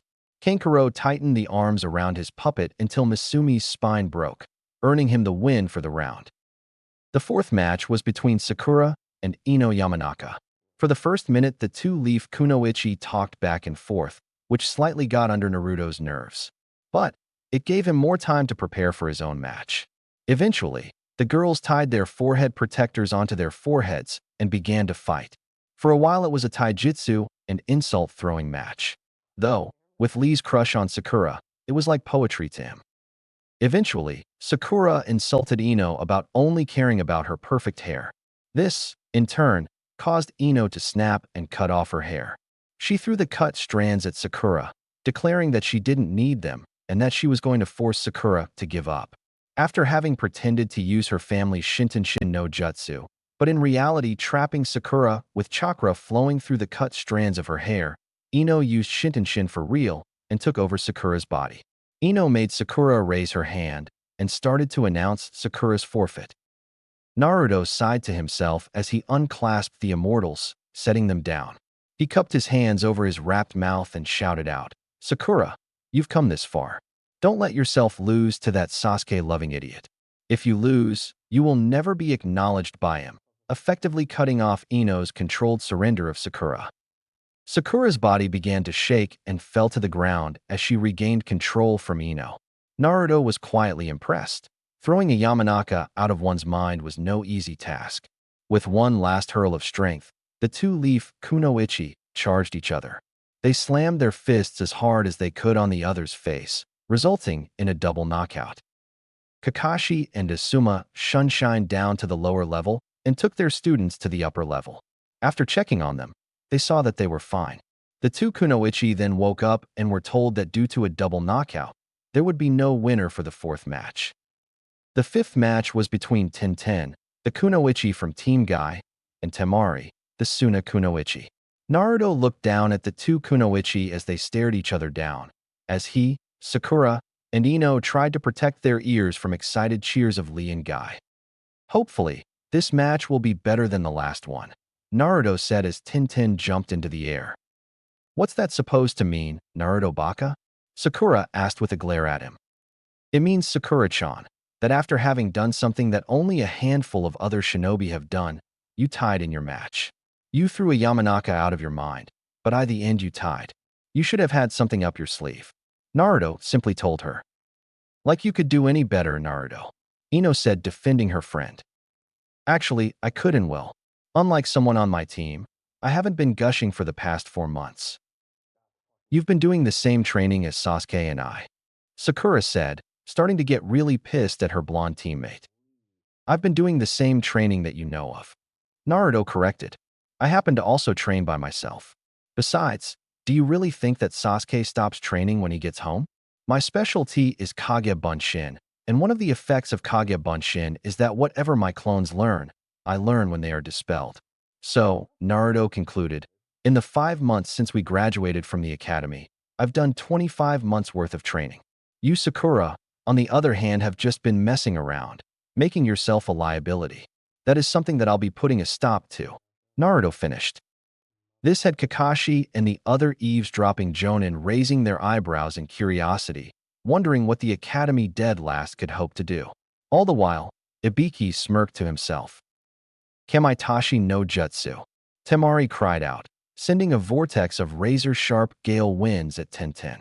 The Genin weapon mistress was lifted up into the air as hundreds of invisible blades began to cut into her. See? You should be more like her, Naruto said to Sakura. She's strong, ruthless, and good-looking all at the same time. Everyone watched as Tenten fell, landing harshly on her back on Temari's iron fan. Naruto gave a soft sigh and said, "That is just beautiful." Everyone looked sideways at the hooded blonde, and sweat dropped. They could see the hearts in his eyes, and they were orange. Why do all of my students have to be so weird? Kakashi thought to himself. Temari threw Tenten off of her fan, where the girl flew until she was caught by her teammate, Lee. Nice catch, Temari said to Lee. What is your problem? Is this how you treat someone who did their best? Lee shouted out at the girl. Oh, shut up and take that garbage out of here, Temari replied. Lee began to charge the Suna Kunoichi and jumped into the air. Konoha Senpu, Lee cried out. Damn it, Naruto thought to himself as he jumped into the battle arena. As Lee spun around to present Temari's face with the back of his heel, his leg was stopped as it met with Naruto's hand. Everyone stared wide-eyed at Naruto's speed. He has grown so much in the last few months. Ibiki thought to himself, watching the happenings. Lee-kun, take your teammate and go. If you continue with this, you could be disqualified, Naruto told his friend. Very well, Naruto-kun, Lee replied. He let his leg down and went to hand Tenten over to the Mednines. Naruto stared at Temari for a moment, before jumping back up to the upper level. Soon, everyone quieted down about what they saw, while they were clearing away Tenten's weapons, and the 6th match was announced between Nara Shikamaru and Tsuchikin. The match was relatively a simple match. Shikamaru waited for his opponent to start monologuing about her attacks, and then hit her with his Kage main no jutsu, forcing her movements to match his. Shikamaru pulled out a shuriken, while forcing Kin to do the same and made them both throw it.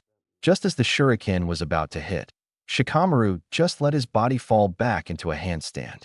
Kin wasn't so lucky, since she didn't pay attention to where she was. She hit the wall behind her and knocked herself out. Impressive. He was able to win because his opponent forgot one of the most basic rules. Naruto thought to himself, smirking at his lazy friend's genius. However, his smirking was cut short as he looked at what was on the announcement screen. Inuzuka Kiba versus Uzumaki Naruto. Finally, it's about time. Naruto shouted out in joy of getting his chance to fight. We can definitely beat him, Akamaru. Kiba told his Nin dog, who happily barked, agreeing with him. Naruto calmly walked to the stairs to get to his match, whereas Kiba just jumped over the railing and into the arena. Naruto, do you want your gauntlets? Sakura asked her teammate. Nah, leave them there, Naruto replied as he descended down the stairs. So Naruto Uzumaki is his name? Temari thought to herself, as she peered over the railing to see what the mysterious hooded Nin, now known as Naruto, would do. There's no way Kiba will lose to Naruto Baka. Ino thought, cheering for Kiba. Well, time to see how much you've changed, Naruto. Shikamaru thought as he eagerly waited to see the troublesome changes in Naruto. I want to cheer for Naruto-kun, but I'm on Kiba-kun's team and he might get mad. Hinata thought depressingly to herself. The seventh match is Inuzuka Kiba versus Uzumaki Naruto, called out Gecko Hate. Not even trying to stop himself, Kiba laughed while saying, "It's like we've already won. How lucky can you get, Akamaru?"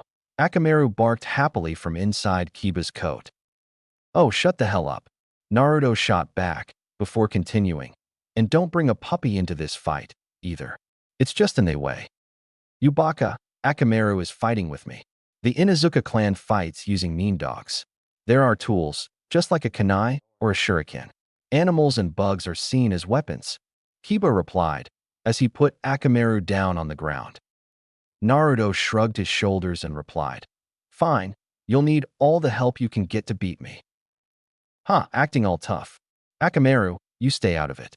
I'll fight alone," Kiba said as he gently pushed Akamaru back. On the upper level, Kurenai looked over to Kakashi and said, "So this is your last student, Naruto, eh? Well, sorry Kakashi, but there's no way he'll beat Kiba." Sakura just glared a little at Kurenai. A teammate was a teammate, as Kakashi replied, "We'll see about that. I really feel sorry for you, Naruto, so I'll finish this with one punch." Kiba said to Naruto, "Is that so? Then I'll give you the first punch for free." Naruto shot back. "Quit acting so tough, dead last," Kiba replied, thinking back to his time at the academy with Naruto and how the blonde had been the worst student at the academy. Seeing that the boys were done trading insults, Gecko yelled out saying, "Begin the match." He then jumped back to a safe distance. "Gijiu Ninpu, Shikyaku no Jutsu," Kiba called out, getting on all fours. He was now much faster than if he was on two legs. With his chakra flaring blue around him, Kiba decided to take Naruto up on his cocky offer. "Here I come," he said, right before charging at Naruto. Everyone watched as Kiba covered the distance between him and Naruto in the blink of an eye. Kiba had buried his right elbow deep into Naruto's gut. Naruto flew back a few feet before landing and skidded a few more, before finally stopping a few feet from the wall. On the upper level, everyone was having different reactions to what had happened before them. "See, Kakashi?" Kurenai said to the legendary Scarecrow. "That guy is weak," Kankuro said between his older sister and younger brother. "That's it," Temari thought to herself, disappointedly. She was expecting to be impressed by this Naruto. Not youthful, Naruto-kun. Lee thought as he looked down at his friend's fight. He then felt a hand on his shoulder and looked to see his sensei behind him. "Have faith, Lee. Sometimes the power of youth takes a moment to awaken in our comrades, but you must never doubt your friends," Guy told his pupil. "Hi, Guy-sensei," Lee replied with renewed vigor. There was no way Naruto Baka could have ever beaten Kiba-kun, Ino said from between her teammates. "Don't tell me that's it, brat," Anko thought to herself as she looked at Ibiki's apprentice. "Interesting start, doctor. Now, how are you going to finish it?" Ibiki thought as he gazed down at his student. Sakura looked back at her sensei. She saw Kakashi give her his patented upside-down smile and give her a thumbs up. "All right, Naruto, show everyone what Team 7 is all about." Sakura thought as she smirked softly to herself. Naruto wouldn't let himself be beaten by Kiba.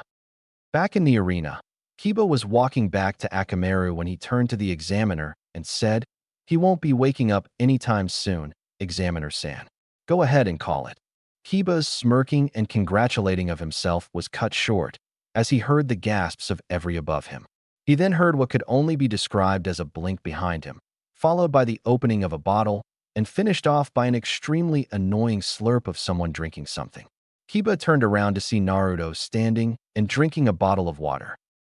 Ibiki mentally smirked as several others cheered. "Kiba, not that I'm not flattered by that love tap, but you just aren't my type. You might have better luck with Sasuke, though. Anyway, was that it?" Naruto asked the dog user ninja. "What do you mean, better luck with Sasuke?" Kiba asked, trying to understand what Naruto was saying. "You know, better luck with getting a date, since he's gay. I mean, come on, haven't you seen the way he's been staring at the guys in here?" Especially that red-headed guy from Suna, Naruto replied. This statement caused several of the guys on the upper level to shiver and one red-haired Sunanin to wonder what game meant. Ibiki silently shook with laughter at what Naruto was implying. Sakura and Ino both glared at Naruto for saying that their Sasuke-kun was gay. Yubaka, I'm not gay, Kiba shouted back.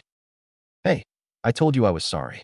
Look, Kiba, I would have been more accepting of your affection if you were, a hot girl, like your cousin. Well, you better use Akamaru, if that's as good as you've got. Naruto said as he screwed the cap back onto the water bottle and blinked it away. Several people were wondering how Naruto called the bottle of water to him when he didn't even summon it. After all, there were no hand seals or anything of the sort. Getting pissed, Kiba said, "Come on, Akamaru." Akamaru barked behind his master as they charged Naruto together. As they ran towards Naruto, Kiba threw a few smoke bombs at Naruto. The bombs detonated on impact, and soon Naruto was surrounded by thick, dark purple smoke. Shit, I can't see anything through this smoke, and I've yet to master silent killing, so hearing is out too. Naruto thought to himself right before he was hit in the side. From every direction Naruto kept getting hit. The side, the front, the back, and the top. I've got to get out of this smoke. Naruto thought and ran to the side. As he was emerging from the smoke, Naruto saw Akamaru flying at him and tackle him back into the smoke. Fuck! Naruto yelled out as he dealt with Akamaru. Kiba had jumped out of the smoke when he heard Naruto's yell. Alright, he fell for it. Kiba said as the smoke began to dissipate and revealed a happy Akamaru with Naruto laid out on the floor. Good work, Akamaru. The small white puppy began to run towards Kiba, playfully barking as he did so. It wasn't until Akamaru had bounded towards his arms that Kiba thought something was wrong. The small white puppy had a look of anger on his face as he opened his jaw wide and sunk his sharp teeth deep into Kiba's wrist. Everyone was shocked, seeing Akamaru bite Kiba. Akamaru had been Kiba's constant companion. Something wasn't right. You idiot, you fell for it, came the voice of Naruto from Akamaru. With a poof of smoke, Naruto appeared where Akamaru had been. Naruto let go and jumped back. He opened his bandages a little more to spit before closing them. You even taste like a dog, Naruto yelled out. Where's Akamaru? Kiba demanded. Over here. Kiba looked behind Naruto to see a second Naruto holding Akamaru by the back of the Nindog's neck. Several on the shinobi on the upper level were amazed at what Naruto had done. Ino looked down at the only other blonde ninja outside of her family, with shock. No way, that's Naruto? He's on even ground with Naruto. In fact, he might be better than him, she said with surprise filling her voice. Naruto was never crafty enough to use something like the Kage Bunshin or Henge together before, Shikamaru said to his two teammates. He's good at using his techniques at the right time, Temari said to her younger brothers, silently impressed at Naruto's use of skill. She would have just blown the smoke away, not even bothering to trap the dog. I guess he isn't that weak, Kankuro replied, offhandedly. Gaara, however, chose to remain silent. Looks like you've gotten stronger, but it's over. I'm going to get serious now, Kiba said to Naruto. Naruto just silently arched a hidden eyebrow at this. He's grown even more in the exam. Kakashi, the third, and Ibiki all thought simultaneously. Is that really Naruto, the all-time failure? Kurenai thought to herself, surprised that Kiba was unable to take Naruto down yet. I guess he's no longer the Naruto that we knew, Shikamaru said to Choji and Ino, who both nodded in agreement. What exactly did you do, Kakashi? Asuma thought to himself. The growth of our Kiba and Akamaru might be greater than Naruto's, Kurenai thought as she watched her student reach into his nin pouch. Naruto, you're going to give me back Akamaru, Kiba said, just before he flicked a small brown-looking marble into Akamaru's mouth. Naruto didn't know what Kiba was doing, so he was surprised to see Akamaru's first start to turn a burnt red color. The Nindog's body grew slightly bigger, and his fur became more feral-looking. With a loud growl, Akamaru swung back and dispelled Naruto's clone.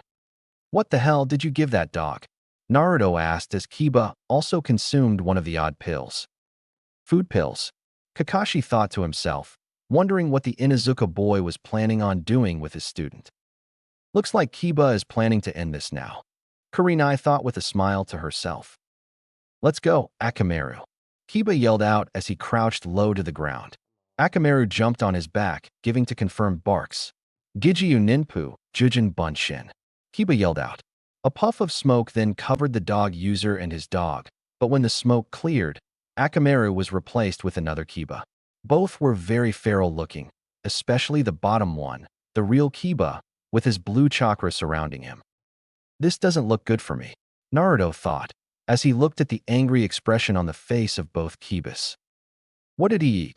Shikamaru asked, not knowing what the Inuzuka boy had done. He ate a food pill. Choji replied to his best friend. What's a food pill? Asked Ino, having never heard of such an item. It's a special medicine that allows the shinobi that uses it to fight for 3 days and 3 nights straight. It's high in protein and is quickly absorbed into the body. It also has substances that act as both a stimulus and a tranquilizer. Choji informed his teammates, as his family made food pills. Shikamaru and Ino both looked surprised by the information as they turned back to the fight.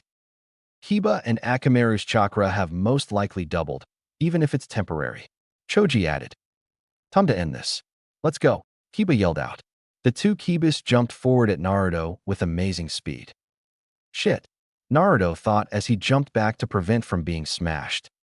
As the dust settled, the Kiba on his left ran forward, slashing at him.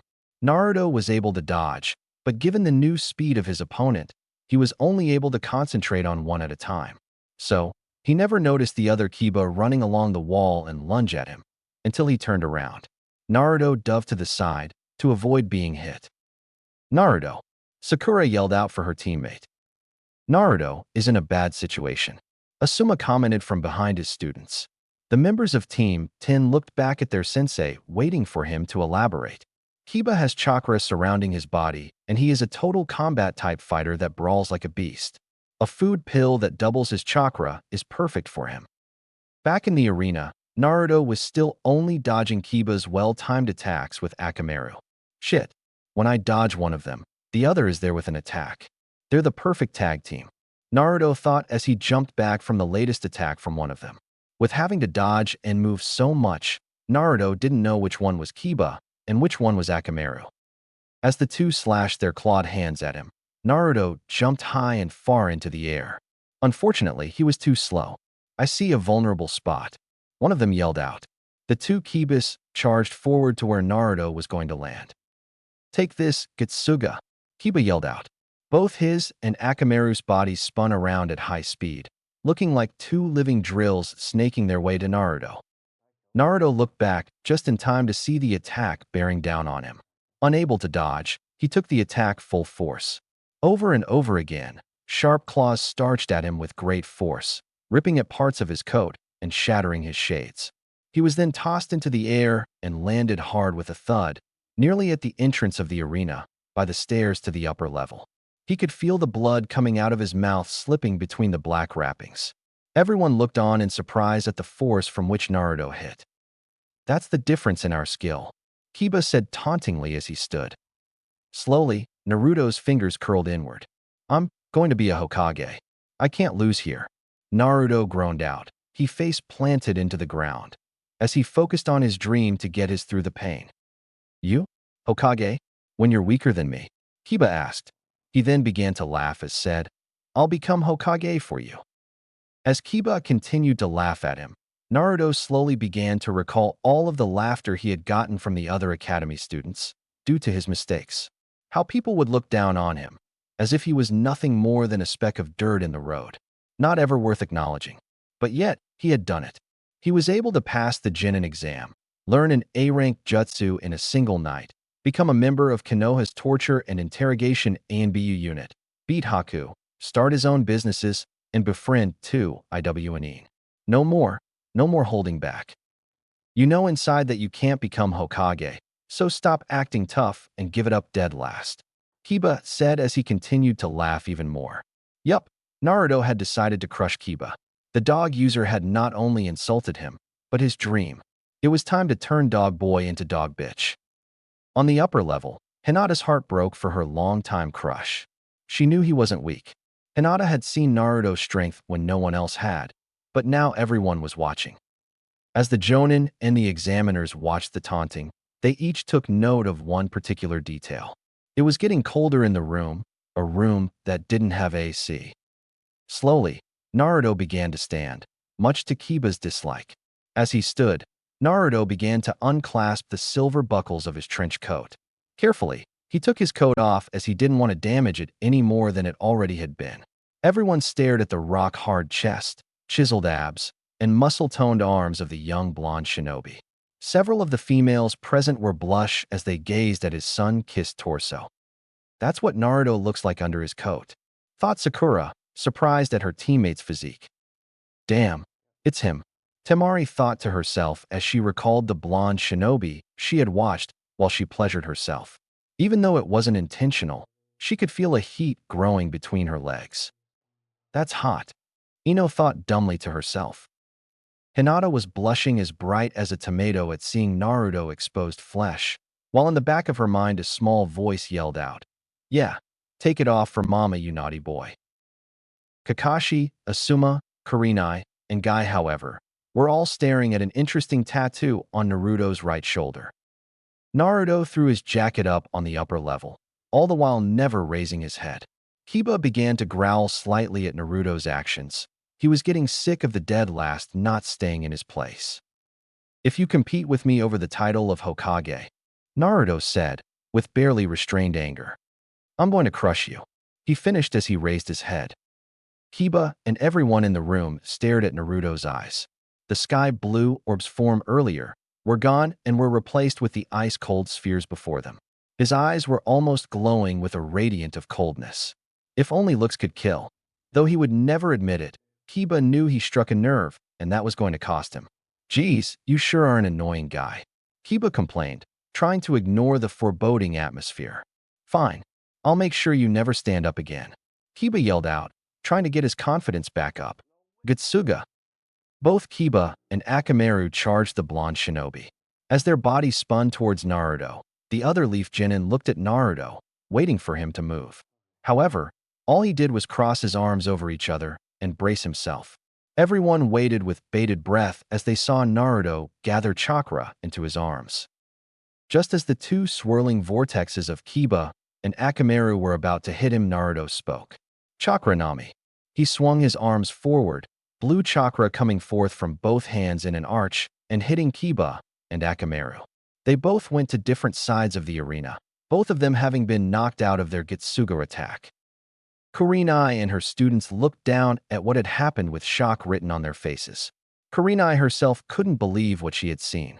It should have been impossible for the academy failure to knock Kiba or Akamaru out of Getsuga. Knocking both of them out was insane. Sure, she could do it, but she was a Jonin. This isn't good, Shino thought to himself. He had been listening to his bugs, and if they were correct, Kiba should have surrendered. It wasn't going to end well. Kiba and Akamaru spun around, both looking at the ninja that smacked the away. Getting more and more angered by the moment, Kiba ran forward and threw 3 smoke bombs at Naruto. In seconds, the smoke blanketed Naruto from view. Kiba and Akamaru began to spin once again, and with a yell of Getsuga from Kiba, the two attacked the smoke, hoping to hit Naruto. Everyone watched as for the next minute Kiba and Akamaru shredded the smoke. Soon the attack of Getsuga stopped and the smoke began to clear. Slowly, they were able to make out 3 figures in the smoke. Once it was clear enough, everyone was shocked to see not 2, but 3 Kibas standing in the arena. So that's his plan.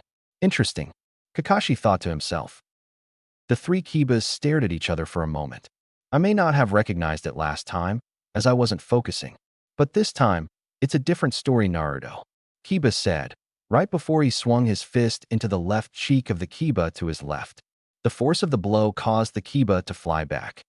Your scent betrayed you, Naruto. You shouldn't underestimate the noses of the Inuzuka clan.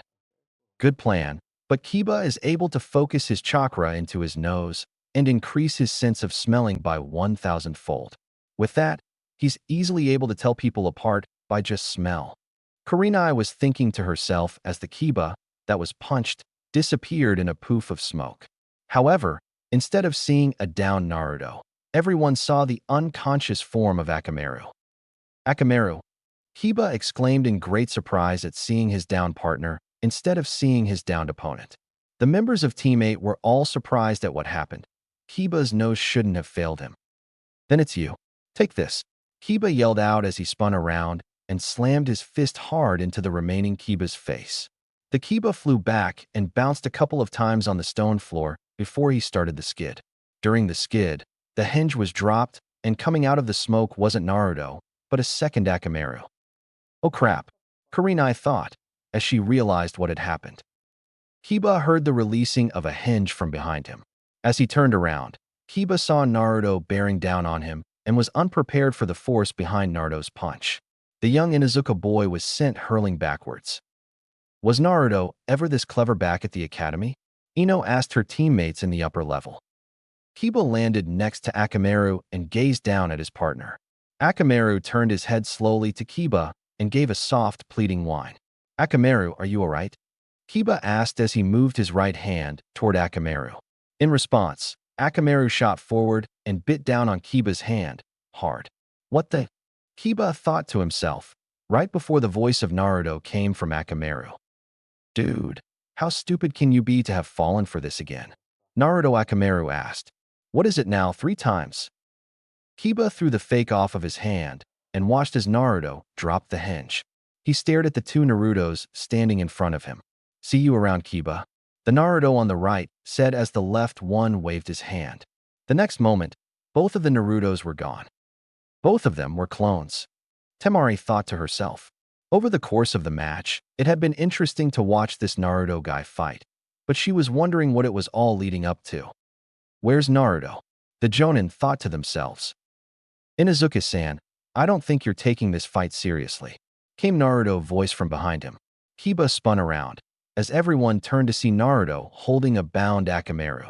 Akamaru had his hind legs tied together and his jaw closed shut with ninja wire. Naruto was holding the dog up by the neck with his right hand. I think it's time to properly motivate you, Naruto said. He then flicked his hand, and the resounding snap of breaking bones filled the room.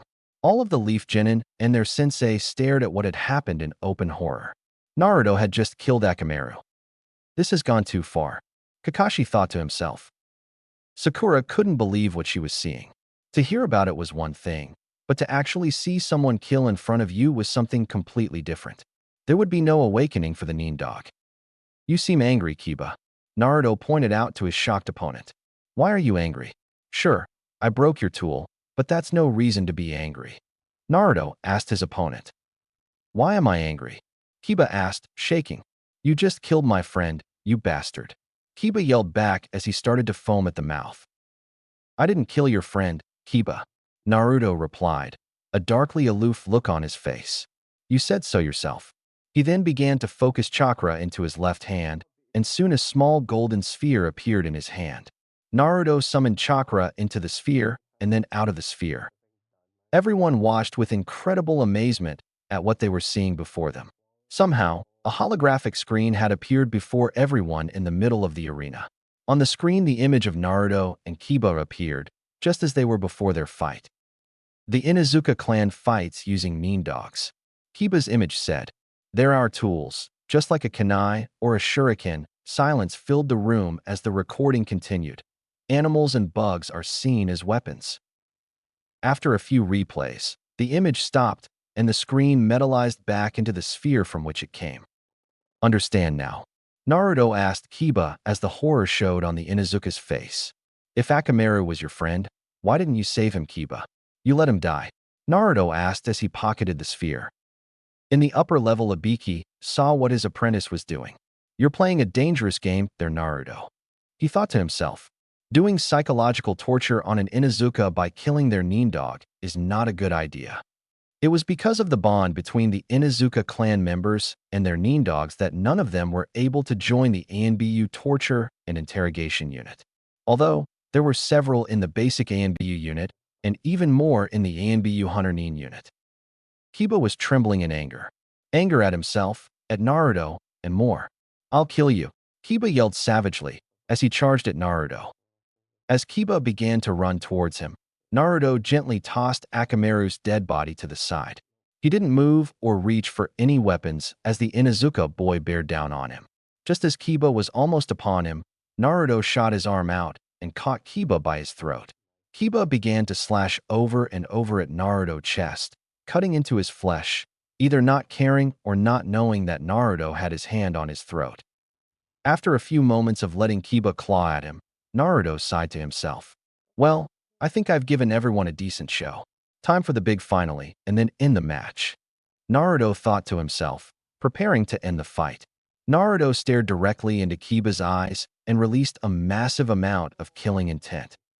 In his blind rage, Kiba continued his assault, when suddenly an ice-cold feeling of death washed over him. He could feel the blood gushing through his body destroyed 100 different ways, and all the while his body was perfectly fine, but the feeling of death wouldn't go away. It was coming from somewhere close, very close. Too close, in fact. Kiba began to have an even colder feeling grip him when he realized it was coming from Naruto. I'm going to die. Naruto is going to kill me. Kiba thought to himself, unable to move or do anything but just stay. Everyone on the upper level was having their own thoughts about what they were feeling. All of the Jonin were wondering how the happy-go-lucky Naruto could release such a strong killing intent. It's just like with that Orochimaru guy. Sakura thought to herself as she sunk down to her knees. The ever-quiet and statue-like Shino was shaking due to the buzzing of his bugs. The entire hive wanted him to carry them out of there. Choji actually dropped his bag of chips and left them as he felt the pressure of Naruto's killing intent. While not realizing it, Hinata had started to shed tears. Lee gripped the side of the railing hard. This feeling wasn't youthful at all. Temari stood as still as a never thought someone could release such a strong intent like Gaara. Not bad, doctor. Ibiki thought to himself, pleased with his apprentice's progress. As fast as it came, the killing intent was then gone. Kiba gasped for air as though he had been held under ice-cold water for days. So he was completely taken by surprise when suddenly a yell of chakra bukahutsu was heard, and a blast of chakra went through his stomach as a fist plowed into said stomach. Kiba gripped his stomach as the air was forced out of him. Slowly, everything turned black, and he fell over unconscious. Everyone stared in stunned silence. Kiba was down, and there was no way he would be getting back up from a punch like that. How's our guest? Naruto asked aloud to what looked like no one. Everyone was surprised when they heard a voice from the ceiling answer. He's doing fine, but I think it's time he went to bed. Everyone looked up to see another Naruto on the ceiling, holding a living Akamaru. The Naruto jumped down and handed Akamaru over, before poofing out of existence. Naruto placed Akamaru on Kiba's unconscious body and stared down at the dog. When your idiot partner wakes up, tell him I said, he fought well and could have won. But when he used you and insulted my dream, he threw the match. Tell him he needs to stop being so predictable. See you around, Akamaru. Naruto said to the dog. As the Mednines put Kiba onto the stretcher, Hate called the match with Naruto was the victor. The members of Team 7 and Lee cheered for Naruto's victory. When the Mednines had carried Kiba and Akamaru out of the room, Naruto blinked a bucket into his hands and hurled. Everyone reached back slightly as Naruto threw up into the bucket. After a moment, Naruto was finished and sent the bucket back to wherever he had called it from. The computer then began to flip through names as he walked the stairs. What should I do? Hinata asked herself as Naruto walked closer and closer to her. Ever since their days at the academy, Hinata had liked Naruto and wanted to get closer to him.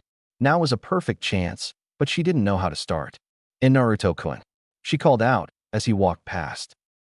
Naruto stopped when he heard Hinata call his name. Hi, he asked as he turned around. Hinata didn't say anything, but presented him with a small jar. What's this? He asked, curious as to what it was. It's medical cream, Kurenai answered for her student. Oh, why for me, Hinata? Naruto asked the nervous girl in front of him. Just take it, Naruto, replied Kurenai. Thank you very much, Hinata. This is really nice of you, Naruto said to the brightly blushing girl. Naruto then went over to his team and stood between Sakura and Lee. As he rubbed some of the ointment on the last few remaining cuts from Kiba's clawing, Naruto felt a hand clasp his shoulder. Looking behind him, Naruto saw that it was his sensei. "Naruto, we need to talk," Kakashi told his student. "What do we need to talk about, sensei?" "First, how did you even learn some of those moves and releasing killing intent?" "I learned like everyone learns. I trained," Naruto replied, as though it was the most obvious thing in the world. "Second, why were these moves never shown before?" "Well, this is a hidden village filled with shinobi, and any one of them could become a missing nin, so I'd just rather not have a criminal using my techniques. Plus, a shinobi never reveals everything he knows." Naruto answered again. "Finally, we need to talk about that tattoo." "What tattoo?" Naruto asked dumbly, not seeing what his sensei was talking about. Kakashi just nodded his head at Naruto's right arm, causing said boy to look at his arm. It was only then that he saw it. In his haste of removing his jacket, Naruto forgot to place a hinge over his ANBU apprentice tattoo. This wasn't going to end well for him. "I'm in trouble, aren't I?" he asked. "For impersonation, very much so," Kakashi replied. "Who says I'm impersonating anyone? I'm talking about my status being revealed," Naruto told him. "Naruto, you can't expect me to believe that you're in that," Kakashi said to the blonde genin. "Well, after the preliminary matches, you can ask the old man. However, any more talk of this subject in front of foreign shinobi would be seen as an act of treason. So let's enjoy the remaining fights, and then we will talk to the Hokage afterwards," Naruto said, leaving no room for argument. Naruto and Kakashi then both looked down into the arena to see that the eighth match was starting. It was Hyuga Hinata against Hyuga Neji.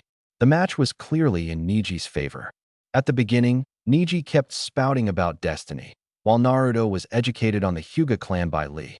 Kakashi explained to Naruto and Sakura what made the Hyuga so powerful and famous was their bloodline limit, the Byakugan. Naruto had had his last nerve grated, listening to Neji go on about destiny and how people cannot change their fate. He shouted out that it was a bunch of bullshit and that people could change. The two cousins then began to fight. It seemed to be on even ground, so far. While they fought, Guy explained about the Hyuga clan's taijutsu style, the gentle fist.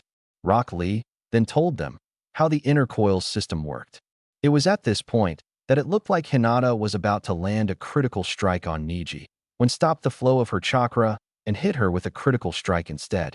Kakashi then explained that he had closed her chakra pressure points, also called opening points, and how even with the Sharingan he was unable to see the opening points. Hinata was hit several more times and spat out more blood. One hit eventually got her on the ground. Just as the examiner was about to call the match, Naruto yelled out not to end the match yet. Sakura yelled at her teammate that the match was clearly over. However, to everyone's surprise, Hinata slowly began to stand. Neji asked his younger cousin why she was still choosing to stand. Hinata said that it wasn't her that was suffering, but it was he who was suffering with the destiny between the houses. This statement didn't sit well with Neji, who rushed at Hinata to kill her. Just as he was within striking distance, several of the Leaf Jonin senseis jumped into the arena to stop Neji from killing Hinata. Unfortunately, the damage was already done as Hinata started to go into cardiac arrest. Seeing her student in critical condition, Kurenai flipped Hinata over onto her back. Sakura, Lee, and Naruto jumped down into the arena to check on Hinata. "Hey Hinata, are you alright?"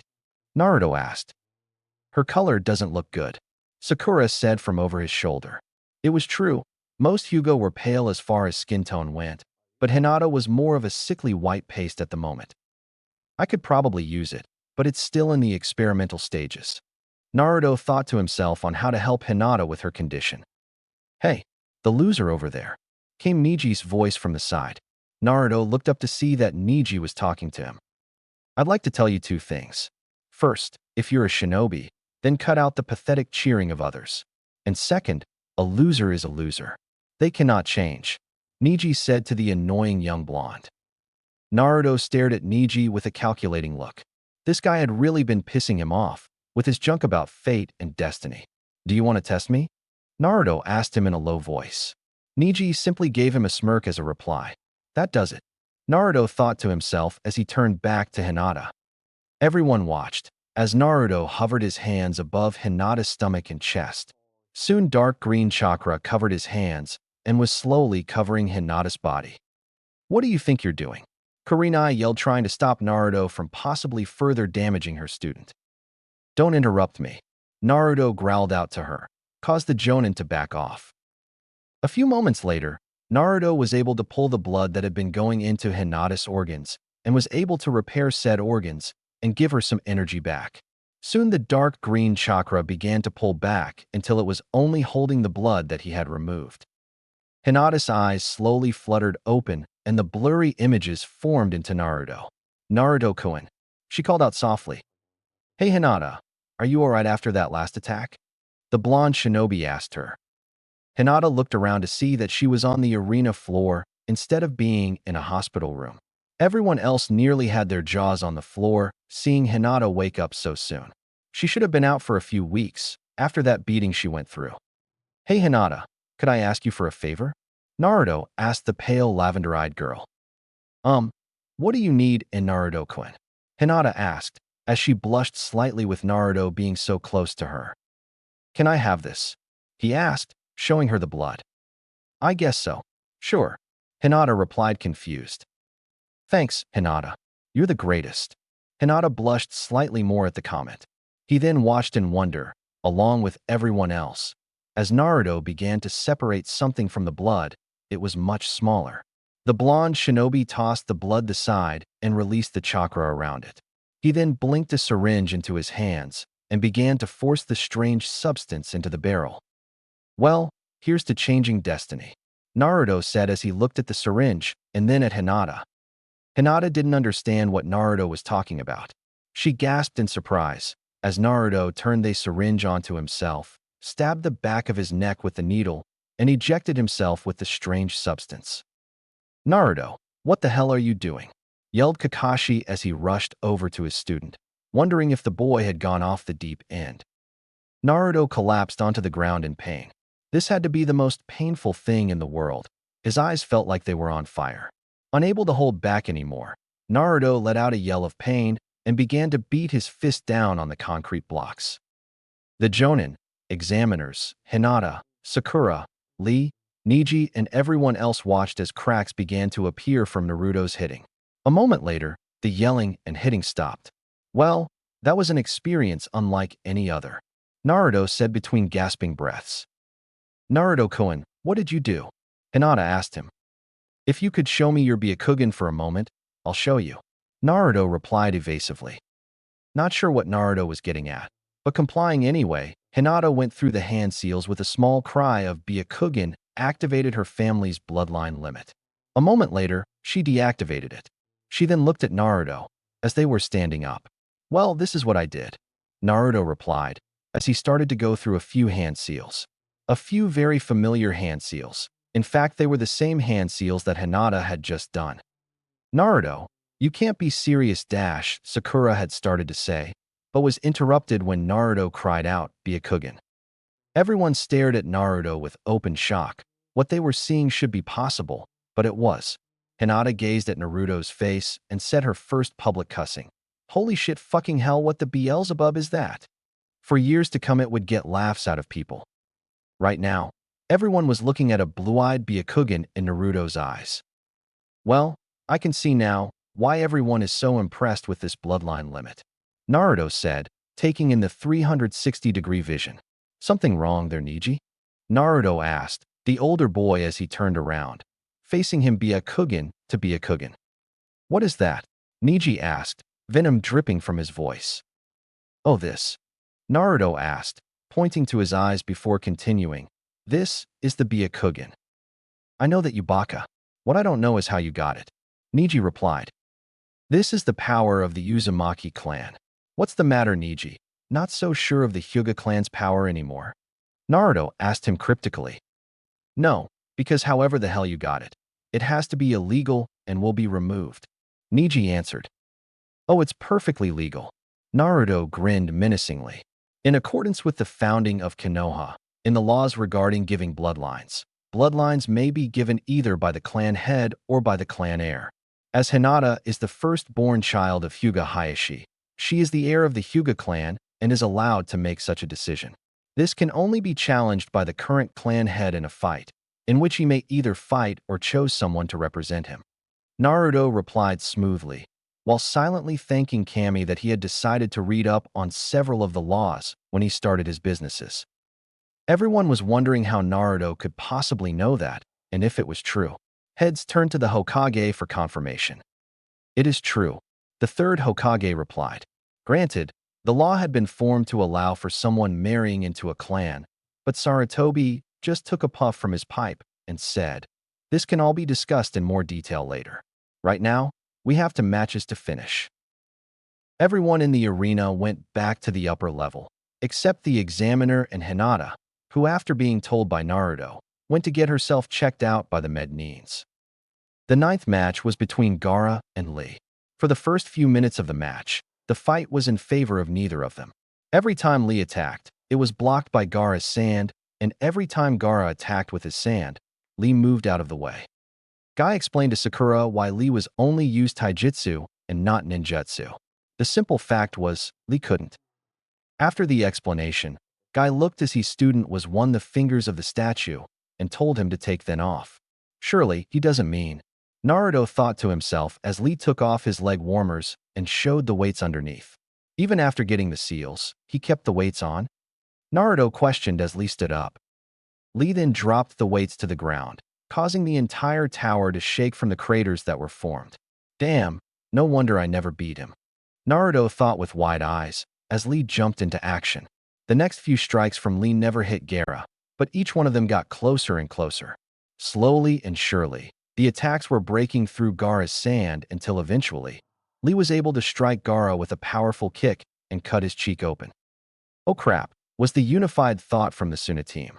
They all know how Gaara got at the sight of blood, but there was no telling how Gaara would react to his own, as he hadn't been cut in over 7 years.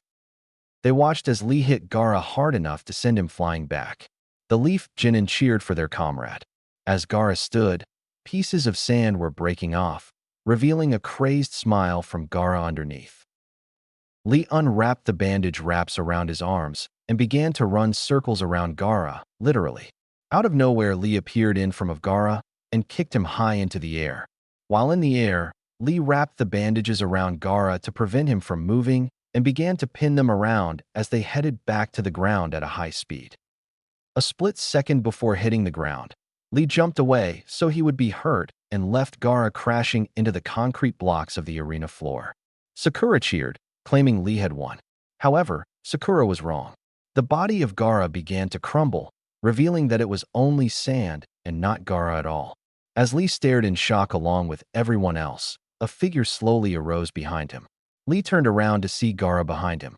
Gaara blasted Lee into the wall and then hit him with a massive wave of sand. Due to Lee's use of the lotus technique, he was unable to dodge the attack. As Lee continued to get hounded by Gaara's sand, he remembered when he first became a genin and how Guy inspired him to be a genius of hard work. With that in mind, he dodged the next attack, his speed having returned to him. It is time for the lotus to bloom twice, Guy said as Sakura questioned the return of Lee's speed. Guy, don't tell me you taught him, Kakashi started to say. Yes, he will open the 8 celestial inner body gates, Guy said. Kakashi then yelled at Guy for being a foolish teacher and teaching Lee the dangerous extreme lotus. Guy told Kakashi to shut up and let him train his students the best way he saw fit. Kakashi asked how many Lee was able to open and was shocked when Guy told him it was 5.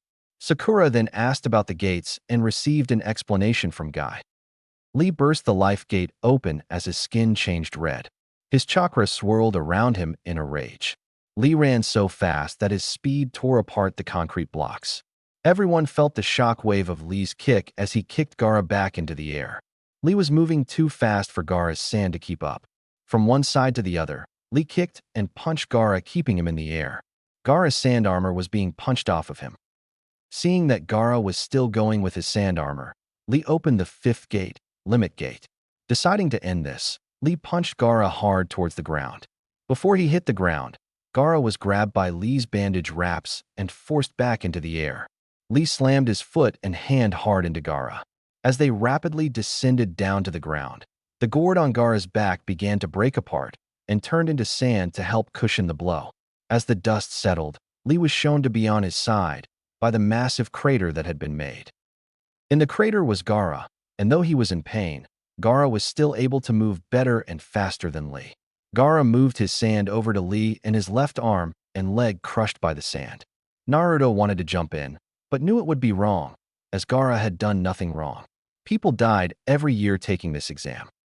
Gaara sent a massive wave of sand at Gaara, intent to kill him properly. However, his sand was knocked out of the way by Guy, who jumped in front of the sand to save his student. As Gaara looked into the hard eyes of Guy, his mind began to shatter. "Why did you save him?" Gaara asked in a stranded voice. "He is my beloved comrade," Guy replied. Gaara then got up and began to walk away as the examiner called the match in his favor. However, gasps were heard and Guy turned around to see Lee standing behind him. Even after opening 5 gates, doing both the initial lotus and the extreme lotus, and having his left leg and arm crushed, Lee was still able to stand. Guy started to tell Lee that the match was over, only to see that Lee was unconscious. Even now the boy was ready to prove his ninja way. The Mednin team rushed over as Guy put Lee on the ground. Naruto silently shed an unseen tear, for he was unable to do anything. The healing technique he used to help Hinata was still in the experimental stages, and he got lucky that the damage was only to her organs, which was easy for the technique to heal. Bones were another matter completely, and Lee's weren't just broken, they were crushed. One of the Mednins called Guy over and said that due to the amount of injuries, Lee could never be a shinobi again. Naruto's eyes widened in shock. He had never thought of Lee not being a shinobi. Who would he spar with? Who would cheer him on? Who would he cheer on? Who would be his hard-working buddy? Lee had been all of those things and more. "What's Lee supposed to do now, Guy-sensei?" Naruto asked his taijutsu instructor. Not getting an answer, Naruto went to yell at Guy, but was stopped by Kakashi, who told him to back off. Lee was willing to risk his life for the silent promise you, Sasuke, and Neji all made each other. To win your matches and fight in the final stage against each other. Never forget that, Kakashi told him. Lee, even in the end you never realized it. The heavens will not allow someone that can only seek victory at the cost of himself to advance. Neji thought to himself as he watched his teammate being carried away. Kakashi apologized to Guy and reminded him that he was in the way for the final match.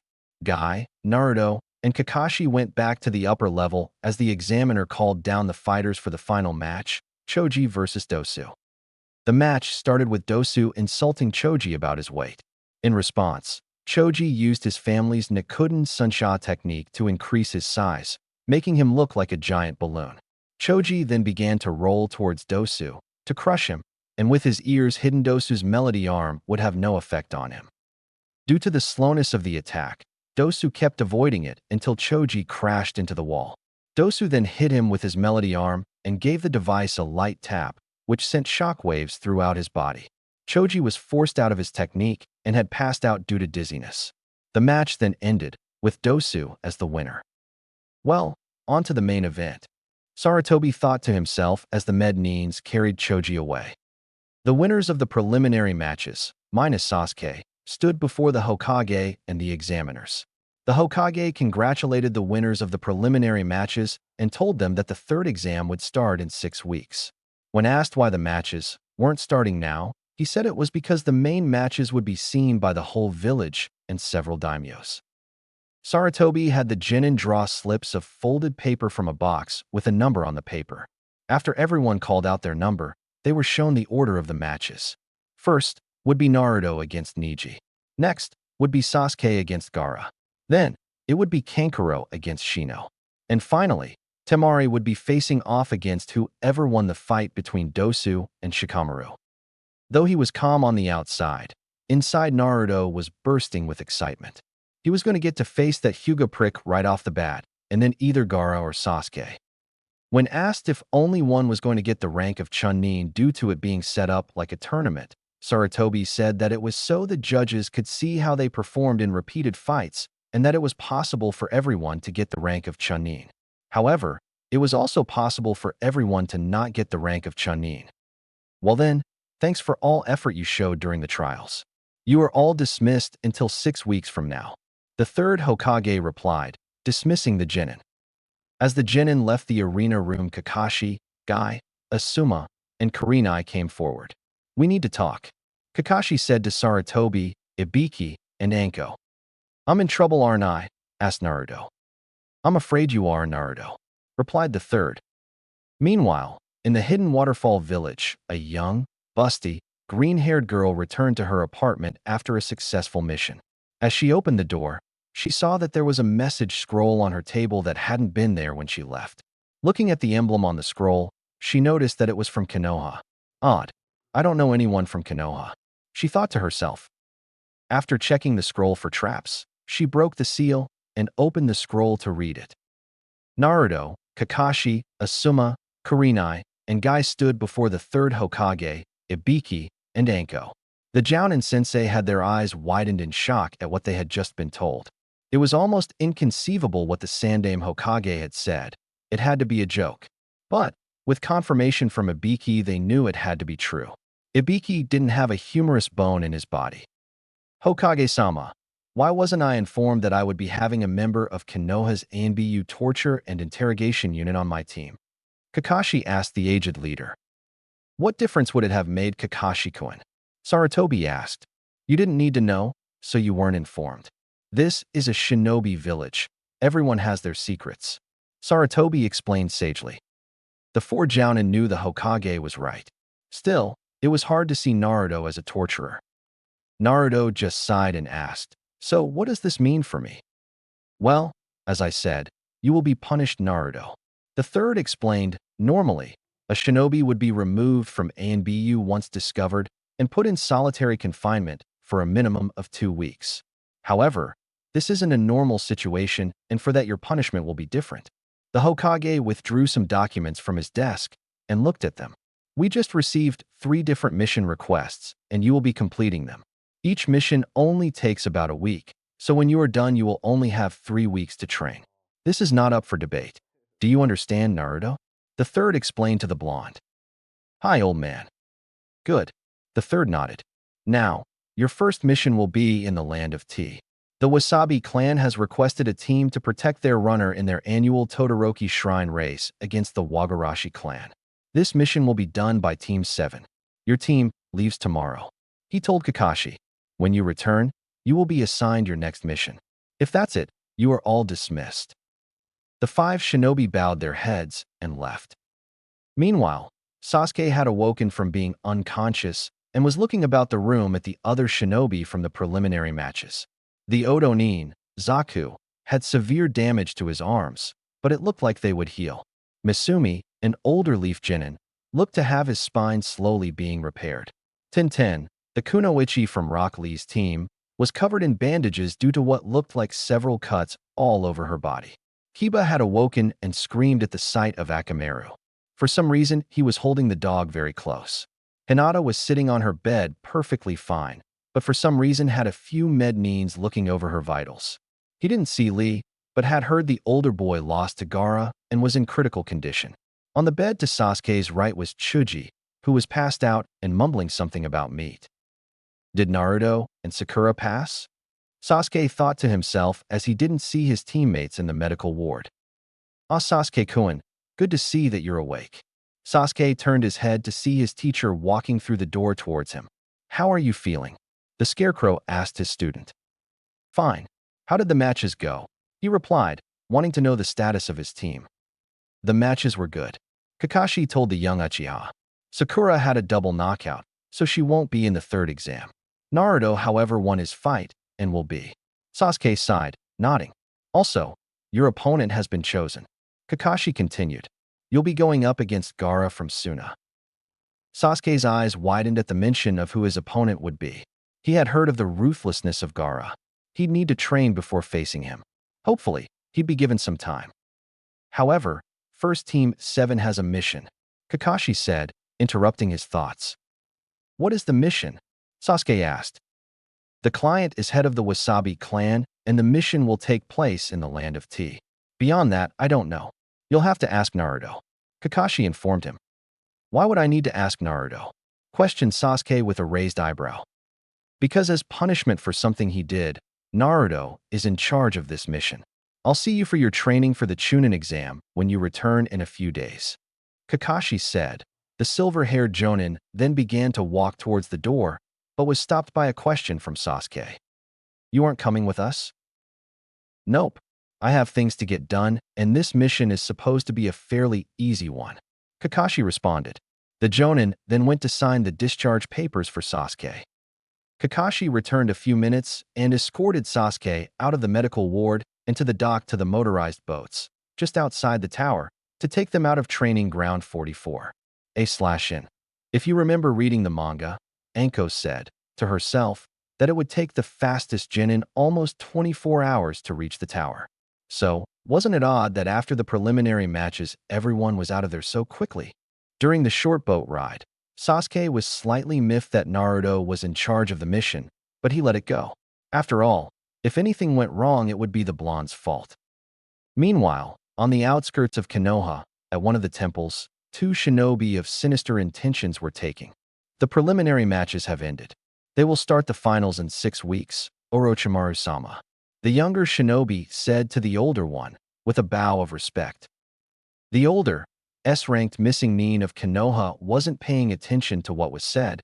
He already knew it. Instead, he was staring out at some birds on the railing of a small nearby bridge. This place, it's become too accustomed to peace.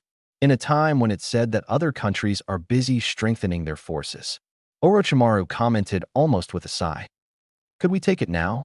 The younger shinobi asked. Maybe, maybe not. It's better to wait for the best opportune moment. Although, I'm not sure if it will be much fun taking the head of that geezer. Orochimaru replied. Is that so? The younger shinobi asked in a slightly condescending tone. However, it was enough for the missing nin to pick up and narrow his eyes at the younger shinobi. It seems to me that you are still hesitant to act, Orochimaru-sama. After this, the various hidden villages will be in a fight against each other in a long and intense battle. Hidden Sound will be one of them. You intend to become the trigger to all of this, and Uchiha Sasuke is to be the bullet, isn't he? Very intuitive, as always, Kabuto-kun. However, no, this will only be setting the stage. It is Sasuke that will be the trigger, and Uzumaki Naruto that is the bullet. The Kyuubi child will be playing a very important part. What happens afterwards will be a revelation. Also, don't ever take that tone with me. Especially when you couldn't even get more detailed information on the Uzumaki child. Orochimaru replied to his spy. Naruto-kun has turned out to be an odd one. 6 months out of the academy, and he's nearly a 180 turn of what his academic records say. I had thought he would have interfered with the fight between you and the others. Kabuto said. Yes, I thought he would have too. Well, it matters not. I'll get what I want. It seems that Kakashi has tried to seal the curse mark on Sasuke. Not that it will have any effect. As long as Sasuke keeps darkness in his heart, it will only be a matter of time. Now, you have your orders. Orochimaru said, dismissing the spy. Meanwhile, back in Konoha, at Gamma Inn, Temari had just walked into the lobby of the hotel to see a very pissed-looking Karui sitting on the center couch of the lobby with a very wide berth around her. Walking up to her friend, Temari said, Hey Karui-chan, I didn't see your team at the preliminary matches. I take it your team didn't make it past the second exam. No shit, we didn't make it past the second exam. Thanks to that stupid-ass brother of mine, Omoy, we were disqualified, since he just had to go and open the scroll. Karui replied to the Suna Kunoichi as the girl sat down next to her. Sorry to hear that. So what are you going to do? Temari asked. I'm going to stay down here to cool down. I was up in our room earlier trying to kill Omoy, until Karabi-sensei kicked me out. Karui replied with a sigh, her anger starting to leave. Well, I've got some news that might cheer you up, Temari told her. She then continued, I passed my preliminary match, so I'm in the third exam. How does that cheer me up? Karui asked with a slight glare to her friend. Do you remember that guy we watched during the second exam? Temari asked with a sly tone. Karui blushed at the memory. The guy, while younger looking than both of them, had been a nice piece of eye candy for her. Sure, he wasn't tall, but he was a hottie. Well, that guy was in the preliminary matches, and he won his fight, Temari told her. Once again, how does this cheer me up? Karui asked with a raised eyebrow, hoping Temari had a point. Thanks to the fight, we now know his name. Since he won his fight, we know he's not weak. And with me being in the finals, you can ask to stay the next 6 weeks and help me train, as I need help with close combat. During those 6 weeks, we can also learn more about this guy. That way, one of us might have a shot with him. Temari explained. Karui thought on it for a moment. It would be nice to get the chance to run into that guy again, and Temari was a good and good-looking friend. All right, I'll help you train. Now, what's the guy's name? She asked. His name's Uzumaki Naruto. He's hard to describe. At times he seemed like an idiot, and at other times he was crazy smart. How so? Karui asked. Temari then told her of the blonde-haired boy's fight. Karui had to admit that would have been a fight worth seeing. Well, I'm gonna go tell Karabi-sensei that I'll be staying. He probably let me stay, as to have some time away from Omoi. Karui said as she stood up. Before leaving, she turned to face Temari and asked, Do you want to get something to eat later? Sure, Temari replied. Karui then headed over to the elevators to go up to her team's room. Meanwhile, at the Maelstrom apartments, Naruto was going from resident to resident and informing them that he would be gone on a mission, so collecting rent would be pushed back by a week. So far, he had informed the Buster sisters, Sunken Goai, and her daughter Hakufu, Shimi Ryamu, Unchao Kunu, Akitsu, Jiniku Ryubi, Kudai Chinkyu, Ekitoka Chi, Shiryu Chown, and Housen Ryofu. Goai was a widowed, retired jonin. She had an apartment on the 6th floor, while her daughter, Hakufu, a Chunin, had an apartment on the 2nd floor. Hakufu's apartment was in between Ryamu and Akitsu, who were her teammates. Kanu was a rookie jonin and cousin to Ryubi, who was a Chunin. They shared an apartment on the 5th floor and lived across from Chown. Chown was also a rookie jonin and apparently a rival of Kanu's. Chuhi was Kanu's Chunin teammate and lived on the 3rd floor. Chinkyu was a Chunin and lived on the 4th floor along with her teammate, Roifu, who was a rookie jonin. Naruto had a total of 13 residents. All of them were older than him, of course, but oddly, they were also all female. Well, he didn't think too much on it. As long as they could pay and didn't destroy anything, Naruto didn't really care who rented an apartment from him. Having been on the receiving end of so much hatred from the village, Naruto decided he wasn't going to do that when leasing out apartments. Sure, there was a small list of rules to follow, but nothing too extreme. Currently, Naruto was on the roof relaxing on one of the lounge chairs and staring up at the clouds in the sky. He was thinking about the upcoming finals and the mission he would be leaving for soon. Hey Naruto-kun, a voice to the side called, breaking him from his thoughts. He looked over to see Roifu walking over. Roifu was a tall, tan-skinned girl of 17 with green hair that is normally tied up in 2 ponytails. She often wore a burgundy-colored jacket that was halfway zipped up. The top was opened, revealing her bountiful uncovered chest, and shorts of the same color, along with white leg warmers.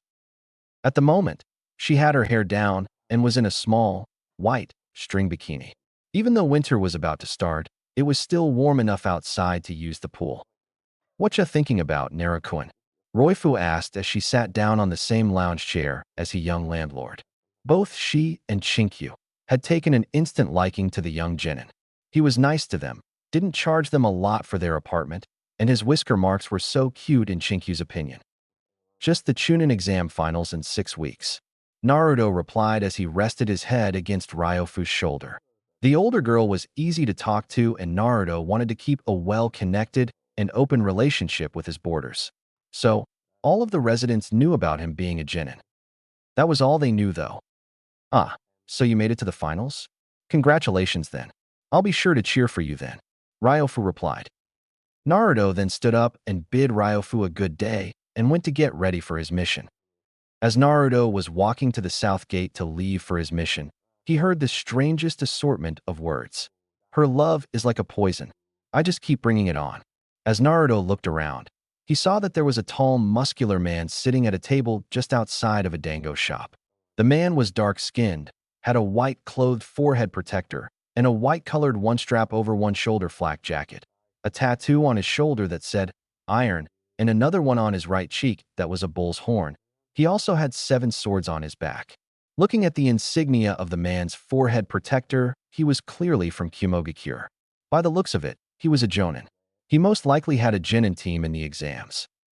Hey, Naruto called out to the man as he walked over to his table. What was that you were doing? He asked.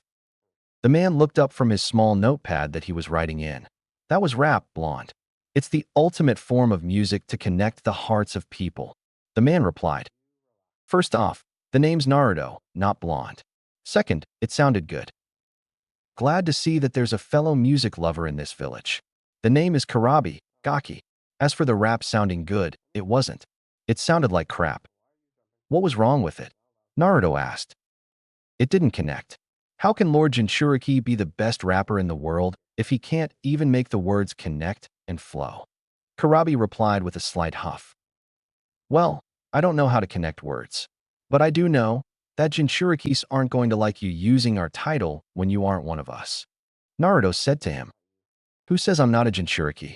I'm Karabi, Jinchuriki of Hachibi. And what do you mean us? You don't look like a Jinchuriki to me. Well, I am. Naruto, Jinchuriki of Kyubi. Naruto replied. Karabi stared for a moment, before he burst out laughing. You? You're the Jinchuriki for the fox. Hey, I can prove it. Naruto yelled. He carefully summoned Kyubi's chakra to his eyes and changed them from blue to red with slits. Not bad, Gaki. Although, I never said I didn't believe you. Karabi said as Naruto cut the chakra to his eyes. Then why were you laughing? Naruto asked.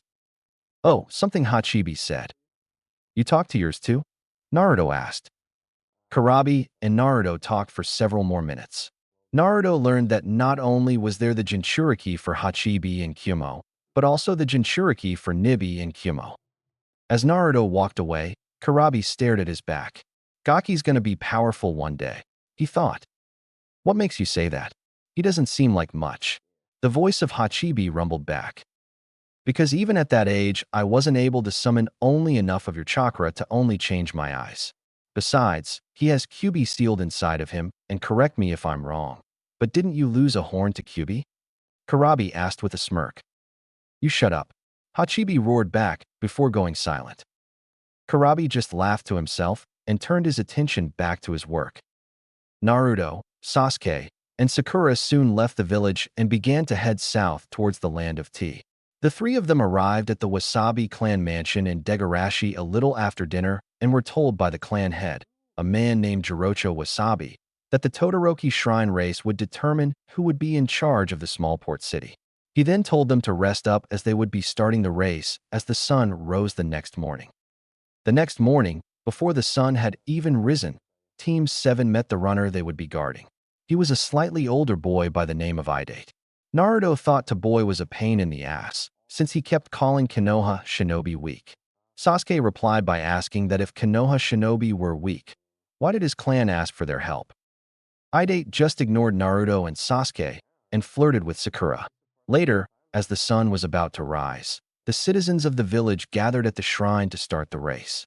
Idate told them to go sightseeing as they would only slow him down. During the announcement of who would be running, Team 7 learned the opponent's name was Fukazuka. Also, they learned the Idate's family name was Marino and not Wasabi. This had caught Naruto's attention as the only Marino he knew of was Ibiki. He'd be watching the boy closely. The large doors then opened wide, revealing two ships to take the runners across the sea to the island to collect the ball, which they would then dedicate at the southern tip of the island. The runners then took off, but Idate didn't go for the ship. Instead, he ran past the doors and turned left, running down the dock. Not knowing what this guy was planning, but knowing they had to guard him, Team 7 ran after him. Idate continued to run along the docks and was soon running along the forest. Sakura called out to him, telling him to go back. Idate replied, saying it was stupid to go back. Idate continued to run with Team 7 hot on his heels. As they ran, Sasuke commented that he must have run this way for a reason. Idate was out of the woods and running alongside a cliff. Several times he came close to the edge. Sakura noted that it had to be a Jinjutsu. Idate must have noticed as well, as he stopped of a moment and did a jutsu release. He then began to run again and had went right off the cliff. Naruto dove down from the trees and caught the boy. As they hauled him up, Naruto berated the boy for being careless. Idate told him to just shut up. Once Sasuke and Sakura had pulled them back up, Naruto told Idate to go back to Degarashi. Idate said it was a waste of time and that he was going to keep heading north as he began to walk away. Sakura questioned Idate on his decision to go north. Idate then explained how there was a seasonal wind, which would help if he went north to make the journey across the sea. As they followed Idate once more, Team 7 was carefully on guard. After all, someone had to have been around to cast that genjutsu. Eventually, they came to the seashore and Idate talked to an old man. Idate had made arrangements with the man to use his boat. Soon, the four of them were out on the open sea, Sasuke at the rudder, Naruto and Sakura attending to the sail, and Idate at the front of the boat. Sakura walked over to Naruto and quietly asked what he thought of Idate. Naruto asked what she meant. Sakura then noted his training and said that he could be from a hidden village. Naruto just laughed and said that an idiot like Idate couldn't be from a hidden village. Sakura then popped him on the head, yelling that he was also an idiot. Naruto then gently reminded her that he wasn't the one that didn't make it to the third round. Idate turned his head around in disbelief and questioned Naruto about being in the third round of the Chunin exam. Naruto told him that both he and Sasuke were going to be in it. Idate replied, saying that the level of the Chunin exam must have gone down. Realizing he had said too much, Idate slapped his hand over his mouth. Naruto then asked if he knew a Marino Ibiki. Idate spun around and asked how Naruto knew that name. Sasuke told him it was the name of the first examiner of the Chunin exam. Idate then asked if Ibiki was really alive, if his big brother was really alive. Naruto replied, saying that Ibiki was alive. However, before he could ask why Idate called Ibiki his big brother, they were caught in a swarm of arrows. Team 7 engaged a group of mysterious Reinin in battle. Naruto guessed they had been hired by the Wagarashi clan to stop Idate from winning. Soon the boat caught on fire, and they told Idate to jump ship and swim. At first, he hadn't waned to, claiming that they were just going to use him as a decoy. It wasn't until Sakura took a kunai in the shoulder that he decided to do as they asked him and jumped ship. With Idate swimming towards the island, Team 7 jumped into the water, making sure the Reinins saw them. As they swam towards Nagi Island, it seemed as if the Reinins weren't following them. Unfortunately, Naruto was soon pulled under. At first, Sakura thought Naruto was playing around. Sasuke told her it couldn't be that and dove under, with Sakura following him. They saw that Naruto was trapped, with a Reinin holding each limb, even his head. Before they could react, Sasuke and Sakura both had Reinins on them and dragging them down as well. Unable to move or do anything to save her teammates, Sakura began to have her life flash before her eyes. She didn't want to die. She couldn't die. She wanted to live. For the love of Kami above, she wanted to live. Unknown to her, Sakura's bright green eyes had changed color. They were now bright pink and shining. Suddenly, a pack of wolves appeared from nowhere and began to attack the Reinins. The real Reinin eventually started bleeding from cuts made by the wolves. With blood coming out of the wounds of the Reinins, the wolves converged on the real ninjas. 3 of the wolves separated from the pack and pushed Team 7 up to the surface. The 3 wolves then guided them to the island. Seeing that the shinobi were fine, they then faded into the nothingness from whence they came. It was at that point that Naruto noticed Sakura's change in eye color and told her about it. Sakura took out her small reflector mirror and saw that Naruto was right. She watched as her eyes changed back to green. Before they could discuss what this meant, Sasuke reminded them that they had a client to find and protect. As they ran along the shoreline, it started to rain. They soon came across Idate on the ground, getting beaten by a short green-haired Reinin. By the looks of it, he seemed to be a Jounin. As Sakura checked on Idate, Naruto and Sasuke confronted the shinobi. As they attacked, he disappeared. Thus, the boys struck nothing but air. Sasuke and Naruto snapped their heads up and saw that the Nin was above them. He slashed his umbrella down at them, causing a large amount of air pressure to force them down. As they were down, the shinobi declared that he was going to send them to the other world. He then threw several black-colored Senbon needles at them. He explained that the needles were of a special poison and that they would be dead in minutes. The Jounin left as cheering could be heard in the distance. Naruto pulled the needles out of his body and began to remove the poison. He summoned his clones to do the same for the others. After seeing that they were fine, Team 7 picked up Idate and went to find shelter as they waited for the boy to regain consciousness. Idate awoke sometime later in a cave, surrounded by the members of Team 7, and asked where Aoi was. After asking if he knew Aoi, Idate told them that Aoi was his sensei in Konoha and proceeded to tell them about his life and how he had come to be with the Wasabi clan. After telling his story, Idate wanted to give up, but Naruto wasn't going to let him. Naruto told Idate that the Wasabi clan was counting on him, and if he couldn't run himself, then he would be carried. Idate yelled back saying that it was useless as his opponent was most likely already at the Madaraoki Shrine, which was the halfway point in the Todoroki Shrine race and a place for the runners to rest. Sakura wanted to interrupt Naruto, but Sasuke stopped her, telling her that Naruto was the leader, and if he decided this, then that was that.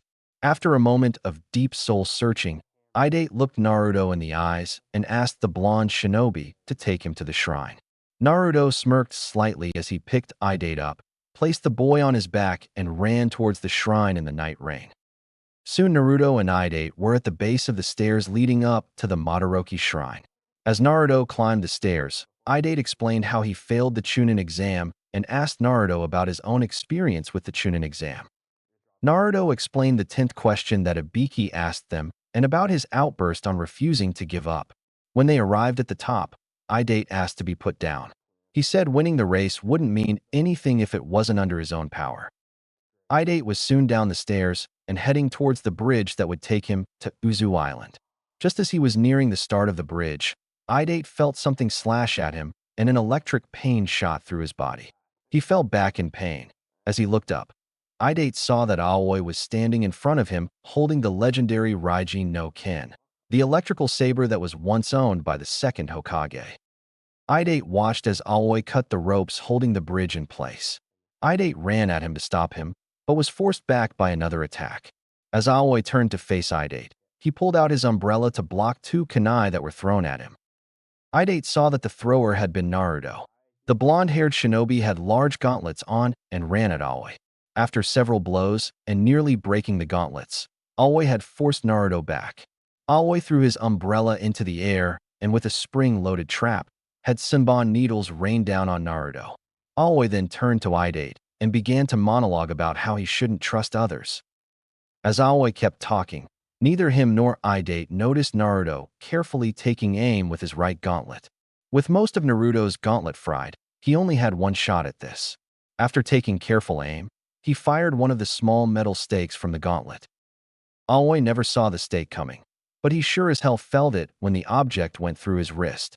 Unable to hold on to the Raijin no Ken, the saber fell from his hand and the electrical blade disappeared as there was no chakra to keep it summoned. Aoi turned in rage to face the blonde-haired Chunin, only to find him right on top of him. With a swing of his fist, Naruto knocked the Jonin out. With Aoi unconscious, Naruto removed all of the Jonin's weapons and clothes, leaving him only in his underwear. He had just finished bounding the man when Sakura and Sasuke arrived. Naruto handed Aoi to them and told them to guard him as they took him back to the port. After the race, they would return the missing Nin to Konoha. Naruto and Idate then swung across as they cut the last rope on the bridge. As Naruto hit the side of the cliff, he summoned chakra into his feet and ran up the side of the cliff while grabbing Idate. Idate had soon caught up with his opponent, who was already on the home stretch of the race. Putting everything he had into it, Idate caught up to him and was able to pull in front. Even though it wasn't much of a lead, it was still enough to give him a victory. After placing the ball to be dedicated, Idate collapsed, having spent the last of his energy. After the festivities for the race were over the next day, a ship had arrived to take Team 7 back along with Aoi. They were greeted by Ibiki. Upon seeing him, Aoi flinched slightly. Idate called out to his brother. Ibiki just responded saying that his brother died years ago. A few hours later they were back in Konoha and giving their report to the Hokage. "That's everything that happened, sir," Naruto said as he finished giving the report. "That's quite the mission. Congratulations on capturing a missing Nin. Aoi wasn't much, but he did have a bounty on his head, so you will be getting that as well," Sarutobi said to Naruto. The third Hokage then looked down at his desk, staring at the Raijin no Ken. He picked up the handle and tossed it to Naruto. Naruto caught the saber and looked at the Hokage. "Old man," he asked, wondering what the Hokage was doing giving him the elemental saber of the second Hokage. You want to be Hokage, correct? Sarutobi asked him. Naruto nodded dumbly, before the third continued. How you use that weapon will determine if you have what it takes. Therefore, I'm giving it to you. The Raiji no Kin is now yours, Naruto-kun, so use it well. Now, get some rest, you'll be leaving for your next mission soon. Naruto then left the Hokage's office and went to his apartment. Once in his room, Naruto looked down at the immortals and sighed to himself. There's no way these will be ready by the finals. Naruto said to himself as he placed the gauntlets on the table. He'd have to take them to Jet at the butcher shop, since he'd be the only one to fix them. Konoha. A few days later. Sakura sighed to herself. There was no one for her to hang out with. Sasuke and Kakashi-sensei were training somewhere. Ino was busy helping her parents. She had never really talked to Hinata, but would have liked to hang out with her. However, something was going on at the Hyuga clan compound, and she didn't want to get caught in it. Even Naruto was gone on a mission. Oh, Kami, I'm actually wanting to hang out with Naruto. What is wrong with me? Sakura asked herself. Sighing to herself, she got up and looked at her reflection in the mirror. Seeing her eyes caused her to remember what had happened on her last mission. Well, I guess I could ask Mom. Sakura went downstairs looking for her mom, Haruno Cherry-Eye. Sakura found her mom in the kitchen fixing lunch. Cherry-Eye was a petite woman with a large chest and long pink hair. Her eyes were as green as her daughter's, though you'd never know it with how her eyes always seemed to be closed. Hey Mom, can I talk to you? Sakura asked. Sure, sweetie. What is it? Cherry-Eye replied as Sakura sat at the table. Sakura then proceeded to tell her mother everything that had happened. At some point during her story, her mother had turned off the stove and sat next to her. When Sakura finished telling her story, Cherry-Eye asked, Are you sure it was a wolf? Yeah, why? Sakura asked, slightly confused. Her mother was normally a very laid-back woman, but now she was deadly serious. Because that was your bloodline limit awakening, Cherry-Eye replied. Sakura gasped at what her mother had said. What do you mean bloodline limit? We aren't a shinobi family, so we should have one. The Harunos haven't had anything to do with ninjas until you decided to be one. Before that, it was your great-great-great-grandfather who was the last Haruno to be a shinobi. He was also the last one to have the bloodline limit awaken in him. Cherry-Eye said. Why? Sakura asked. She had never known this part of her family. Because Sakura-chan, unlike other clans, our bloodline limit chooses who it will awaken in. Who does it choose? The wolves you saw, they were not ordinary wolves. They were sea wolves. Long ago, people believed that sea wolves were the spirits of the dead reborn on Earth. You have now been chosen to wield this power. I think there are some scrolls on our bloodline in the attic. I'll get them for you. Do be careful when using our bloodline, Sakura. Cherry told her. Why? There's a reason the bloodline chooses someone and why there are so few in the Haruno clan that can use the bloodline. Using the spirits of our ancestors has been known to drive some Harunos to insanity. As Sakura ate lunch with her mother, she thought about what she had been told. It wouldn't be good to go insane. She'd wait until she read the scrolls to decide if she should keep using the bloodline or not. A few days ago, Naruto had been sent on his second mission. It was to the land of birds to deal with a supposed cursed warrior. In the end, it was revealed that the cursed warrior was actually the late daimyo's daughter, Toki, who had been disguising herself as her dead brother to find the murderer of both her father and brother. It was soon revealed that the murderer was none other than Hoki, a low-level thug that had disguised himself and gone under the name Mozo. He had been the late daimyo's advisor and wanted the power for himself. Once the deception was revealed, he was quickly taken out and transported to Konoha for questioning and Toki's request. Toki apologized to the people for have deceived them and asked for their forgiveness. The citizens understood their new daimyo's pain and forgave her. Naruto had been sent on the mission as leader with Kiba's cousin Shippo Inuzuka along with her dog partner Oemiru and Tintin's slightly younger sister Rinrin. Shippo's team had been down a member and was unable to find a replacement member in time for the Chunin exam, whereas Rinrin's team sensei had kept them out for a year to train. Temari leaned back as she propped against the tree she and Karui were resting against after training. She had to admit, Karui was a strong opponent. Temari didn't know whether to thank her bother or punch him. On one hand, he had denied her a chance at a decent fight in the preliminary rounds. On the other hand, he had assured her of victory by opening the scroll. Over the last few days, Karui and Temari would end their training talking about the mysterious shinobi that was Uzumaki Naruto. "So, what do we know about him so far?" Temari asked. "We know he's a rookie, a member of Konoha's Team 7, and loves ramen. Other than what you originally found out, not much else is known. His skills are unknown." Karui replied as she leaned over resting against Temari. Over the past several days, Karui and Temari had grown closer. Yes, that each wanted a chance at a date with Naruto, but at the same time they both found themselves slowly drawn to each other. With a sly grin on her face, Karui continued, whispering huskily into Temari's ear saying, "We know personally that he's sexy as hell. Both of us wanting him to hold us close in that stream, as he cradles our breasts and sucks fully on the nipples of our breasts, occasionally giving our asses a few good hard smacks." As she listened to what Karui was saying, Temari couldn't help but get aroused. She was 15 and had never had any sort of a couple's relationship with anyone. So, she got aroused rather easily. Her nipples began to harden under her sweat-soaked battle kimono, causing the cloth to rise slightly and show her arousal and the fact that she hadn't worn a bra that day. "Whoa, Temchan's nipples are hard," Karui thought to herself as a blush spread across her face. She somewhat liked that she could get such a reaction from the Suna girl. Deciding to take it further, Karui slowly slid her hand under the folds of Temari's battle kimono and began to slowly knead Temari's left breast. "Kami, Temchan does have huge tits," Karui thought as Temari's breast filled between her fingers. Temari knew what Karui was doing and didn't try to stop her. She wanted her to continue. Temari let out a moan of pleasure that was building up due to the actions on her breast. Temari then shifted towards Karui and swung her leg over the Kumo girl, effectively straddling Karui under her. "Maybe we could share, Naruto," Temari thought to herself as she captured Karui's lips with her own. Sure, she wanted a boyfriend, but she wouldn't say no to a boyfriend and a girlfriend. For what felt like hours, but was actually minutes, the two girls made out. When they broke apart, Karui looked Temari in the eyes and asked, "So, what does this make us?" "I don't know, but it makes us something," Temari replied. Konoha. 1 week later. Naruto had just finished giving his report to the Hokage on his last mission.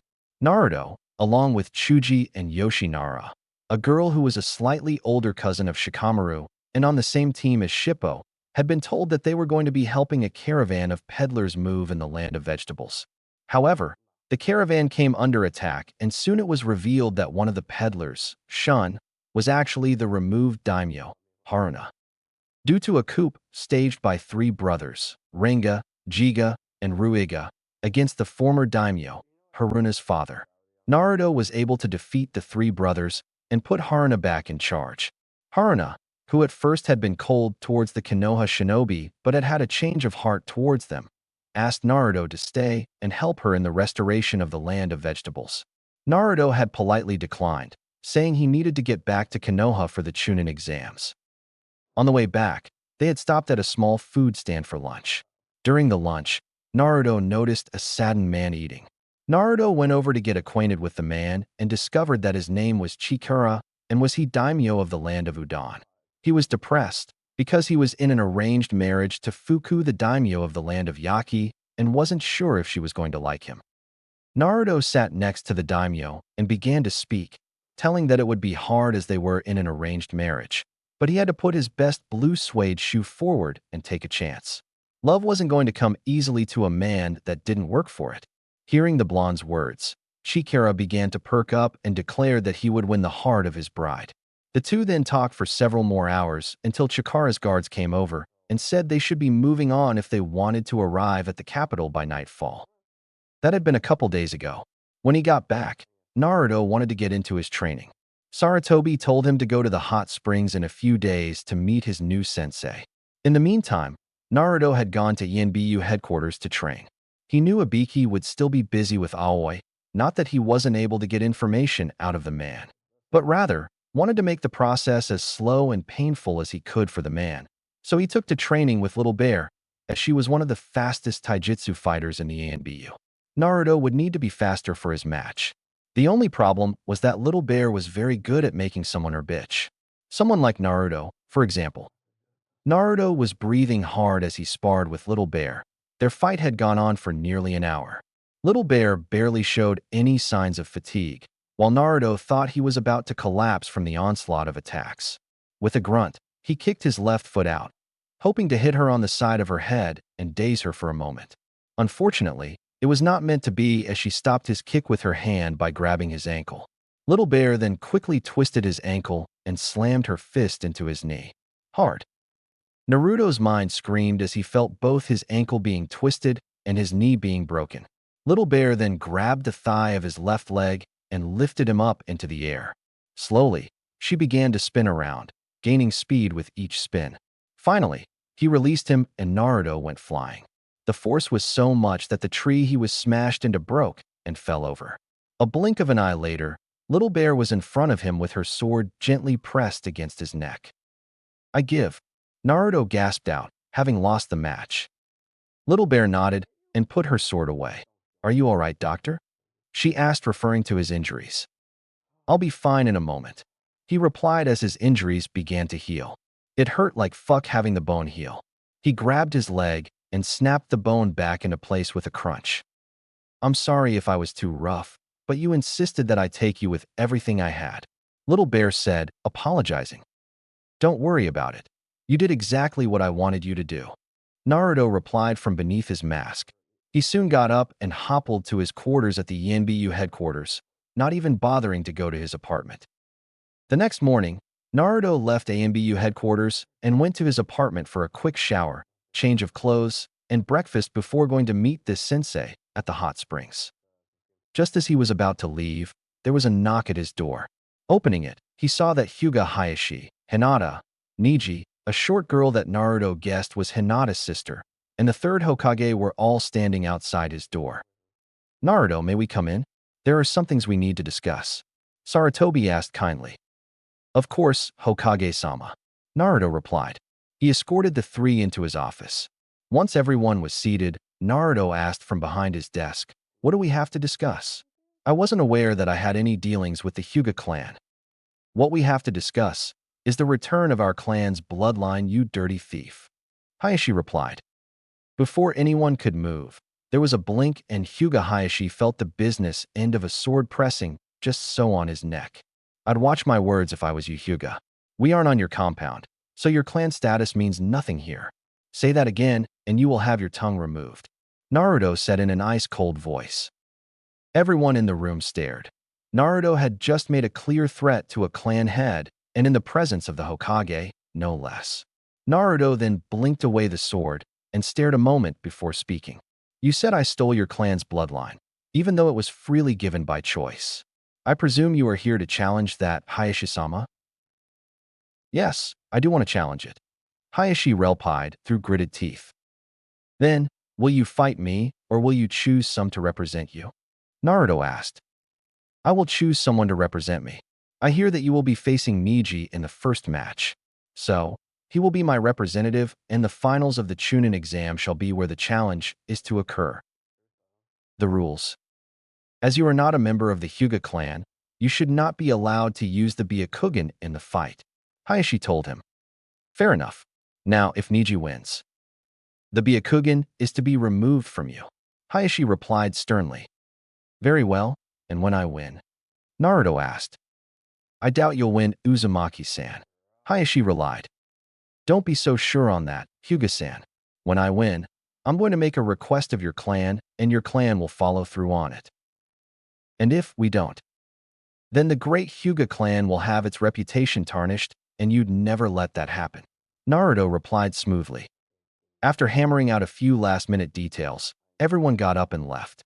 With everyone gone from his office, Naruto headed for the hot springs to meet this supposed trainer. As Naruto waited for this trainer Sarutobi had told him to find, Naruto decided to work on a new chakra control exercise by walking on water. Carefully gathering chakra to his feet, Naruto stepped out onto the hot water. Standing on the water was much harder than it was to walk up a tree or cliff. Naruto's deep concentration was broken when he heard a perverted giggle. This caused him to lose his hold above the water and fall in. Looking around and expecting to see Kakashi, but instead seeing nothing, Naruto went back onto the water. Once again a giggle was heard, and Naruto once again fell into the water. But as he fell, Naruto noticed a white-haired man wearing a pair of gray pants and shirt under a red vest with red sandals, peeking into the woman's side of the hot springs. Climbing out of the water, Naruto glared at the man's direction. "I don't know who you are, open pervert, but I'm going to shut you the hell up," Naruto yelled. "Huh?" The man replied as he turned around and saw Naruto coming at him. Out of nowhere a toad appeared under the man. Naruto stared, wide-eyed in surprise. He was unprepared as the toad's mouth opened and slugged him across the face with its tongue. "Geez, keep it quiet, Gaki. What are you going to do if I get caught?" the man asked. "Who is this open pervert?" Naruto gasped out as he began to stand. As he faced the odd man, Naruto said to him, "Who the hell are you? What's with the huge toad?" "Thank you for asking. I am MT Myobo Kugama's holy master Chunin, also known as Toad Chunin. Remember it," the man yelled out. As the toad poofed away from under the man, Naruto suppressed a shudder. This guy was strange, but strong too. "Hey, you perverted Chunin, or whatever you call yourself, why the hell did you do that?" Naruto asked. "Because you were getting in the way of my work." "Work? What work?" Naruto asked with a slightly raised eyebrow. "Well, you see, I'm a writer, and I was working on this," the man replied as he reached into his shirt and pulled out a small orange book. The same kind of book Kakashi read every day. The same kind that was the top-selling book at Naruto's bookstore. The legendary orange book, Ika Ika Paradise. "I know about that book. That's that stupid, perverted book everyone reads. Anyway, what the hell do you mean by work? All you were doing was peeping at the women's side of the hot springs, you pervert," Naruto yelled at him. "You fool. I am not just a pervert. Peeping gives me inspiration to write it better," the man yelled back until Naruto interrupted him. "You liar. That's a completely lame excuse. Now, how the hell are you going to explain this to my new sensei?" Naruto yelled at him. The man looked around, not seeing anyone, and asked Naruto, "Sensei? What sensei?" "Well, he hasn't shown up yet. I was told by the third to meet my trainer for the finals in the Chunin exam here," Naruto replied. "So, you're the brat I've been waiting for. I don't really see why I should train you," the man said.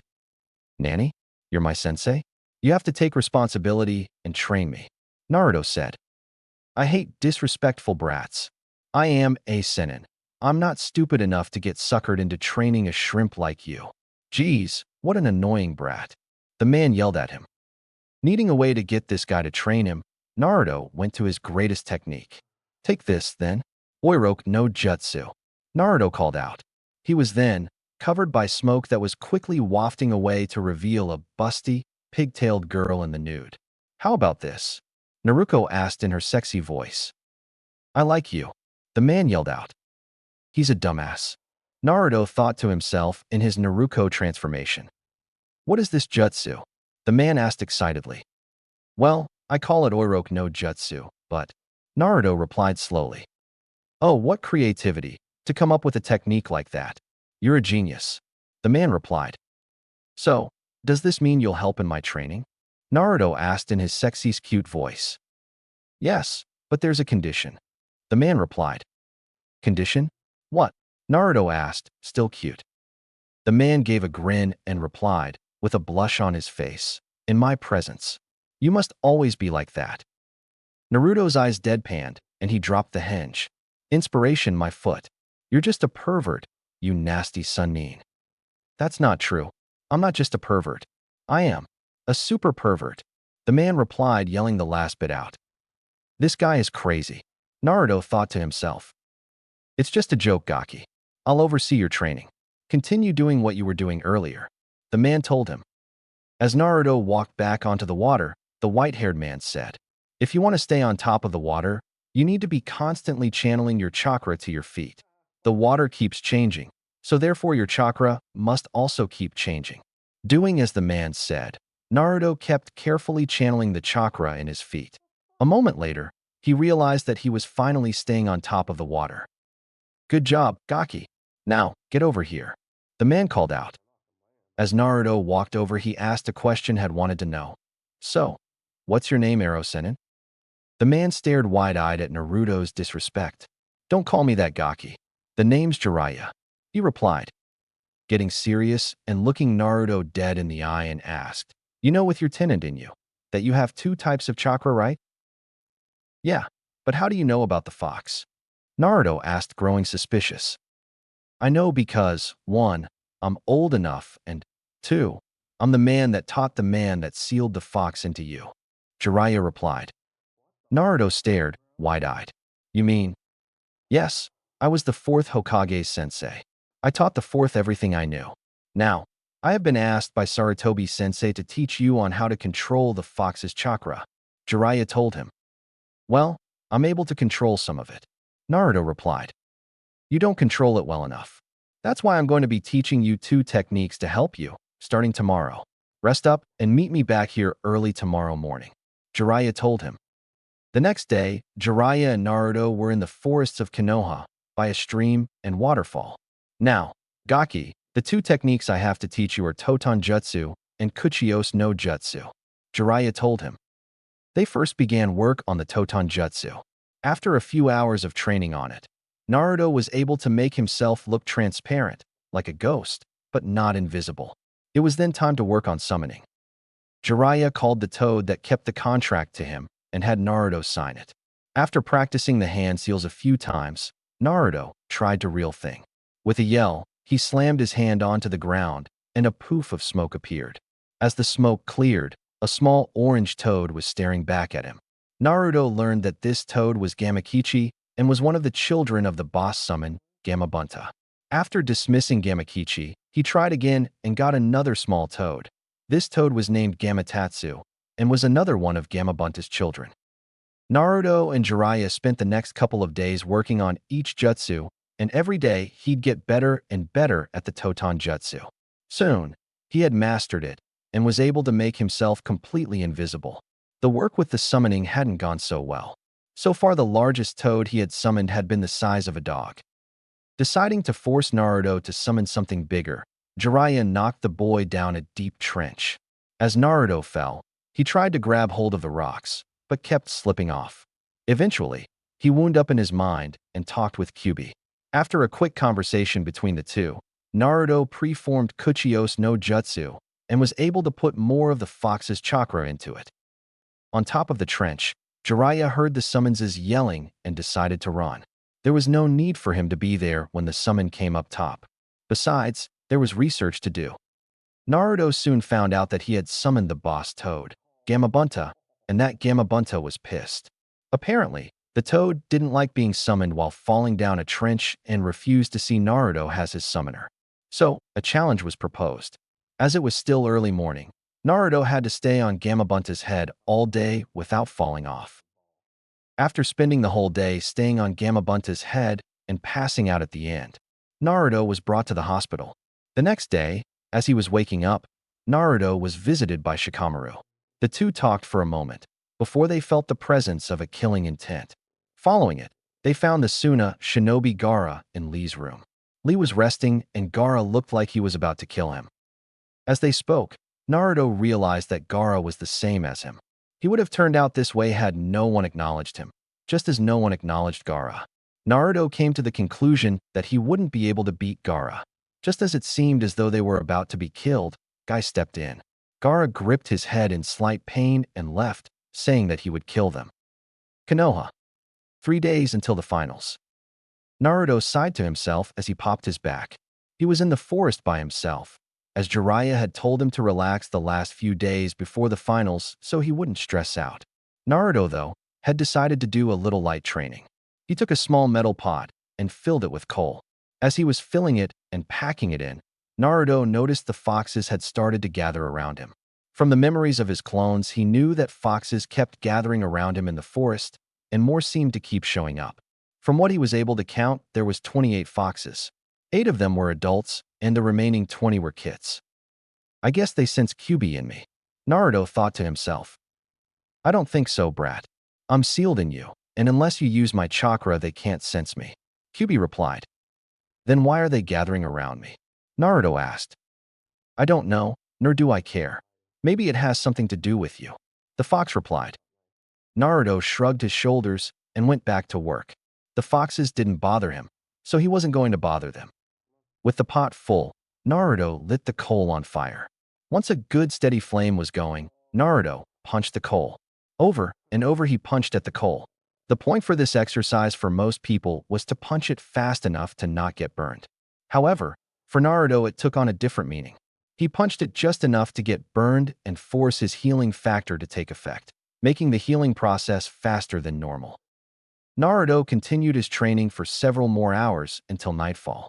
He then returned to his apartment and went to sleep after several of the residents said they'd cheering for him and wished him luck with the challenge from the Hyuga clan. Since it had been decided, the challenge of the Byakugan had become public knowledge and had spread through the village like wildfire. The next day, Naruto was just messing around the village. He spent the day just wandering around. Earlier, he had bought some new weapons from Jet. Naruto's own weapon shop would soon be opening. He was able to find a skilled weapons crafter by the name of Katlia. The name of the shop was to be the Fox Fong. Naruto had sent letters to Rashi, Han, Fu, Karabi, and Yujito. They Jinchuriki had to stick together. Seeing that he was in the Hot Springs district, Naruto decided to take in a nice soak. A nice relaxing soak would be nice, he thought to himself as he went inside. Meanwhile, Temari and Karui had grown closer from Hat Day on the training field. They had decided to be friends with benefits. Karui was to go back to Kumo the next day, so they were spending the day around the village just hanging out. Hey, you want to go and relax in the hot springs? Karui asked. Sure, Temari replied. The two girls then walked towards the hot springs district. Looking around the hot spring, Naruto saw that it was empty for being mixed bathing day. Seeing no harm in it, Naruto did a few hand seals and yelled out, Kuchios no Jutsu. When the smoke cleared, Gamakichi and Gamatatsu stood before him. After giving them both a small piece of candy, Naruto said, Hey, you guys want to soak in the hot springs with me? Sure, the Toad brothers cried out. Getting to soak in a hot spring was a rare treat for them. With a big towel around his waist and going down to his knees, Naruto climbed into the hot springs. This is great, Naruto and Ai-chan, Gamatatsu said happily. Yeah, it is. I've been so busy with training that I've hardly had time to enjoy the simple things of life, Naruto replied. The three talked for a couple of more minutes, enjoying the pleasure of the hot spring and good company. Naruto then reclined his head back and closed his eyes. Temari and Karui walked towards the entrance to the hot spring. They had changed out of their normal shinobi clothes and were wearing towels over their large chests and slender figures. Temari had taken her hair out of her 4 ponytails, and now her hair was down to just above her shoulders. Karui red hair was now free from her bandana forehead protector, allowing her bangs to fall in front of her forehead. Temari opened the door and stepped onto the small wooden porch outside. As she looked around, she noticed that someone was already in the hot spring. Looking closer, Temari saw that it was Naruto, the guy they had been looking for. What sweet luck, she thought to herself as she nudged Karui. What? Karui asked as she felt Temari nudge her. Pointing to the blonde, Temari said, It's him, Naruto, the guy we've been looking for. Looking closer at the blonde boy in the hot springs, Karui saw that Temari was correct. So, what do you want to do? She asked. We should get to know him, Temari replied, as she walked forward to join the blonde in the hot spring. Karui quickly following her. Naruto opened his eyes as he heard someone approaching. Looking over, he saw Temari and Karui standing just outside the water. He knew both from when he had asked to see their papers as the doctor, but no one was supposed to know who the doctor was. So, he could only know Temari, as he had seen her in the preliminary matches. Hey, mind if we join you? Temari asked. Not at all. Come on in. Temari, right?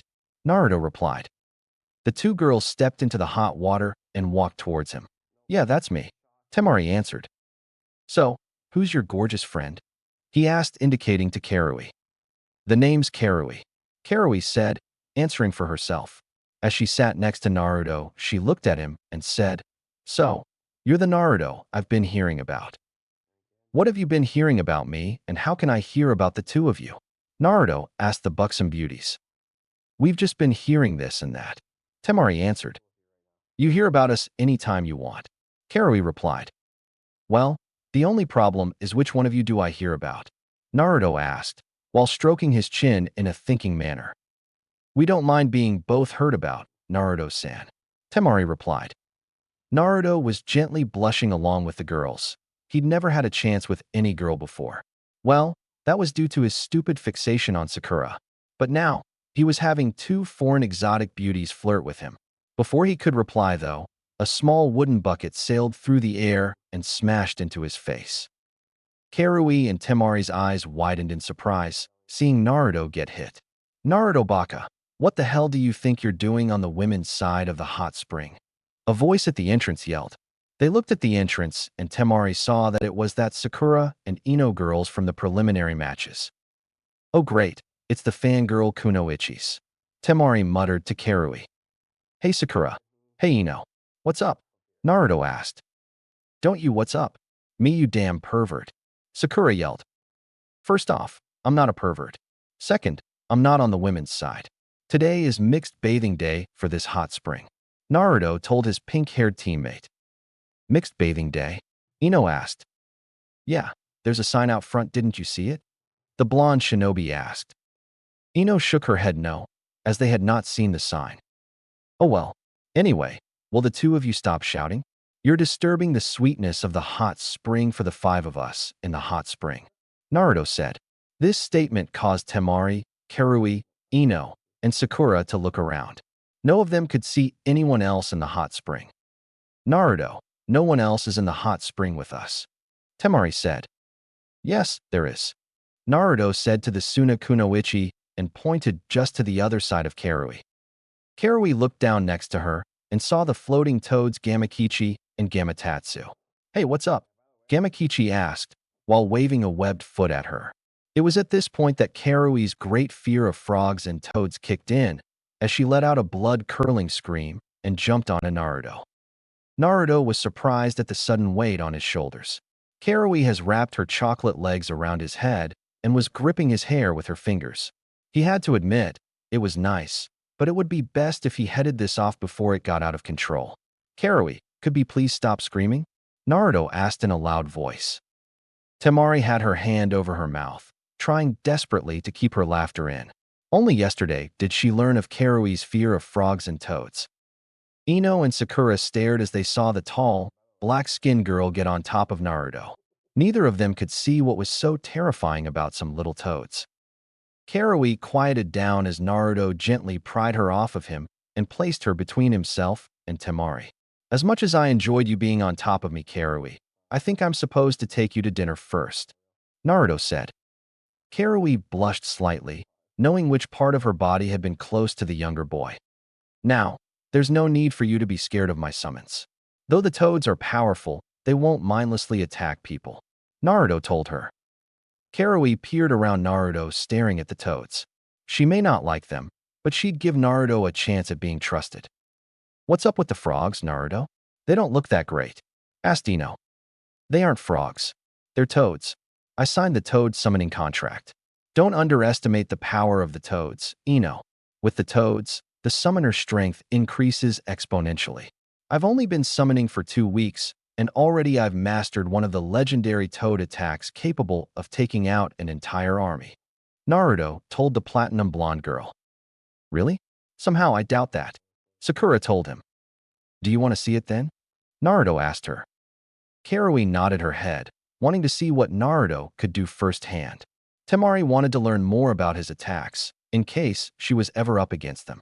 Sakura and Ino shrugged their shoulders and nodded their heads. Well, here it is. Toad To Face Jutsu, Naruto said, yelling out the last part. He had grabbed Gamakichi and Gamatatsu and threw them at Sakura and Ino. Gamakichi landed on Sakura's face and Gamatatsu landed of Ino's face. The two girls waved their arms around haphazardly as they ran around, trying to get the toads off. Temari and Karui stared at the scene, deadpanned, and sweat dropped.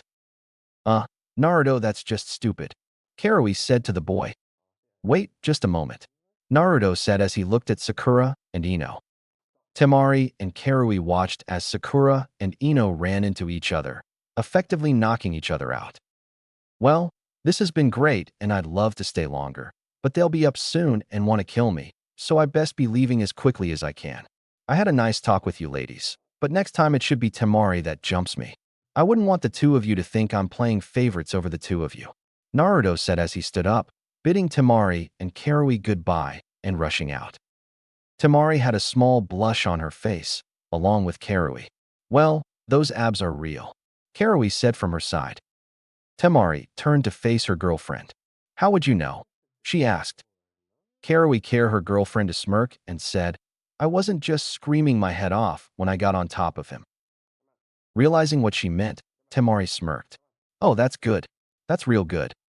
The next day, Karui left to head back to Kumo. Naruto spent the day resting and stretching his muscles for his match against Niji. Temari and her brothers went over last-minute details with their sensei. Hiruzen Sarutobi, Sandaime Hokage of Konoha, stood on top of the Hokage Tower and watched as the daimyos entered into the village to watch the finals for the Chunin selection exam. He knew that his traitorous student Orochimaru was planning something, and whatever that something was going to happen during the finals. There was also the much-anticipated bout between Naruto and Niji. Lives would be changed with the result of that match. The time has finally arrived, he said to himself as he turned on his heel and headed to the arena. Naruto quietly walked through the forest towards the arena. He had stopped by his team's training ground for a moment and had met Hinata. After a brief and quick conversation with her, he left for the arena. As he walked along amongst the trees, Naruto looked around him. Not seeing anyone, he formed his signature hand seal and said, Kage Bunshin. The poof of 7 shadow clones greeted his ears. When the smoke cleared, Naruto looked at his clones. They weren't dressed as he was. Instead, the clones were wearing his traditional outfit for the AMBU headquarters. You guys know what to do, he asked his clones. The clones nodded silently in response. Then get to it, and remember, no one is to discover you, Naruto told them. The 7 clones disappeared in a blur. A/N. I'm not going to be covering the fight between Naruto and Niji. It's going to happen the same way it did in the manga. Only the ending of the match will be different. That's where I'll pick up from the match. The clones quickly and quietly jumped through the trees, making their way to the Hyuga compound. The clones stopped outside the stone wall fence of the Hyuga compound and activated their Byakugan. Looking through the compound, they saw that no one was there. Why is no one here? Asked one of the clones. With the match between that jerk and the original, there's no way any Hyuga would miss it. They're all most likely at the arena to see the outcome of the match. Another replied. Yeah, well, let's get moving. We need to be quick. There's no guarantee that the Hyugas will stay after the fight is over. A third clone spoke up. He and another clone formed a trampoline with their hands and had the rest bounce over the wall. When it was just the two of them left, he grabbed the other clone and bounced him up into the air. The clone that was thrown caught the top of the wall and hung there for a moment, letting the other one climb up. They then jumped over the wall and joined the rest. With all of them inside the compound, the clones ran towards the manor. As they entered the manor, one of them began giving orders. Spread out and search. We need to find anything we can about the Byakugan. The original may not be able to use the Byakugan in his fight, but he could use a way around it. The clones then separated. One headed to Hayashi's bedroom. 2 others went to the Hyuga library. The next 2 went to search the rooms of the Hyuga elders. The final 2 clones went to the clan's meeting room. As quickly as they could, they searched through the rooms and the books, looking for any information on the Byakugan. Over the next few minutes, they discovered many things. First was that Hinata looked exactly like her mother. Second, any Hyuga not part of the main house was branded with a curse seal. Third was why they had the curse seal. Fourth was when they discovered the Byakugan had 2 blind spots. It wasn't able to see below the surface of the earth or at an angle to the user's neck. The final thing, and maybe the most useful of all, was how to remove the curse seal. The clones quickly memorized the removal of the curse seal and made their way outside of the compound. Everything was left exactly as they had found it. No one would ever be able to say Naruto had been there, as witnesses would see him in the middle of his fight with Niji. Nodding to each other, the clones dispelled themselves, sending the information they had learned to the original Naruto. Back at the arena, Naruto himself was in a bit of a bind. Neji was faster than Naruto though he would be. After getting his chakra pathways sealed, Naruto reopened them using Kyuubi's chakra. The two collided and flew back. As the smoke and dust filled the arena area, Naruto received the information from his clones. Quickly, Naruto assessed the information from his clones and what Neji had told him in their fight. No wonder Neji is so pissed and going on about fate. Well, time to change his fate. Naruto thought to himself and quickly formed a plan. Neji walked over and stood on shaky legs in front of the small crater that Naruto's body had made. "Loser, you never stood a chance of beating me. This is reality," he said to the unconscious Naruto. Neji and everyone else in the arena weren't prepared for what happened next. From under Neji, a hand reached out and pulled Hyde down into the ground, leaving only his head above the dirt. Neji tried to get free, but found himself unable to do so. A few feet from him, a hand emerged from the earth. Soon it was joined by another, and soon Naruto was crawling out of the ground. The blonde-haired shinobi walked over and stood in front of Neji. "What are you going to do?" Neji asked. Since they were close to the audience, everyone in the stands could hear what they were saying. "I told you, you weren't going to win. I just never said how I was going to beat you. I've decided to kill your destiny," Naruto said in an ominous monotone voice. He raised his hand high above his head and blinked Kubikiri into his hand. The people began to fidget in their seats. Was there going to be a win by death in the third round of the exam? There hadn't been a single death in the tournament round in years. They watched as the Uzumaki child swung the blade down. As the blonde reversed the large butchering sword and flicked it back up, the curved tip had caught the Hyuga's forehead protector and forced it off. The audience was stunned. Not even a scratch was on the pale forehead of the Hyuga boy. Naruto slammed Kubikiri into the ground and summoned his chakra as he began to do the new hand seals that he had just learned. "Well, Neji, I hope you've enjoyed your destiny," Naruto said, coming to the last few seals. The Hyugas in attendance looked on in shock and horror. How? How could the village freak know that? The Hyuga elders tried to call out, but it would be futile. "Say goodbye to your destiny, Hyuga Neji," Naruto yelled out as he slammed his index fingers on the outer side of the seal and pressed his thumbs upon the center of the cursed seal. "Unseal," Naruto cried out. Everyone, shinobi and civilian alike, stared down at the genin. They watched, speechless, as the markings of the Hyuga curse seal disappeared from the boy's forehead. With the markings gone, he was free. A branch member of the Hyuga clan without the seal. The Hyuga elders were furious. They had spent years building their perfect rules, becoming the most prestigious clan in Konoha. But now, in one fell swoop, the demon brat had changed all of that. Naruto looked down at Neji, who was still buried in the earth. He bent down and pulled the boy up by his shoulders. Not letting Neji go, Naruto stared at him right in the eyes and said, "Look into my eyes, Neji, and tell me, what is your destiny?" Neji looked into Naruto's eyes. He could see his reflection in the eyes, but what he couldn't see was the cursed seal. It was gone, but it shouldn't be. Everything he had believed in was now gone.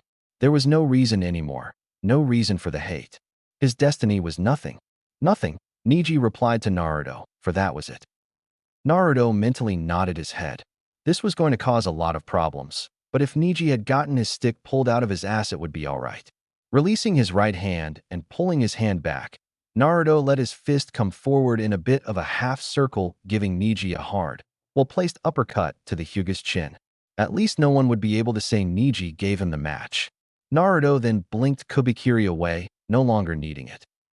"Winner, Uzumaki Naruto," the examiner called out. For a moment no one moved. Then, slowly, people began to cheer. The cheering grew louder and louder, almost to a deafening roar. Naruto just blushed slightly, having never been so highly praised before. "Yeah, go Naruto," Sakura yelled out in support of her teammate. "I can't believe that Naruto actually won," Ino said next to her.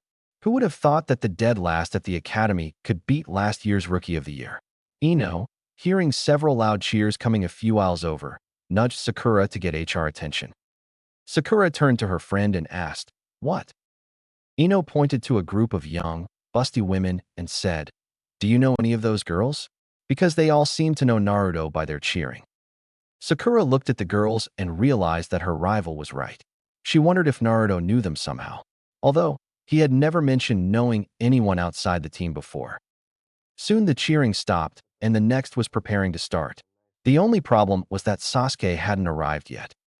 After a quick recess, it was decided that the match between Sasuke and Gaara would be put off for the last round. So next was Kankuro against Shino. At least it would have been, if the Suna puppet user hadn't forfeited the match. So the third match, Temari versus Shikamaru, was called to start. Being the ever-lazy guy he was, Shikamaru tried to get out of the match. Unfortunately, for him, he got pulled into fighting. For a while, it seemed as if neither of them had the upper hand. For every attack Temari threw, Shikamaru was able to counter it, and Temari stayed moving and far enough away so that Shikamaru couldn't get his shadow to connect to Temari's. In the end, Shikamaru was able to capture her with his shadow, but gave up the match. Now, everyone was waiting for the start of Gaara against Sasuke. However, Sasuke and Kakashi had yet to show up. Just as Gaara was about to win the match by forfeit, Kakashi arrived with Sasuke. The Jounin then got out of the way, and the match got underway. For a while it seemed a bit like the fight between Gaara and Lee. After Lee had taken off his weights, Sasuke's speed was incredible.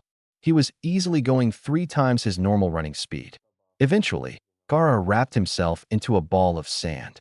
Sasuke tried hitting the sand, and saw that none of his attacks were working. Jumping back from the sudden sand spikes, Sasuke ran up the wall. Once he was at the top of the wall, he began to form hand seals. Lighting began to gather in his hands. Sasuke ran down the wall, faster than before, just tearing the structure up. With a yell of Chidori, Sasuke slammed his fist into the sphere of sand. Naruto, who had joined Sakura, Ino, Chuji, Kiba, Hinata, Kakashi, Guy, Lee, and brought Shikamaru with him, said, "Well, this isn't good." "Relax, Naruto-kun," Kakashi told his student. "Yeah, Naruto-baka. Sasuke-kun isn't going to lose to him," Sakura said with Ino nodding her head in agreement. "Sasuke isn't going to lose. He's going to be slaughtered," Naruto replied, his voice becoming rougher. The 7 Genin and 2 Jounin looked up at the blonde shinobi. The eyes of the Genin widened at the fact that Naruto's eyes had taken such a drastic change. They were no longer the sky-blue eyes of a boy with a good prank on his mind, or even the ice-cold blue eyes he seemed to get when he took something serious. These eyes were blood red with silted pupils. Kakashi and Guy's eyes widened at what Naruto was doing. "Naruto?" Kakashi questioned. "Yeah," Naruto asked. "Are you alright?" Kakashi asked, trying to keep his voice calm. Naruto tilted his head to the side, like he was thinking for a moment, before replying, "Yeah, I feel perfectly fine. I'm just getting pumped for my match against it." "Do you mean Gaara, Naruto-kun?" Hinata asked. "No, I mean the thing inside Gaara. In a moment, Gaara will be gone and it will be here. Listen," Naruto told her. Everyone looked out into the arena and carefully listened. They didn't have to wait long as they were greeted by an almost insane yell. "Wah! Blood! My blood!" came the voice of Gaara from within the sand. "Listen to that sweet serenade. Oh, it's coming," Naruto said. Sasuke had charged up another Chidori and broke free. As he looked at the sphere, a suddenly massive killing intent erupted from it. But a series of cracks began to form on the sphere, casing it to break. As the sand flowed down, a wounded Gaara was revealed. "Guess he can't call it out cause of his injury," Naruto said, his eyes and voice returning to normal. Suddenly, golden feathers began to drift down from the sky, and Naruto felt his eyes getting heavy. "This is a Jinjutsu.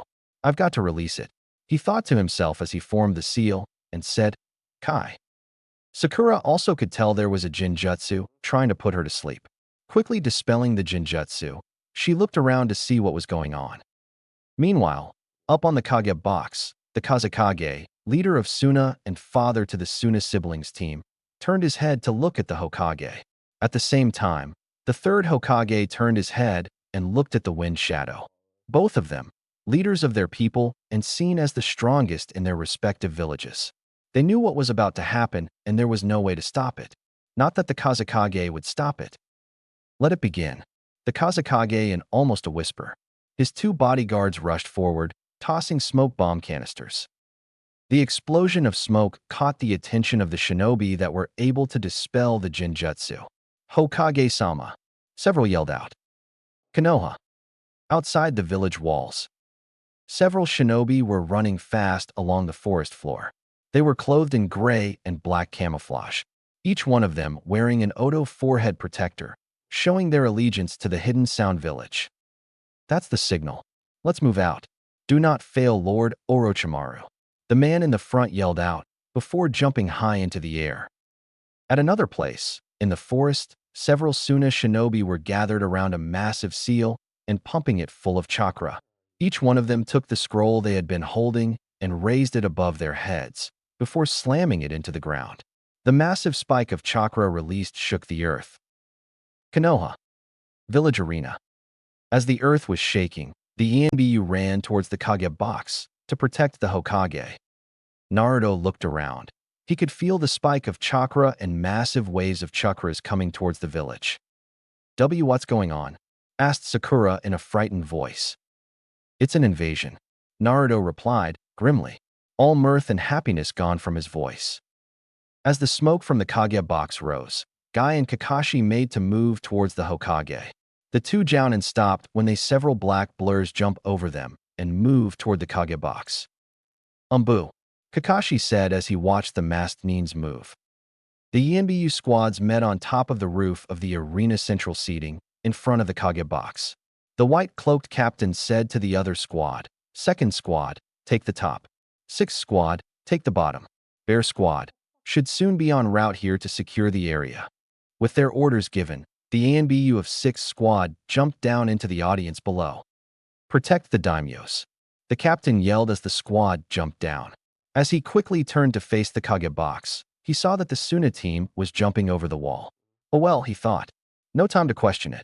They ran towards the Kage box. As they ran, from out of the smoke came the Kazekage's bodyguards. The two guards pulled out kunai. Get out of the way. The captain yelled, rushing forward at incredible speeds and slicing the guards in half. The Sunanines fell, cut cleanly in half. Temari and Kankuro jumped into the arena once the smoke began to erupt. The Uchiha boy had his face turned towards the Kage box when it started. They tried to cautiously get Gaara out of the arena. After getting orders from their sensei, Kankuro grabbed his younger brother and hoisted Gaara's arm over his head as he and his sister jumped over the wall. After talking with the examiner, Sasuke jumped out of the arena and began to run after the Suna siblings. Mere seconds after the smoke covered the Kages, the Hokage's bodyguard was littered with kunai.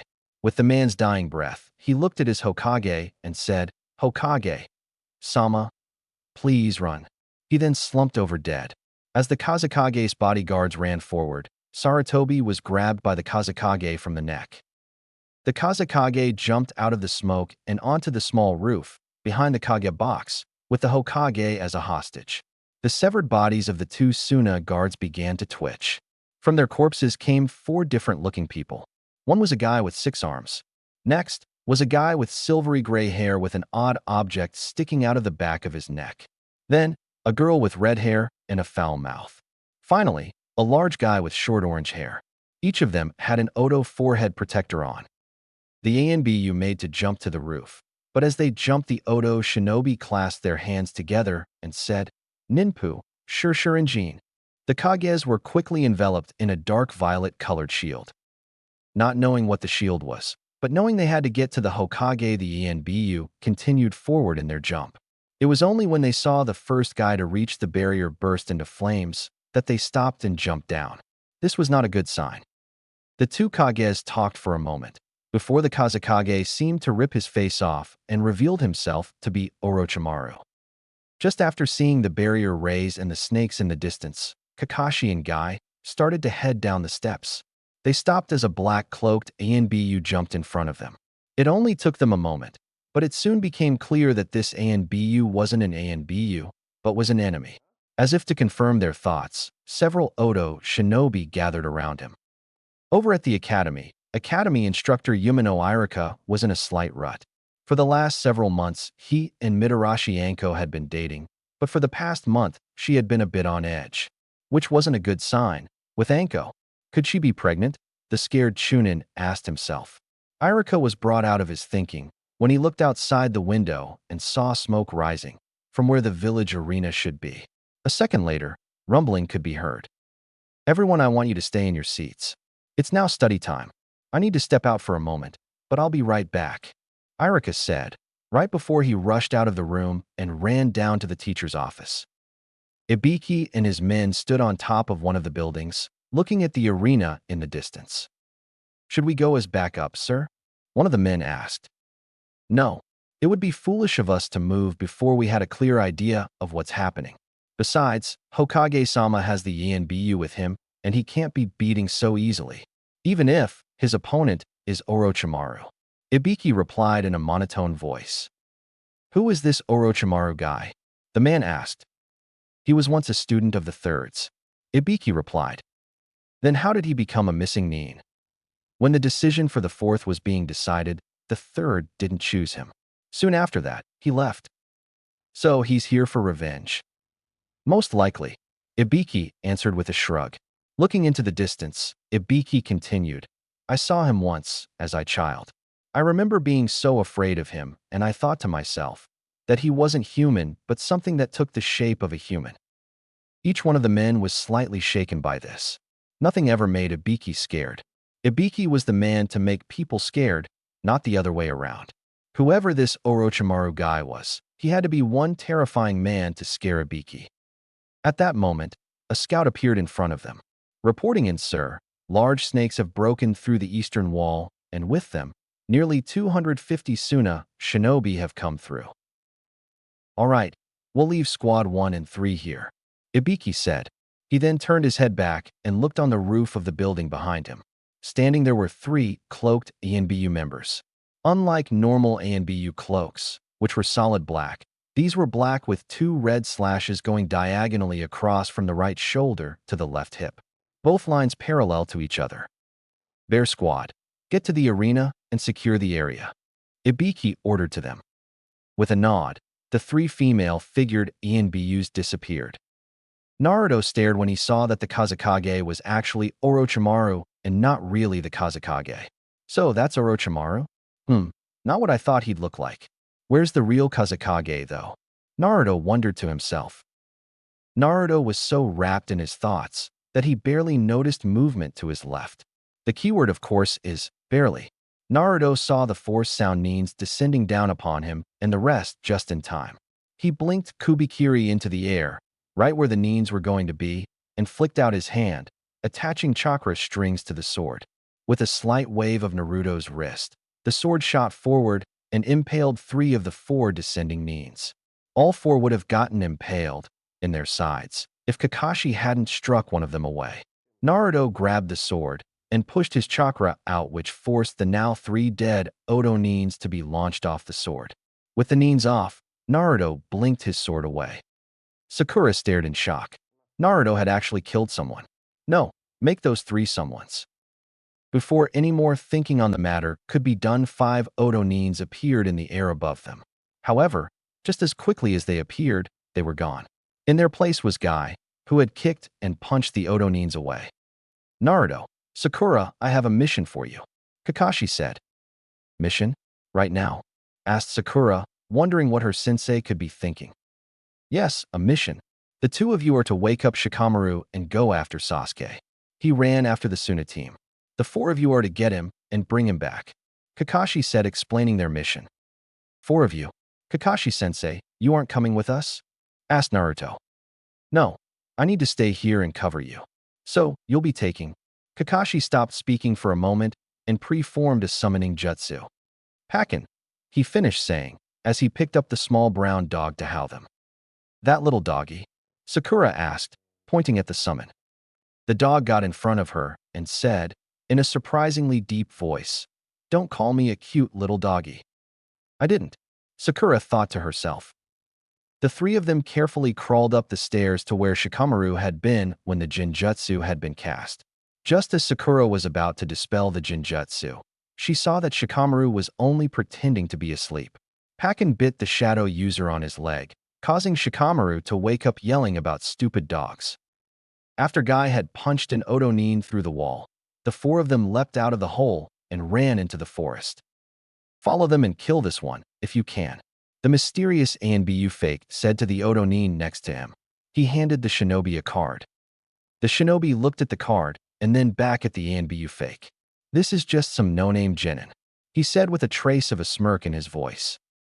Well, if he's not good enough for you, perhaps I should let Lord Orochimaru know what you think of his orders.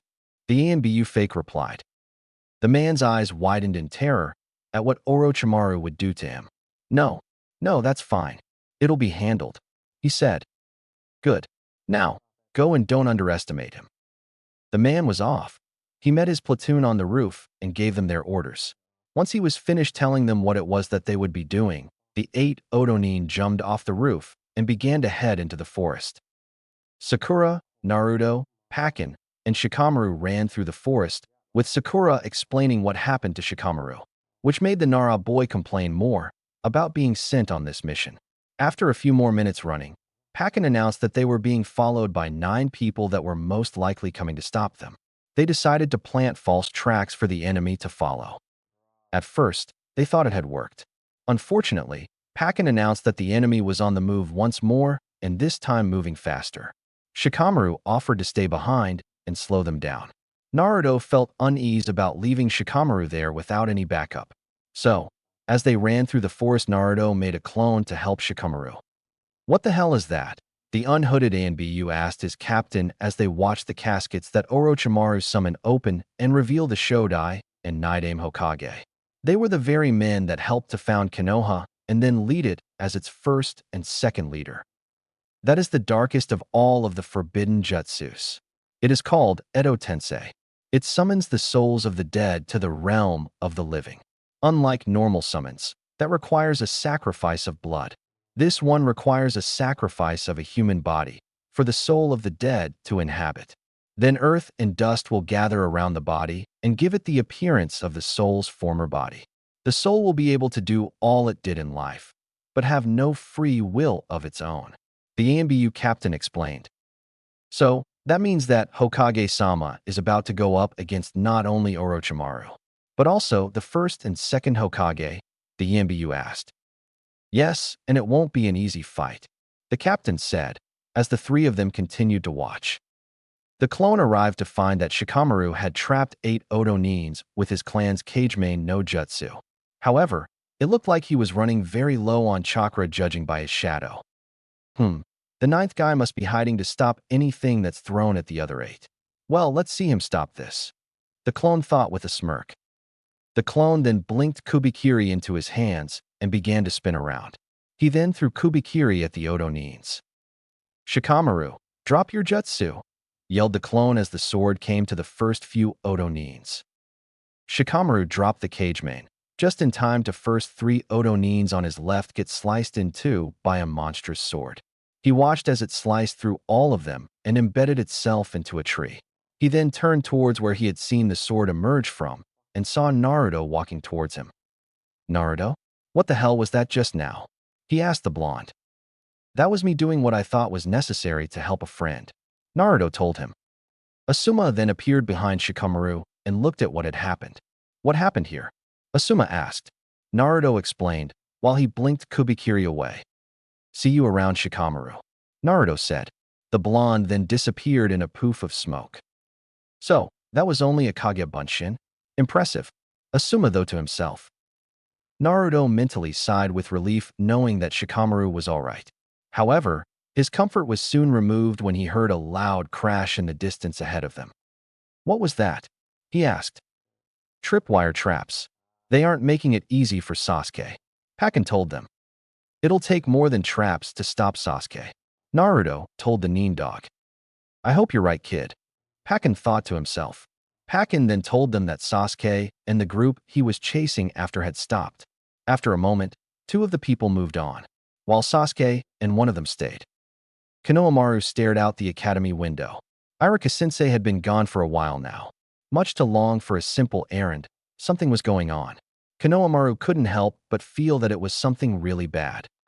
Ikura then came into the class and told everyone to line up at the door. The class would be going on an unscheduled field trip. Naruto and Sakura increased their speed when Pakken told them Sasuke and the one that stayed behind was on the move again.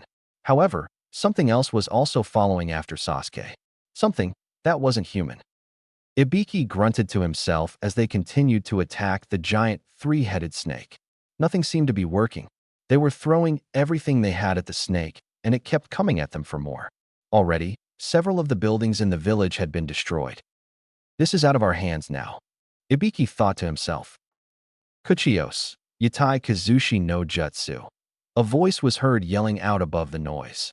Suddenly, a large toad with two large swords on its back came crashing down on one of the snake heads. That jutsu, Ibiki said as he looked up towards the top of the toad to see the summoner. Long time no see, Ibiki-kun. My, what have they been feeding you? You used to be such a little shrimp. The long white-haired man on top of the toad said.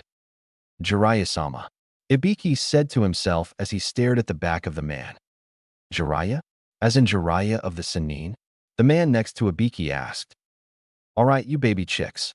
Open those beady little eyes of yours and watch closely, Jiraiya said. He then got on one foot and began to hop to the right. When it comes to dealing with strange otherworldly freaks and monsters, no one is better than a strange hermit shinobi. Thank goodness that Jiraiya is here, the hermit yelled out. The two remaining snakeheads stared at each other and mentally said together, who is that strange human? Because to the three-headed snake's view, the white-haired male was rather creepy. Ibiki jumped onto the toad and landed next to Jiraiya. Where's Sarutobi-sensei? Jiraiya asked him. Hokage-sama is at the village arena, Ibiki replied. Don't die on us, old man, Jiraiya thought to himself as he looked towards the arena. Inside the Shinsengine, Hiruzen Sarutobi was gasping for breath. He knew this would be his last battle. After all, one doesn't get a sword pierced straight through them and expect to live at such an old age. He just had to finish the Shiki Fujin by ripping out Orochimaru's soul, and then he could die in peace. The only problem was he could feel his will start to weaken. Orochimaru was struggling in the grip of his old sensei. This wasn't according to plan at all. Not good. This is really not good. The missing Nin thought to himself as he looked down and saw part of his soul being pulled out. Orochimaru was just barely able to move to fingers, but it was enough to make Kusanagi move more forward in his sensei. Even if Enma was holding most of the sword out, the damage had already been done. Let go, you old geezer. Let go and die, Orochimaru yelled out. He wasn't going to die here. Naruto frowned slightly to himself. Pakken had told them that Sasuke had stopped again with another one from the group he was chasing, but then said he started moving again when another scent showed up to stay with the one from the group. They had gone around them to avoid a possible fight and were now closing in on Sasuke. Uchiha Sasuke, they heard a voice yell out, which was quickly followed by the sound of trees being ripped apart. Sounds like Gaara's getting into it, Naruto thought to himself. With just a few more leaps between the trees, the three of them arrived in time to see Gaara leaping at a downed Sasuke for a killing strike. Sasuke had some sort of strange black markings on his skin. However, that change was nothing compared to Gaara's. Gaara's sand had started to form around him. His left arm and the right half of his face had been covered in the sand and changed. The eye on his right side, with the sand, was now golden and hand what looked like a plus sign as a pupil. Gaara's arm was now some large freakish-looking claw. Also, he had somehow gotten a tail. Naruto rushed forward and delivered a hard kick to Gaara's face. Back off, Naruto yelled. Sakura and Pakken landed behind Naruto, next to Sasuke, who was grunting and shaking in pain from having used the Chidori too many times. How's Sasuke? Naruto called back to them. He'll live, but he's too low on chakra, Pakken answered. Gaara stood up and stared at Naruto with a savage look in his eyes. This boy wouldn't stop him from killing Uchiha Sasuke. Mother wanted the Uchiha's blood, and she was going to get it. Naruto's eyes widened as he could see what Gaara was planning to do. He turned his head back and yelled, "Everyone run!" But it was already too late. Gaara had shot past him at incredible speeds and was moments away from striking Sasuke. Shit, that's fast. Naruto thought to himself, realizing that Gaara wasn't nearly as slow as he had first thought. Just as Gaara was about to strike the Uchiha, the pink-haired girl jumped between him and his prey. Almost like his uncle had done, Gaara grabbed his head in pain. The memories hurt to remember. "Get out of my way," Gaara yelled and slammed his clawed sand arm at her. Gaara had pinned her to a nearby tree with his sand. Sakura cried out in pain as she was smashed into the tree hard enough to knock her out. Naruto leapt at the branch Gaara was on and grabbed Sasuke. Stopping a few branches away, he put Sasuke down and yelled out, "Sakura," but soon saw that she had been knocked unconscious. She actually tried to confront Gaara? Temari said to herself as she watched what was happening from above. Nothing of this plan was going as it should. Temari never wanted any of this to happen, but orders were orders. Shit. What should I do?" Naruto said to himself as he weighed his options. Unsealing Niji took more out of me than I thought, and any weapon I throw at Gaara would just be blocked by his sand. I may have to do this the old-fashioned way. Sheer dumb luck and a lot of praying. Gaara grabbed his head again as he looked at Sakura. The memories were pressing on him. He recalled asking his uncle, Yashimaru, about what wounds felt like. How one knows pain. The memories need to stay buried. They were of no concern anymore. Hiruzen and Orochimaru were still frozen in their struggle on top of the roof of the Kage box. Hiruzen looked down to see more of Kusanagi inching forward, the poison from the blade still slowly pumping into his body. Orochimaru looked behind his former sensei and stared at the ghostly apparition that was the Shinigami. The being had pulled out his arms in its hands. Orochimaru then let out a yell of anger. Gaara slowly pulled his hand away from his head and looked at Naruto. "What's wrong? I thought you were going to run," he asked the blonde-haired shinobi in front of him. Naruto glanced down at Sasuke and then over at Sakura. Gaara took note of these looks and asked, "These two, what are they to you?" Naruto stood up and faced Gaara. Looking the Suna boy right in the eyes, he replied saying, "Those two are my friends. If you hurt them any more than you already have, I'll destroy you." Gaara had heard people declare many things over the years of his short life as he fought and killed people. Everything from, "I will kill you," to "leave me alone." But never before had someone said that they were going to destroy him and say it with no fear in their voice or eyes. This blonde shinobi was starting to interest him more and more. Naruto watched as Gaara tightened his clawed hand around Sakura, causing the girl to scream out in pain. "What's wrong? I thought you were going to destroy me." Gaara taunted him. After a moment of staring at each other, Gaara spoke once more. "Come." Naruto gritted his teeth and leapt at the Sunanin. Gaara saw the Konohinin coming towards him and with a swipe of his sand tail batted the boy away. Naruto grunted as he landed. Gaara's tail packed more of a punch than he thought it would. Well, that wasn't very smart, Naruto thought to himself. Naruto stood up and looked at his comrades. "Shit, this is bad. I have to finish this as quickly as possible and save them," Naruto said to himself. Naruto looked over to find Gaara laughing. "So, you fight for another? That is why you guys are so weak. You don't need a reason to fight. Only the winner can feel the value of his existence. Now, forget about your stupid friends and fight only for yourself," Gaara called to him. Naruto glanced at Sasuke and Sakura as Gaara continued. "People who bring unnecessary emotions into battle should just die. You can keep spouting that shit if you want, and I'll still beat you," Naruto said as he grabbed one of his kunai and leapt high into the air. "You really don't know the meaning of true strength," Gaara said as he watched the boy jump. "Shut the fuck up," Naruto yelled as he came down towards Gaara. Gaara grabbed his head in pain once more, remembering how the pink-haired girl had acted. He looked to see the blonde was nearly on him, so with a flick of his sand tail he smashed it into him, like a whip. Gaara grabbed his head again, as more memories resurfaced. Why wouldn't they stay buried? Gaara looked at the blonde shinobi and asked, "What's wrong? Come, don't you care what happens to your important friend?" He then tightened his grip on the pink-haired Nin to get his point across.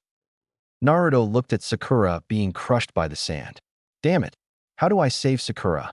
Naruto thought to himself. That's it. I'll summon Gamabunta.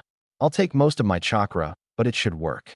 He then began to do the hand seals, and after biting his thumb, slammed his hand down on a tree branch yelling, Kuchios no Jutsu. A poof of smoke was heard and seen. As it began to disappear, a toad was revealed. That toad was Gamakichi. Oh, come on. I trained my ass off to summon, and Eve got thrown off of a cliff, and I still can't summon the toads right. Naruto mentally screamed in his head. Hey Naruto and I-san, are we going to the hot springs again? The small toad asked him. Actually, Gamakichi, I'm in the middle of a fight here. I was trying to summon your dad to help me save everyone. Naruto told the small toad. Save everyone? Don't make me laugh. Gaara said. Naruto and Gamakichi turned to see that Gaara was undergoing another change with his sand. Both of his eyes were now golden and sand covered his entire upper body.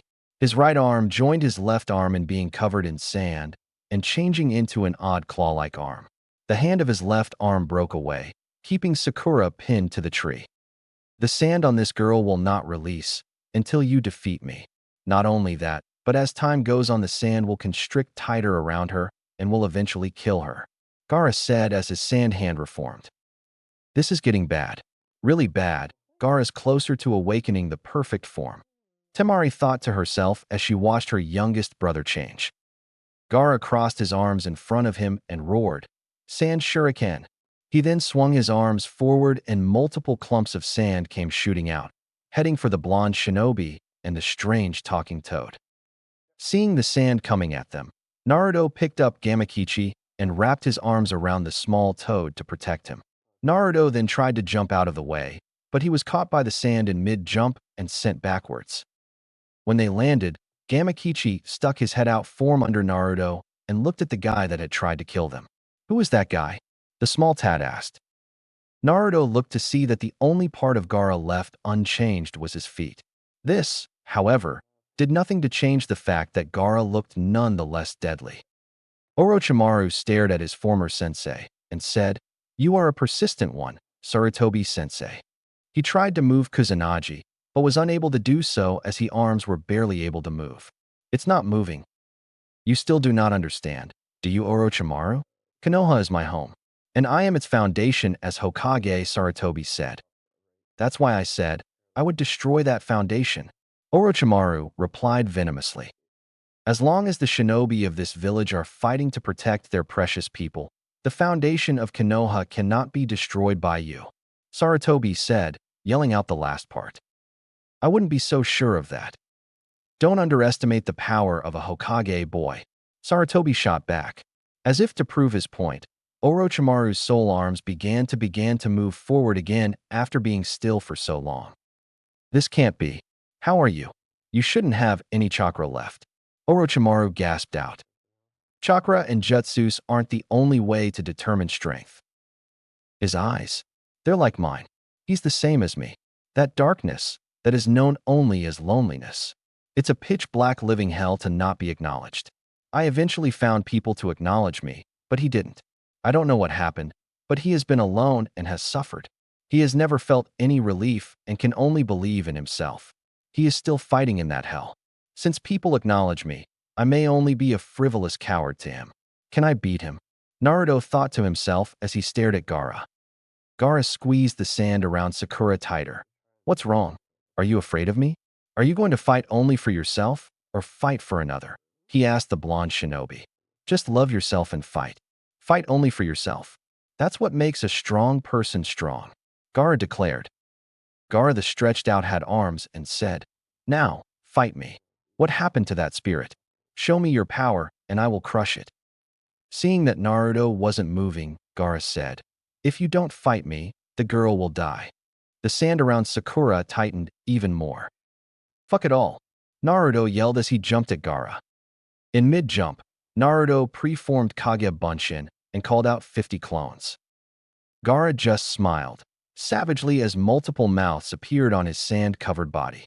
Futon, Mugen Sajin de Tapa, Gaara yelled out, causing a massive sandstorm to erupt out of the mouths.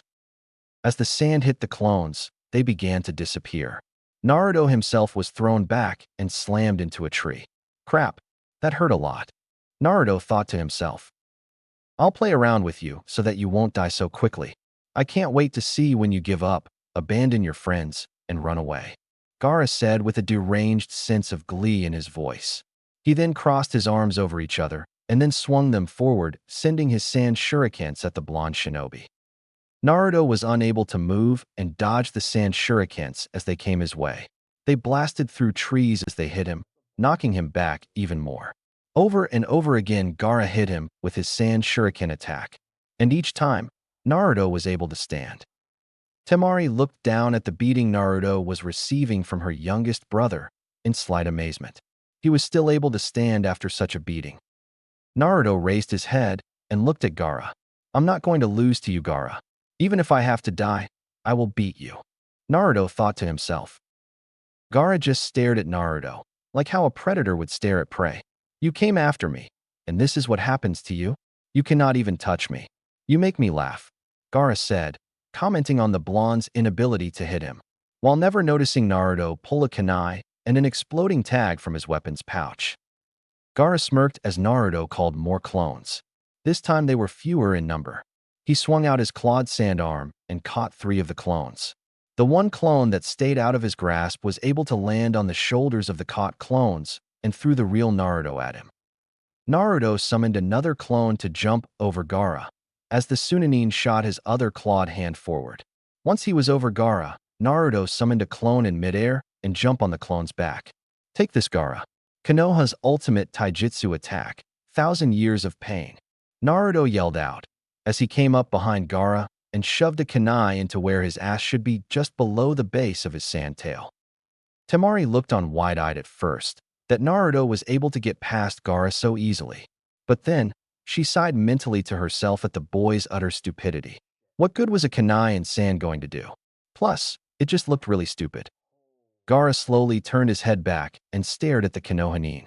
With a flick of his tail, he bashed the boy away. While sailing through the air, Naruto smirked to himself and said, "Boom." At that moment, to put it simply, Gaara's ass exploded. Naruto felt his back hit something fleshy. He looked down to see that Sasuke had been able to move to catch him. Temari stared at where her brother had been. No one had ever been able to get an explosion to go off so closely to Gaara and right at his weak spot. Naruto and Sasuke looked at the now damaged Gaara. Most of the right half was now just a lump of sand barely holding together. "You did all that, but still only managed 1 hit?" Sasuke asked him. "Oh, shut up," Naruto replied back.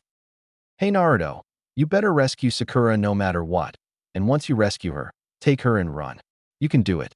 I'll buy you some time," Sasuke said as he struggled to stand up. "If it ends here, it will mean I was only capable of getting this far.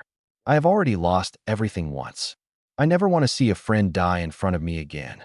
Sasuke finished with his back to Naruto. "I see," Naruto replied, standing next to Sasuke. "That was a very touching speech you just gave, Sasuke, but I don't plan on dying.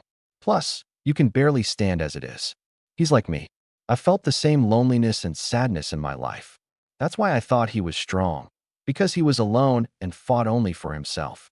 But that's not what being strong means. You can't become truly strong if you fight only for yourself. Naruto clasped his hands together and began to call forth his chakra. His chakra swirled around him like a brightly glowing blue flame. Sasuke stared, wide-eyed at the amount of chakra Naruto was able to call forth. "Is this really Naruto?" he mentally asked himself. "I swear, I'll protect everyone," Naruto grunted before shouting, "Taju Kage Bunshin," summoning as many clones as he could. When the smoke cleared, Sasuke, Gamakichi, Temari, Pakken, and Gaara looked around them. There were hundreds of clones, maybe even 1,000. "Sorry to keep you waiting, but this is where your ass-kicking begins," Naruto shouted out to Gaara. "What the hell? It should be impossible to make so many Bunshins," Temari said to herself, in shock over the amount of clones there were. "Sasuke, you take a break. Leave this to me," Naruto told his teammate.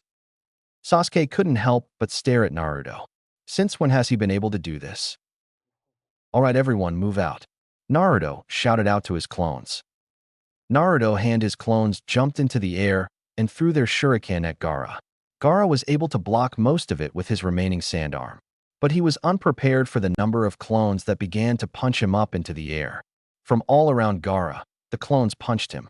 When they backed off, Gaara's transformed state was barely recognizable.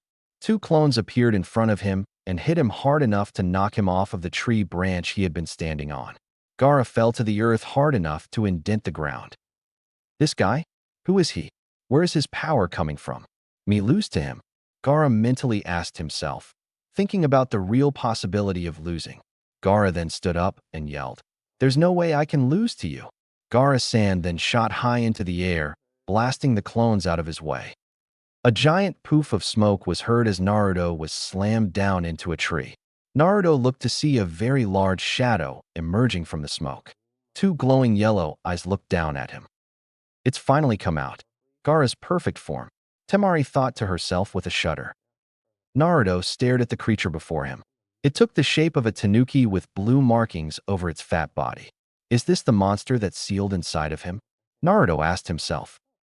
I didn't expect to show this form to you guys, Gaara said from within the creature. He then raised a massive claw and began to squeeze it. Naruto looked down to see sand forming around him. Knowing it was a slim chance, Naruto grabbed some blood and began to perform the seals to summon. This is the end for you. Sabaka-Q, Gaara said while closing his clawed hand completely. However, before the sand could compress and crush, Naruto's voice was heard yelling out, Kuchios no Jutsu. The sand blasted away, unable to contain the large figure that now occupied the space. Everyone watching the fight looked at the huge toad that had appeared. Uzumaki Naruto, you entertain me greatly, Gaara said, somewhat happy that he could still have his fun. What the hell am I doing here? What do you want, you brat? Came the deep rumbling voice of Gamabunta from under Naruto. Gamabunta looked ahead of him to see the large creature that Gaara had become swinging its large tail behind him. Gamabunta, I need you to fight with me, Naruto said the boss summon. Nope, was the simple reply Gamabunta gave his summoner. What? Naruto yelled, his scream heard all throughout the forest. What do you mean, nope? I'm your summoner. I summoned you. Why do I have to fight him? That's just stupid. Besides, we haven't even had a drink together. Naruto grabbed the side of his head, not believing what he was hearing from Gamabunta. That's insane. I'm not even 20 yet. I can't drink alcohol. Gamakichi jumped on Naruto's head and said, Don't say that. Please listen to him, Pops. What are you doing here, Gamakichi? Gamabunta asked his young son. I was bored, so I came out here to play. Anyway, that guy tried to kill me and Naruto and Aisan, Gamakichi said, pointing to Gaara's new monstrous form. What did you say? Gamabunta growled out. But Naruto and Aisan was able to fight that monster equally. I see, Gamabunta replied, thinking upon what his young son told him. Gamabunta then grabbed his dagger and pulled it out. Gaki, I'll help you out, but I still want that drink with you. Now, hold on, because I'm going to show you just how strong we toads really are, he said, pointing his dagger at Gaara. You're going to pay for what you did, you flunky, Gamabunta said to Gaara's monstrous form. Gamabunta charged forward, pulling his dagger back and knocking Naruto back by the sudden change in movement. Hang on tight, Gamabunta said before jumping into the air. When coming down, the large toad boss brought his dagger forward and was able to cut into the outstretched arm of Shikaku. Gamabunta then jumped into the air once more to sever the arm off completely. The large arm crashed onto the ground and began to form back into sand. Gamabunta's dagger had gotten loose in the cut and came crashing down to earth. Gaara turned his form around to face Gamabunta. He wasn't happy about losing his arm. Impressive. He's so heavy that I was barely able to cut through his arm with my dagger. I need to finish this quickly or the whole landscape could be changed. Gamabunta thought to himself as I had been a few years since he fought something as big as himself. Hey Gamabunta, my teammates are over there, so don't go that way. Get him to come over here, Naruto said while pointing to where Sakura and Sasuke were at. This is interesting. This is very interesting, Uzumaki Naruto, Gaara's Shikaku form shouted. Oh shit, Gaara's going to use it. This place is no longer safe. I have to get out of here, Temari thought to herself. She began to run to get a safe distance away from what Gaara was about to do. The sand on top of Shikaku's head began to ripple as Gaara emerged from the giant sand-formed beast. Is that the medium? Gamabunta asked aloud as he saw Gaara on top of Shikaku's head. This is a reward for entertaining me, Uzumaki Naruto. I'll show you the true strength of the incarnation of sand, Gaara said as he raised his head to look at Naruto. Gamabunta saw the rings around Gaara's eyes and told Naruto how being sealed with Shikaku inside tended to drive the user insane due to a lack of sleep. He told the young shinobi that as long as the medium was awake, the true powers of Shikaku would be suppressed. Gaara clasped his hands in front of him in a hand seal and said in a soft, gravely voice, "Tanuki Nairi no Jutsu." His body then slumped forward in a forced sleep. For a moment, it was peaceful on the battlefield between the large beasts. That peace was then shattered when an insane amount of killing intent emerged from Shikaku, and the monster spoke in a loud, squawky voice saying, "I'm finally out here." Then, giving an insane laugh.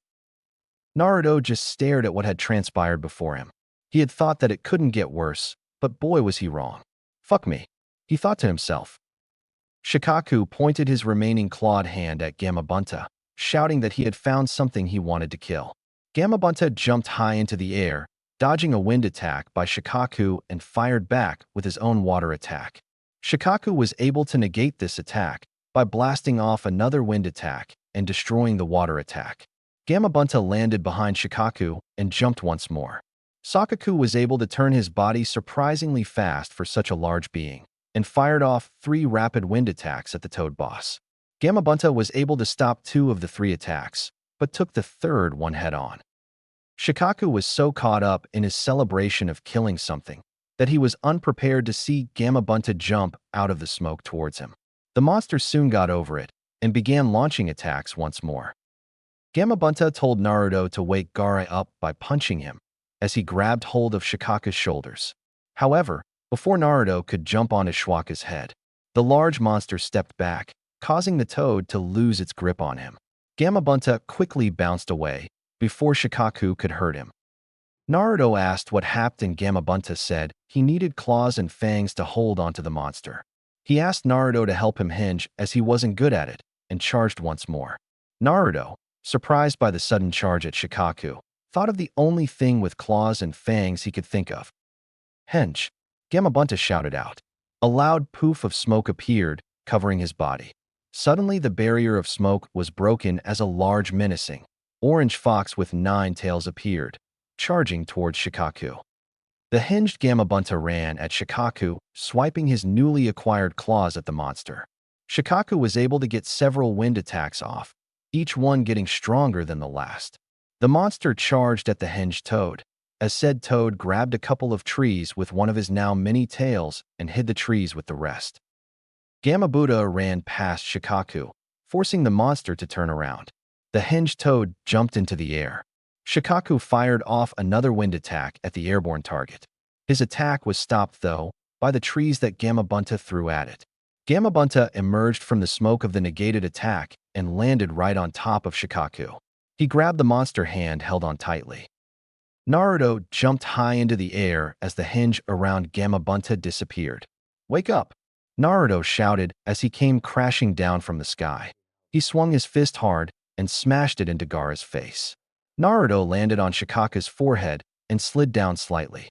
Not waiting to see if Gaara did wake up, Naruto summoned the least amount of chakra he could to his throat and let loose a loud sonic scream that could wake the dead, and made sure Gaara awoke.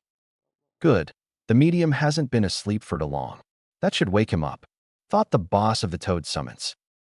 "Damn it, I just got out here." Shikaku cried out as the eyes went from golden yellow to a sandy stone color, signifying that Gaara had awoken and Shikaku was once again being suppressed. Gaara awoke with his left cheek hurting badly and his ears ringing. He looked down to see the Konoha shinobi, Uzumaki Naruto, charging at him. "He dispelled my technique?" Gaara thought to himself with a very small touch of an emotion he had long since forgotten. That emotion was fear. No one, but a high Jounin-level shinobi should have been able to dispel Tanuki Nairi. Gaara softened the sand in front of Naruto and trapped the blonde just a bit out of striking distance from him. Gaara called his sand to go to Naruto for Sabaka Q, but the sand was blocked by a large tongue from a toad that was holding onto his Shikaku form. Seeing his sand blocked, Gaara softened the sand below Naruto more and the blonde began to slowly sink. When the toad removed his tongue, Gaara looked at Naruto and said, "I will kill you. My existence will not disappear." All around the arena, Konoha shinobi fought against Suna and Odo shinobi. For a while, the Leaf had been outnumbered, but with the arrival of 3 black-cloaked ANBUs, each with a bear mask and red diagonal stripes on their cloaks, the tides were beginning to turn. But that didn't mean that the enemy wasn't a formidable opponent. The enemy had been able to force Kakashi to reveal his Sharingan, Guy to take off his weights, and Asuma to pull out his knuckle knives. "I didn't expect there to be this many Suna Jounins here," Guy commented as he and Kakashi went back to back. "Yeah, well, this is a war," Kakashi replied back. Meanwhile, on the roof of the Kage box, the 3 ANBU members continued to watch, waiting for something to happen. It was hard to see, due to all of the wood, so the 3 men didn't know what was going on inside. "This is taking too long. It is not possible for the ninjas to fight this long. What is happening in there?" The white-cloaked ANBU captain questioned aloud. Inside, Orochimaru was still being held by Sarutobi. They had been locked in the struggle for nearly 7 minutes, neither giving in to the other. "My arms are still being held. I can't use any of my techniques," Orochimaru thought desperately to himself. He looked at his old sensei and asked in a mocking tone, "Can you please let go now? I won't let the village fall victim to your ambition." Sarutobi grunted out as the sword went forward a little more. "No one can stop my ambition. You're going to die here. Or are you saying that an old man like you, third Hokage, has the power to stop me? Do you really understand the situation right now? This village is being attacked by my men and shinobi from the hidden village of Sand. Your people. The Konoha ninjas will die, as will the women and children. The destruction of Konoha will succeed," Orochimaru said, while laughing at his sensei. Meanwhile, deep in the Hokage monument, the academy students were all sitting together waiting for the emergency to be over. However, one student couldn't wait. That student was Konohamaru. The young grandson of the Hokage stood up and began to walk towards the door. "Konohamaru-kun, what's wrong?" Udon asked. The young boy turned back to his friends and said, "I have to go to the bathroom." After thinking about it for all of a second, Udon and Moegi replied saying, "Me too." Irika heard the door open behind him and turned to see Konohamaru, Moegi, and Udon standing behind him. "What are the 3 of you doing out here? We're in the middle of an emergency right now. If the enemy sees you, they're going to do something horrible to you. Go back to the room and stay put," Irika said to the 3 students in his teacher tone of voice. "That's not it. I have to pee," Konohamaru told him. "Hold it in." "I don't think I can," Konohamaru whined back. Irika sighed to himself and said, "Fine, let's go together." Konohamaru then turned around and went screaming down the hall while yelling, "It's going to leak out." He was so caught up in his running that he didn't watch where he was running until he smashed into something. The young boy looked up to see a group of women being led in by a purple-haired kunoichi. One of the women helped him up as Irika, Udon, and Moegi came around the corner after Konohamaru. "Is this the last of them?" Irika asked Anko. "Yep. The evacuation of the village is now complete," Anko replied with a grin. "What's going on?" Konohamaru asked from between the 2 adults. "The village of Konoha has a manual in case we're attacked by the enemy," Irika started. Anko then continued saying, "Stage 1. We are to eliminate the enemy units. If we cannot eliminate them, we are to immediately move up to the 2nd stage. In other words, evacuate all civilians. We are able to evacuate all the women and children to designated places around the village. Once that is complete, we move to the 3rd stage," Irika said, continuing where Anko left off. "Third stage?" Konohamaru asked curiously. "Use all of the forces in the village to eliminate the enemy," Irika told his young pupils. So then, Konohamaru started to ask, but was quickly answered by Irika. "Yes, this is where we counterattack." Irika ushered 3 academy students back into the room, while Anko showed the women into a room directly across from them. The 2 then stood outside of the rooms, keeping watch. "So, are you alright?" Irika asked his girlfriend/lover. "No, I'm not," Anko replied. She then continued, "Orochimaru's leading this invasion." Irika winced slightly. He knew the subject of Orochimaru was a very sore spot for her. And also, Anko started to say, but stopped as she seemed to get nervous. Irika looked over at her. This wasn't a good sign. Anko wasn't one to get nervous. Go on, Irika said, trying to gently coax her into saying what she wanted to say. I also found out I'm pregnant. We're going to be parents, Iru-kun. Anko said with a small blush on her cheeks. She had been thinking about having kids for a while, but never thought she'd have them this soon. Irika nodded his head in understanding and turned his face forward again. It was about this time that he understood what Anko had told him. What? He yelled out, right before his eyes rolled to the back of his head and he passed out. Note to self, never tell your lover that you're pregnant during an invasion. Anko thought to herself. The shinobi that had been fighting in the stands were gathered down by the railing and looked down into the arena. Overhead, a hawk flew by. That's, Guy started to say. Yeah, it's finally time, Kakashi said. Sarutobi looked at his former student and said, You still don't understand, do you, Orochimaru? Do not underestimate the shinobi of this village. Orochimaru just grunted back, trying to concentrate on keeping his soul. Down one of the many streets in Konoha, a large group of Odo and Suna shinobi were running down the street. That is until several kunai and shuriken rained down on them and took all but a few members out. The remaining shinobi looked up to see 5 standard ANBUs standing on the archway between 2 buildings. You're not getting any further. A purple-haired ANBU yelled down at them.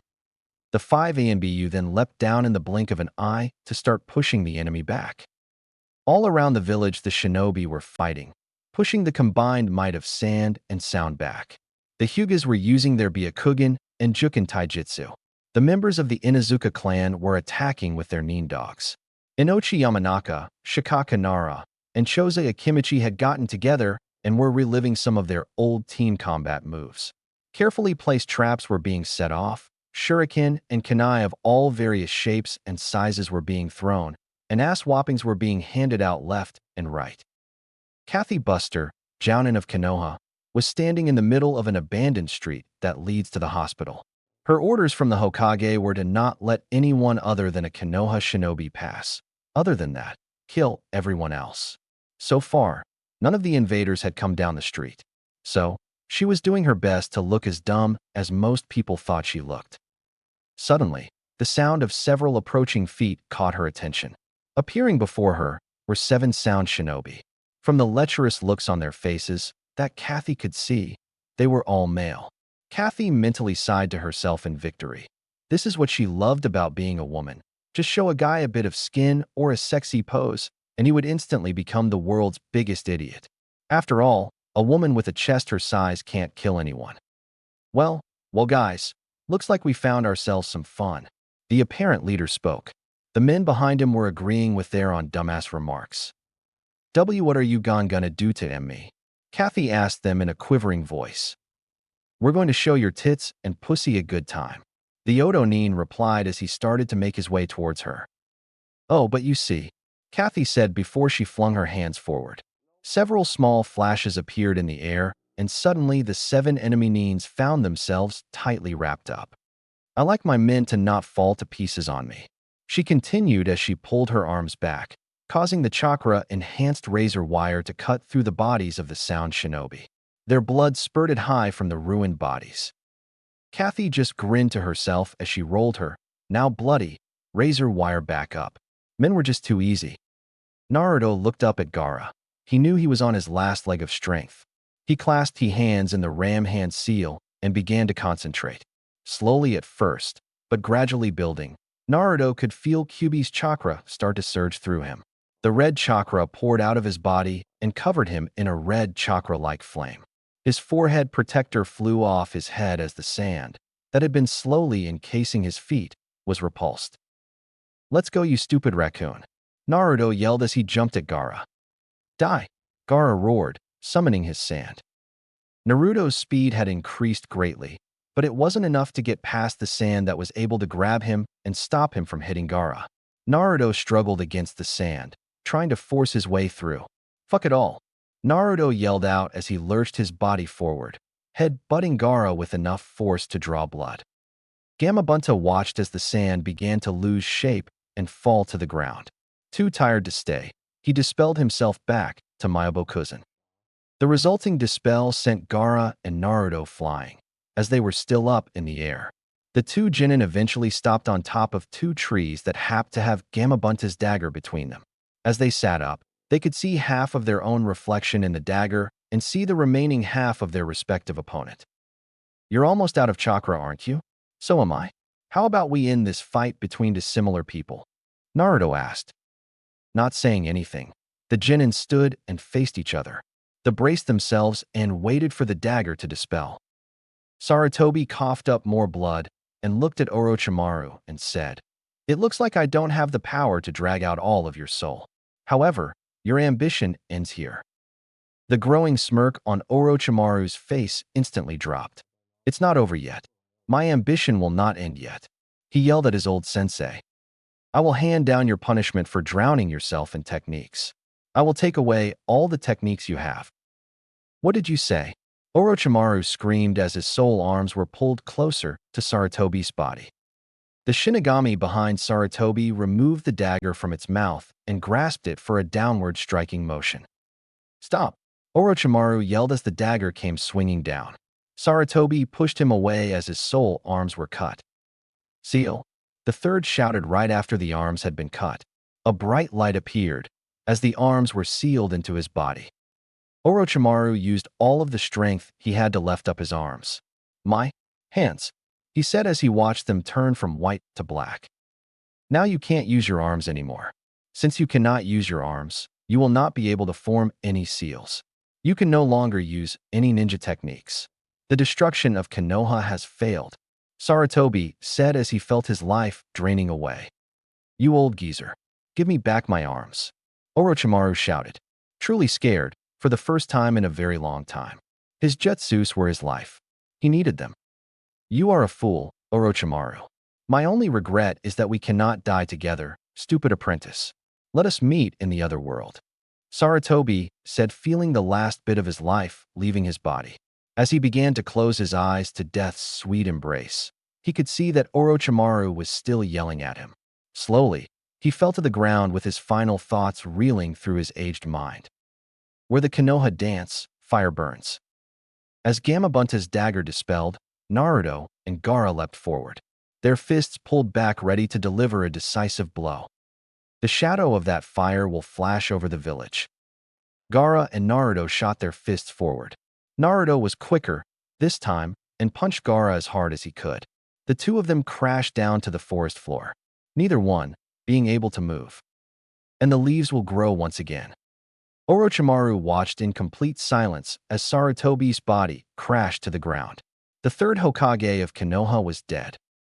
Enma, the Monkey King and longtime favored summon of the third, crawled forward and pulled the sword from the man's body.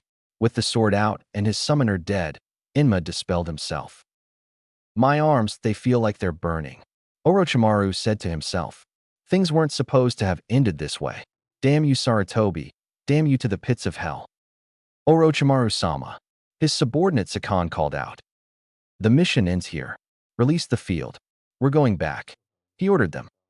The four Soundnines dispelled the field barrier and rushed to their lord's aid. Two of them grabbed him and began to make their way out of the small roof forest. The three Imbus that had been watching started to go after them, but were stopped by one of the Soundnines, who was able to produce a sticky reinforced chakra web to stop them. With the threat of pursuit by Yinbu taken care of, the four Nines and Orochimaru vanished. Temari ran through the forest to where she had seen her brother and Naruto go. As she jumped through the trees, she saw her other brother, Kankuro, lying on a tree branch. She jumped down and realized that he had been poisoned. She set to work to save her brother's life. Hopefully, Gaara would be fine for just a little longer. As the sand hand around Sakura disappeared, Sasuke ran and caught her as she fell. He placed on a branch next to Pakin and told the dog summon to look after her. Sasuke then took off running to where he had last seen Naruto, and that Gaara land. Gaara stared up at the sky, his body numb with pain he'd never felt before. His mind repeating one undeniable truth over and over: he'd lost. For the first time ever in his life, Gaara had lost a fight. He threw everything he had at the blonde-haired shinobi known as Naruto, and the boy just kept coming back for more. He slowly turned his head towards the direction he saw Naruto land a few yards from him, and saw Naruto slowly dragging himself over to Gaara with only the use of one arm. Why? Is he so strong? My existence will not disappear. It will not.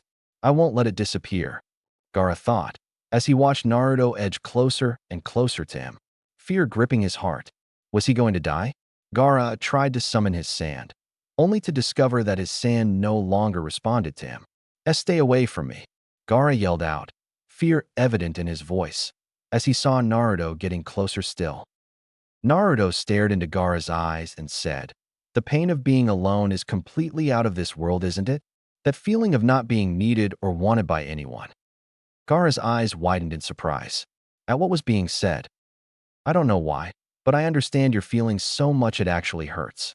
But I have people who are important to me now, people that acknowledge my existence, which is why I won't let you hurt them, even if I have to kill you, Naruto said, continuing his crawling once more. Gaara was surprised and shocked by what Naruto had said. Why? Why can you do that for strangers? Gaara asked. My loneliness. That hell.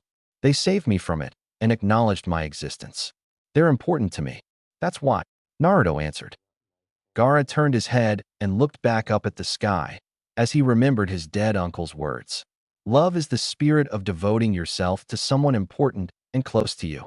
It is expressed by caring for and protecting that person. Love, Gaara said to himself as he thought. Is that why he's strong? You had no one to acknowledge you. So, you were alone.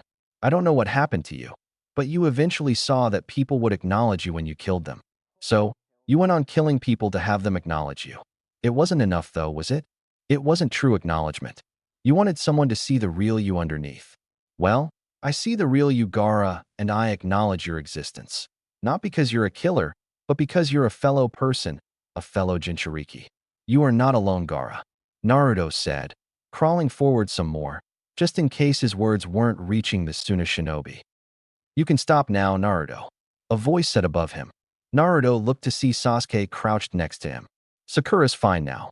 He must be out of chakra too, since the sand holding Sakura has released her, Sasuke told him.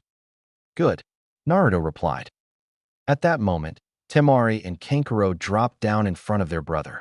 The two siblings looked like they were still ready for a fight. Don't fight them, came a gravely voice behind them. The two siblings looked back at the third. Let's stop, Gaara said to them. Neither of them knew what to think as Gaara had always been the one that loved killing. I've never seen Gaara in such a weakened state before, Kankuro thought to himself as he picked his younger brother up. Temari just looked on, wondering what the Uzumaki guy had done to her brother. The three of them turned to face the Leaf Nines, and with one last look at Naruto from Gaara, they took to the trees heading for home. As his older brother carried him through the trees, Gaara thought about what Naruto had said to him. Temari, Kankuro. I'm sorry, Gaara said. The older siblings looked at each other. Gaara had never apologized before about anything. Don't worry about it, Kankuro said. Temari nodded his head in agreement, while thinking more on the mystery that was Uzumaki Naruto. Oh well, the chances of ever running into the blonde-haired shinobi again were very low. Meanwhile, far away from the great shinobi nations, a figure in a darkened room opened their eyes.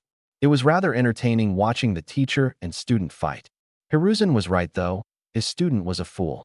Poor little Orochimaru was so caught up in his cute little ambitions that the boy never realized when he was being used. Oh, how everything was just falling into place. All that was left was for that pathetic Uchiha and his organization to do their part.